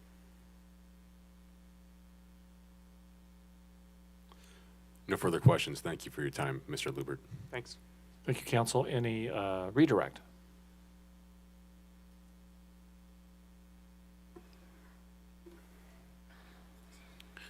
Yes, Judge, very brief. Mr. Lubert, could you go back to that JLR4 that you were discussing with Ameren's counsel? I'm there. Specifically, page 3. And I'm going to read this first sentence from the only full paragraph on this page. And this is Ameren's response to DR 124, correct? Yes, it is. And this sentence, the first sentence on the last paragraph of the response reads, therefore, prior to this data request, Ameren, Missouri had no reason to believe that TRM documentation was a concern of our stakeholders, end quote. Did I read that correctly? You have. Is DR1 and what is the difference between DR1 and DR 124? There are some subtle differences. If you give me a minute, I can probably give you a pretty good indication. They're minimal, I will say that. I think we may have deleted a few sentences because there were a couple pieces of information that were provided over that kind of that 1 year time frame. Give me just a minute.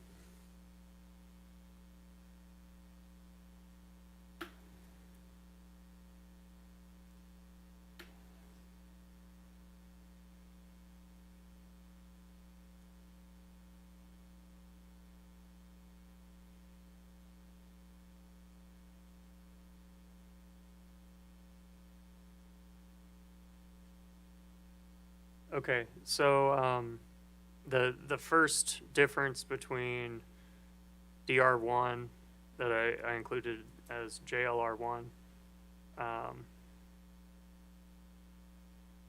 that was responded to in April of 2023, and this JLR4, which is DR124, which is responded to March 8th of 2024.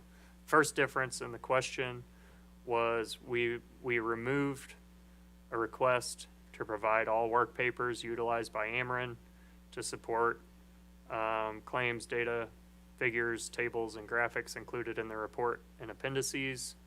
Part of that reasoning was that after multiple discussions with the company, we were able to get more of the work papers that were kind of underlying that initial, that I think they understood that we needed to see kind of the work papers themselves. And so we did remove that request. What didn't get removed is that very next request, which was to provide justification for any of the assumptions made within those work papers and citations for any of the hard-coded numbers. That's something that we talked about from that very, first conversation with them. And so part of that second request was to provide the entire document as well as specific citations to the page and line number for all of the references to work products of Ameren, other affiliates or outside entities relied upon for the report, any of the appendices or the underlying work papers. What we'd asked for in the prior, that first DR, was for them to provide specific citations to the underlying file, tab, and cell for the specific data referenced in each page of the report and the appendices. I guess we may have removed that.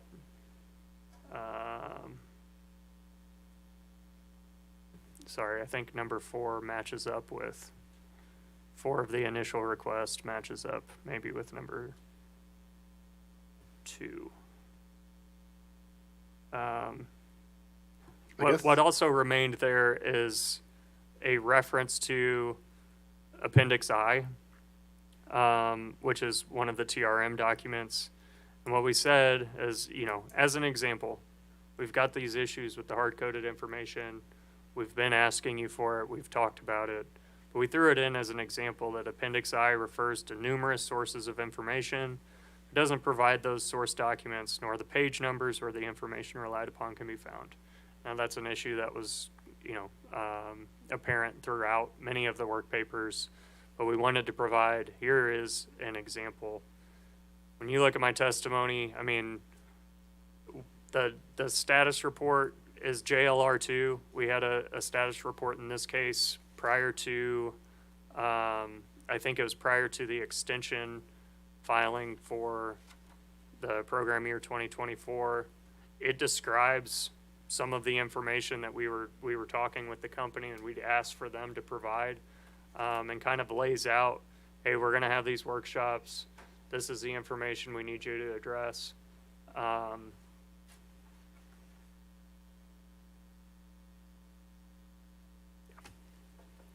guess, Mr. Lubert, it's fair to say that DR 124 was staff's attempt to simplify the ask in DR 1? Yeah, it pared it back, but it was largely the same request. It shouldn't have been anything new to the company. And staff still did not receive all the documentation it was requesting. Yeah, we didn't get the citations for those assumptions, and that is, you know, admittedly, there are a lot of assumptions. We understand that. We understand that citing that many assumptions could take some time. That was part of the reason we went forward with that extension. But we also understand that the company is the one that's requesting approval of that entire document. And they're requesting approval for spending ratepayer dollars in massive amounts over the next few years. And so the burden has to be on them to be able to justify not only those upfront assumptions, but then those assumptions are being utilized to then charge ratepayers through the throughput disincentive mechanism. So, you know, that's an issue that they need to address, and it's not really one that staff can. Thank you, Mr. Lubert. No further questions, Judge. Mr. Pringle, thank you. Mr. Lubert, you may step down. Thank you. And I believe we have Dr. Mark as the final witness on this topic and the final witness for the hearing today. And Dr. Mark, you are still under oath. Ms. Van Gerpen, anything before he stands cross? No, Your Honor, we would consider him tendered for cross. All right, thank you. Any cross-examination from staff? Yes, Judge. Good afternoon, Dr. Mark. Good afternoon. So, I guess I want to talk about the EM&V and the extensions. When it came to the extensions, is the emphasis put on EM&V for the extension years 2022, 2023, and 2024 less than what was agreed to in the initial Cycle 3 stipulation? That's correct. And is one of those reasons because of certain stakeholder concerns with the EM&V process? They were my concerns. I'd flat out say that was the Office of Public Counsel's issue. So just to pull this full circle to what Mr. Pringle's talking about, we've had 3 years of one-year extensions with Ameren.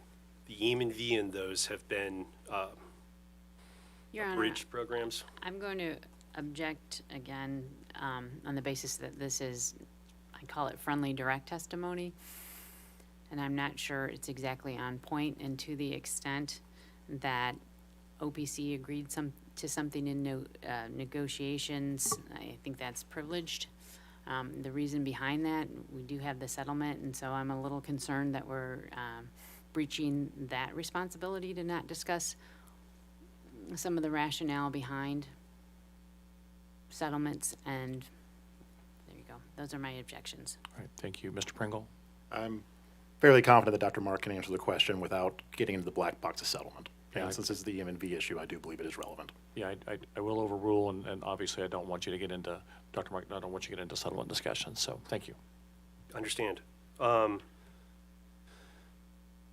is a very complicated, convoluted issue. One of my first real cases working in front of the commission was over EM&V.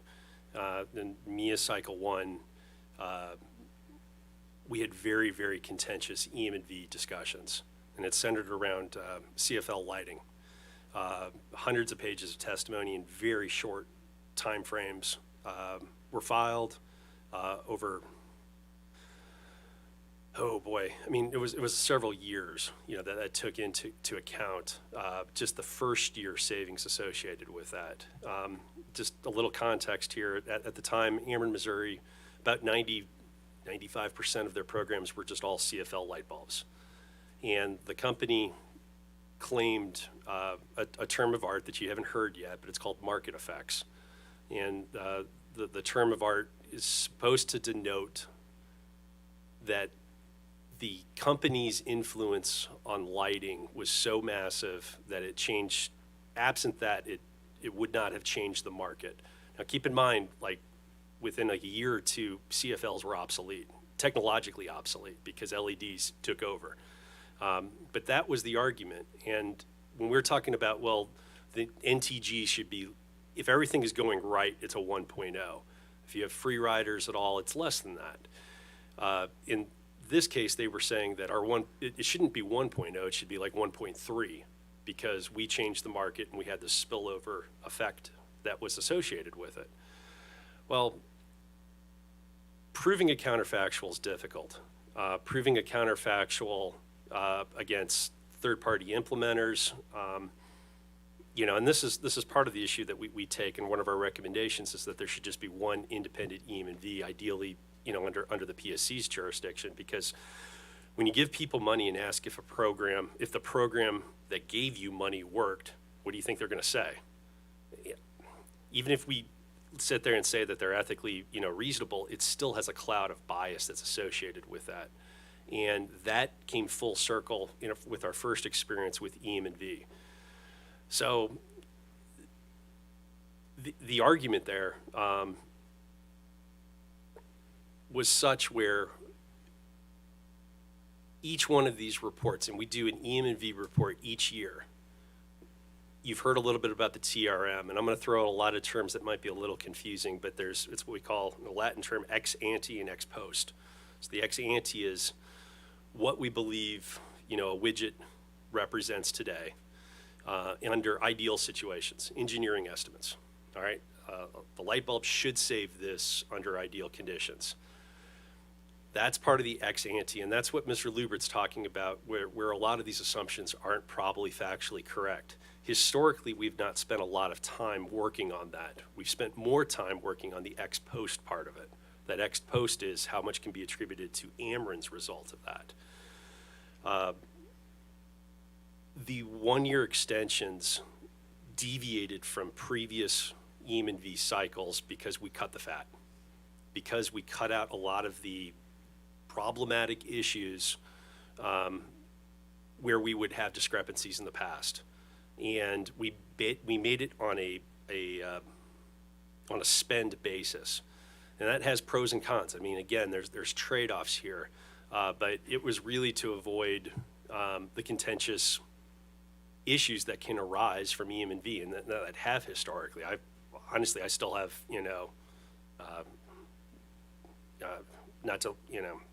I still have issues based off of, stuff that happened a decade ago, and how much time and energy that went into that. So that was the rationale, or that's, at least from my perspective, that was the difference with the EM&V that was agreed to in the one-year extensions.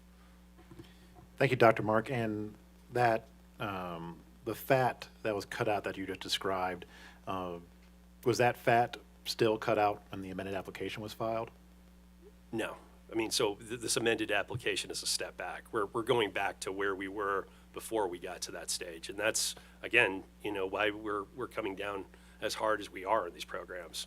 Is we really feel like this is, for something that needs to constantly evolve to make sense, we're not evolving, we're regressing.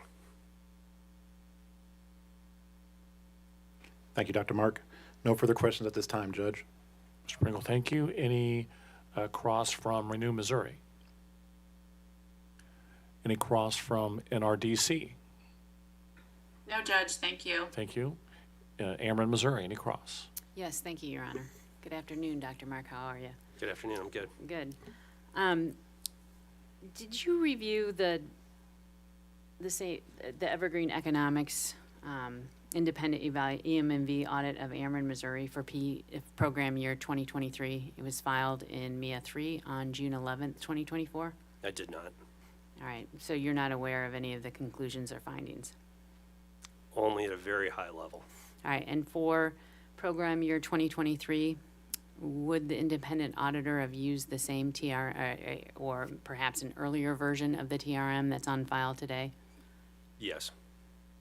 And that TRM that's involved today, I think yesterday, you had indicated that the genesis of that docket, or that document, was from the 2017 statewide TRM collaboration held by the, was it the Department of Economic, Energy, and then VIEC? No, VEIC? The Vermont corporation that has developed a lot of these TRMs around the country. I don't know if I would say the genesis. I mean, I think, there's versions that predated that helped inform that version. So it's just versions on top of versions. But you're right. The version we have today owes some of its findings from the 2017 exercise. All right. Is it your understanding that the Office of Public Counsel, or perhaps even another stakeholder such as, Renew or NRDC, can comment and take exception to any of the findings in the EMMV reports that are filed? If you're a party to the case, that is my understanding. All right, and for the MEEIA 3 case, OPC was obviously a party to the case. So, and I just want to be clear, MEEIA 3, well, we were a party to all these cases, but are we going to talk about MEEIA 3 or the extensions, the 3 or 1 year extensions? Well, aren't they the same docket? They are, but they're different portfolios, is what I would say. It's Okay, just a but- different EMV But procedurally, process. yes. What's different about it? Oh, I mean, massive. So the cycle 3 EM&V is similar to, it's a retrospective process, but it's similar to what you are arguing for today. The 1 year extensions effectively minimized impact evaluation entirely. So your earnings opportunity wasn't based off of recorded savings. Your earnings opportunity was based off of how much money you spent in terms of incentives. But you're talking, okay, so you're talking about the earnings opportunity, but the evaluation used, I think the auditor mentions that too. It used a straight line net to grow, well, it used evaluation, used a net to gross ratio of 0.825 for most programs. Is that? So this is exactly why, when you asked me before, did I read the EM&V, and my answer was no, and I'll explain why it was no, because it didn't matter. Because of what we agreed to, the net to gross was really irrelevant at the end of the day. It was based just purely off of your spend. When we get to the point where we get an EM&V, the issue isn't. But, okay, I'm trying to rationalize this. So Sure. for the MEEIA 3 program, just from 2018 to 2021, Okay. The first 3 years. the first 3 years, there wasn't a standard net to gross applied, correct? Correct. In the evaluation process. Correct. And so is your issue that you like the process where the surveys would be given to the individuals and then you would apply the net to gross, you'd come up with a net to gross ratio and apply it then? Or is it your testimony that you prefer just using the same net to gross ratio across the board?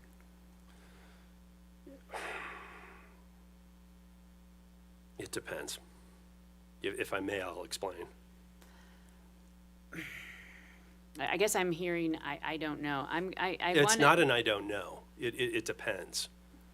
It depends on, So it depends on whether or not the commission approves if the commission approves the application at hand, then we are 100% in support of a retrospective EM&V that goes full force into all of the issues that I addressed and Mr. Luber talks about.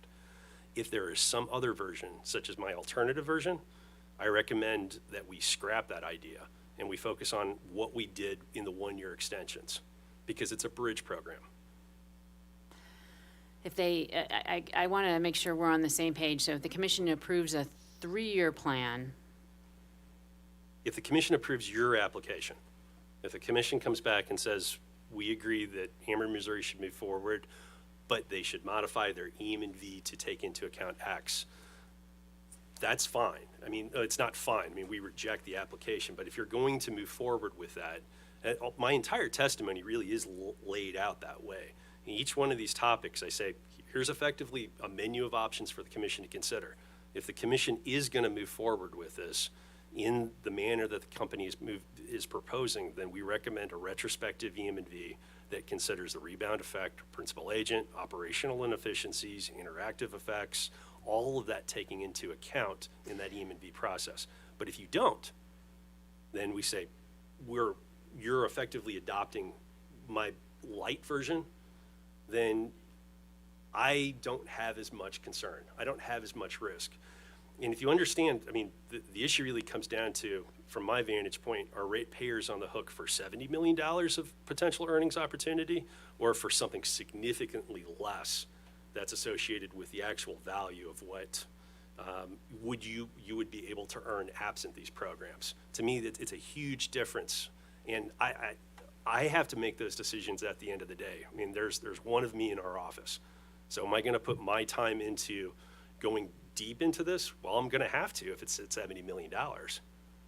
And that's going to take me away from something else and other activities. But it's such a big dollar amount that absent the EM&V process, I have very little confidence. You need that protection. I mean, absent that, you don't have a consumer protection. I want to turn to your recommendation for just a single independent auditor. I think your counsel said that there would be no utility oversight. And I want to clarify, by that, do you mean that there would be no opportunity to comment during the process? Thank For you the for utility. clarifying that. No, that's not what I would intend. Absolutely, the utility would have opportunity to comment and to provide input, be on an equal foot just like every other party.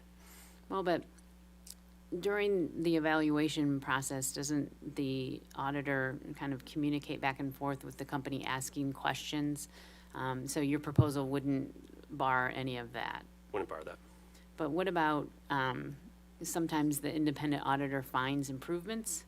Would the company have to wait until the audit comes out a year, maybe a year and a half later, to learn about that, so they couldn't correct real time? I mean, that's how it operates today. There's two elements to an EM&V. I mean, one is process and impact. Process is where the implementer's nice, was there a problem in the marketing of these programs? And the impact is, did the savings actually materialize? So what I'm hearing is, would the company still have the opportunity to adapt their programs based off of process impact, process information?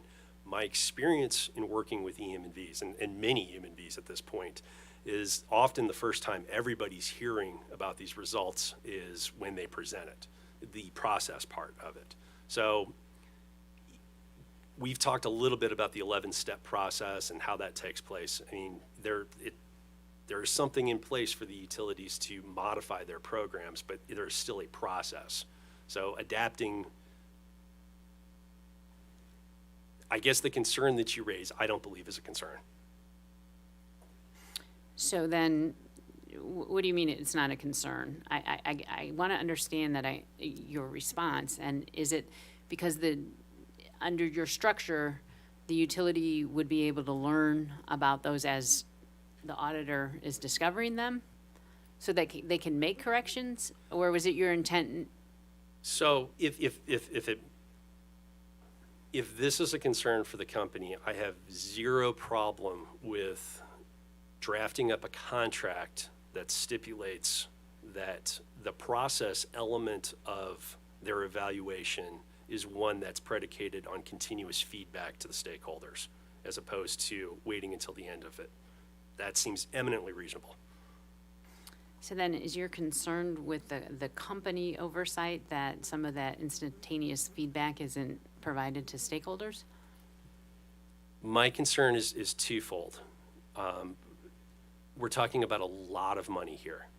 it's based off of one, professional experience that I had with Cycle One and the company and a specific EM&V consultant, and just the overall biasness that can occur when you give people money and ask if the program that gave you money worked and how they might respond to that.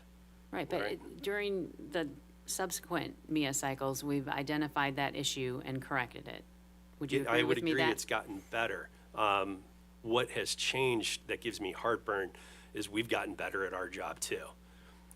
The easiest thing to point out here is this sort of aha moment about the earnings opportunity that I articulated 2 hours ago. Sounds like a nice aha moment on my end, but I sit here and think, damn, I've let that go for more than 10 years. That's 10 years where ratepayers have overpaid, and we've done it incorrectly. So we are constantly refining and getting better at our job. And the issues that I raise here are issues that I have not raised in previous MEEIA applications. Well, do you feel that the EMV structure that the company's is proposing today prohibits you from bringing up those concerns? No. All right, and then you have heard Mr. Lubert testify about some of the changes that he wants and that he recommends. And in his recommendation, he recognizes that it would be a cost. Do you have an idea of how much, do you have a cost estimate for how much it would cost to change the EMV process and perhaps develop a new TRM to the level of detail? I actually don't have, my concern is not necessarily centered on the TRM. Per se. My issue is much more on the operational inefficiencies, the potential rebound effect, all of these other things that I laid out. So it's a two-part question, as I understand it, and you can correct me. How much it would cost? And if you had a cost estimate, yes. It would be much more expensive than it otherwise would be, done correctly. And I think you can help minimize that by having one EM&V consultant that undergoes it. My concern is not that we don't have a forum to raise these issues. It's that when we raise it, it's going to fall on deaf ears, and that we will have to then fight for it in a subsequent case in front of the commission, and why the Ameren agrees we shouldn't study rebound effect. If the company wants to come forward and say, we are comfortable with doing everything that I've recommended, that helps alleviate my concerns. But what I hear is, you have a forum to at least voice your concerns. It's a big difference to me. No, I understand that, but you have a forum here today where you're recommending to the commission that the rebound effect be studied, correct? I'm trying to take advantage of that, yes. Yes, I understand, and I think you're doing quite well. But you've also recommended it in previous MEEIA cycles too. And so I think it's up to the commission then to decide, whether to modify the plan there. I would agree. All right, thank you. I have no further questions. All right, Ms. Moore, thank you. Bench questions? Chair Hahn, when you're ready. Good afternoon. I'll try to make it brief. I'll try to be brief. You referenced the 2023 EM&V reports, or that was referenced in the questions, and you said something like there's something wrong with the the Evergreen Economics EM&V report. From your perspective, you said it was based on their spend. Can you explain that for me? So I don't take any issue with the Evergreen Economics report. The Evergreen Economics, I think, does a very good job. That's the commission's auditor. I did not have any concern with the EM&V report because of the stipulation we entered into. And the stipulation agreed to an earnings opportunity that's different than what the company's proposing here or what we had agreed to in past cycles. So when I say it was based off of spend, it really was. We set it up where, I don't know, well, I'm going to throw out numbers here that aren't accurate, but it's going to be illustrative.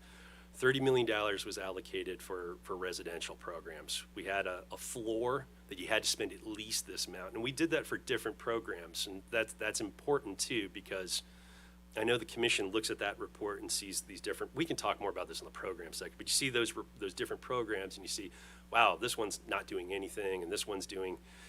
Part of the rationale with this is that we've got programs for all customer classes. So small business is like a really good example. Small business is a really tough niche group to go ahead and focus on. So we had a floor that said you had to spend at least this amount of money or incentives or you were penalized. So it would motivate the company to actually do that. When the company puts out, we've got 36 programs, they can get the energy and demand savings from maybe a handful of those programs. And that's historically what happens, right? Is that a handful of programs do all the heavy lifting and we kind of give lip service to everything else. The result is that some groups end up participating more than others. So our one-year extensions, really, there was a lot of thought that went into it. And I understand the hesitation with, from an outsider looking in, that we would want to verify the savings associated with that. Our sanity check on that was the measures that were being put in place were measures that have historically produced more demand savings, like HVACs. We put a cap on lighting, for example. You couldn't do more than that, can't rely on that. Those were the sort of things that made us feel better about it, and quite frankly, brought the overall cost of the program down too. So there were a lot of mental gymnastics, effectively, that go into, all right, if we're going to move forward with something, how do we make this work that makes sense? And really, that's been the case with MEEIAs throughout. I mean, they've constantly evolving. Thank you. Maybe tomorrow we can talk more about the particular programs. Sure. Or Friday. You do have a PhD, so I'm going to ask you, did you ever have program evaluation? Yes. How many of those program evaluations were prospective? Right. Not many. Yeah. Yeah. How typically would you go about performing a program evaluation? So typically, my research was in mixed methods, so it was a combination of quant and qualitative. My PhD was on the Urban Area Security Initiative and federal funding that was ultimately came down to the states. So I focused in on Missouri and how first responders effectively met that element. So it really was a combination of empirical data and interviews. You know, I just went out and spoke.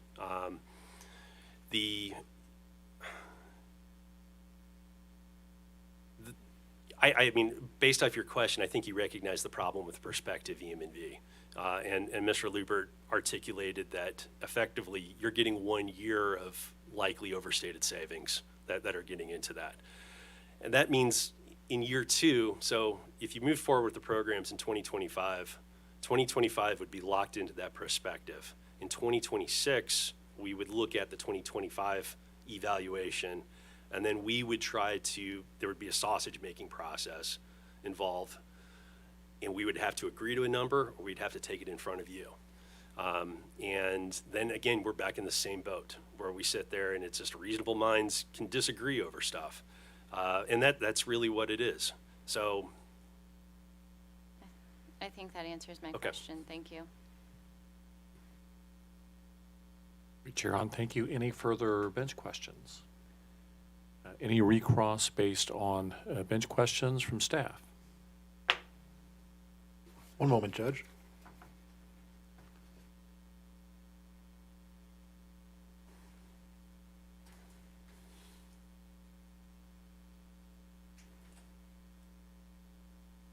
No questions, Judge. Thank you. Mr. Pringle, thank you. Any recross from Renew Missouri? From No, Judge, thank you. All right, thank you. From NRDC? No, Judge, thank you. Thank you. From Ameren, Missouri? No, thank you, Your Honor. Any redirect? No, thank you. Ms. Van Gerpen, thank you. Dr. Mark, thank you very much. You may step down.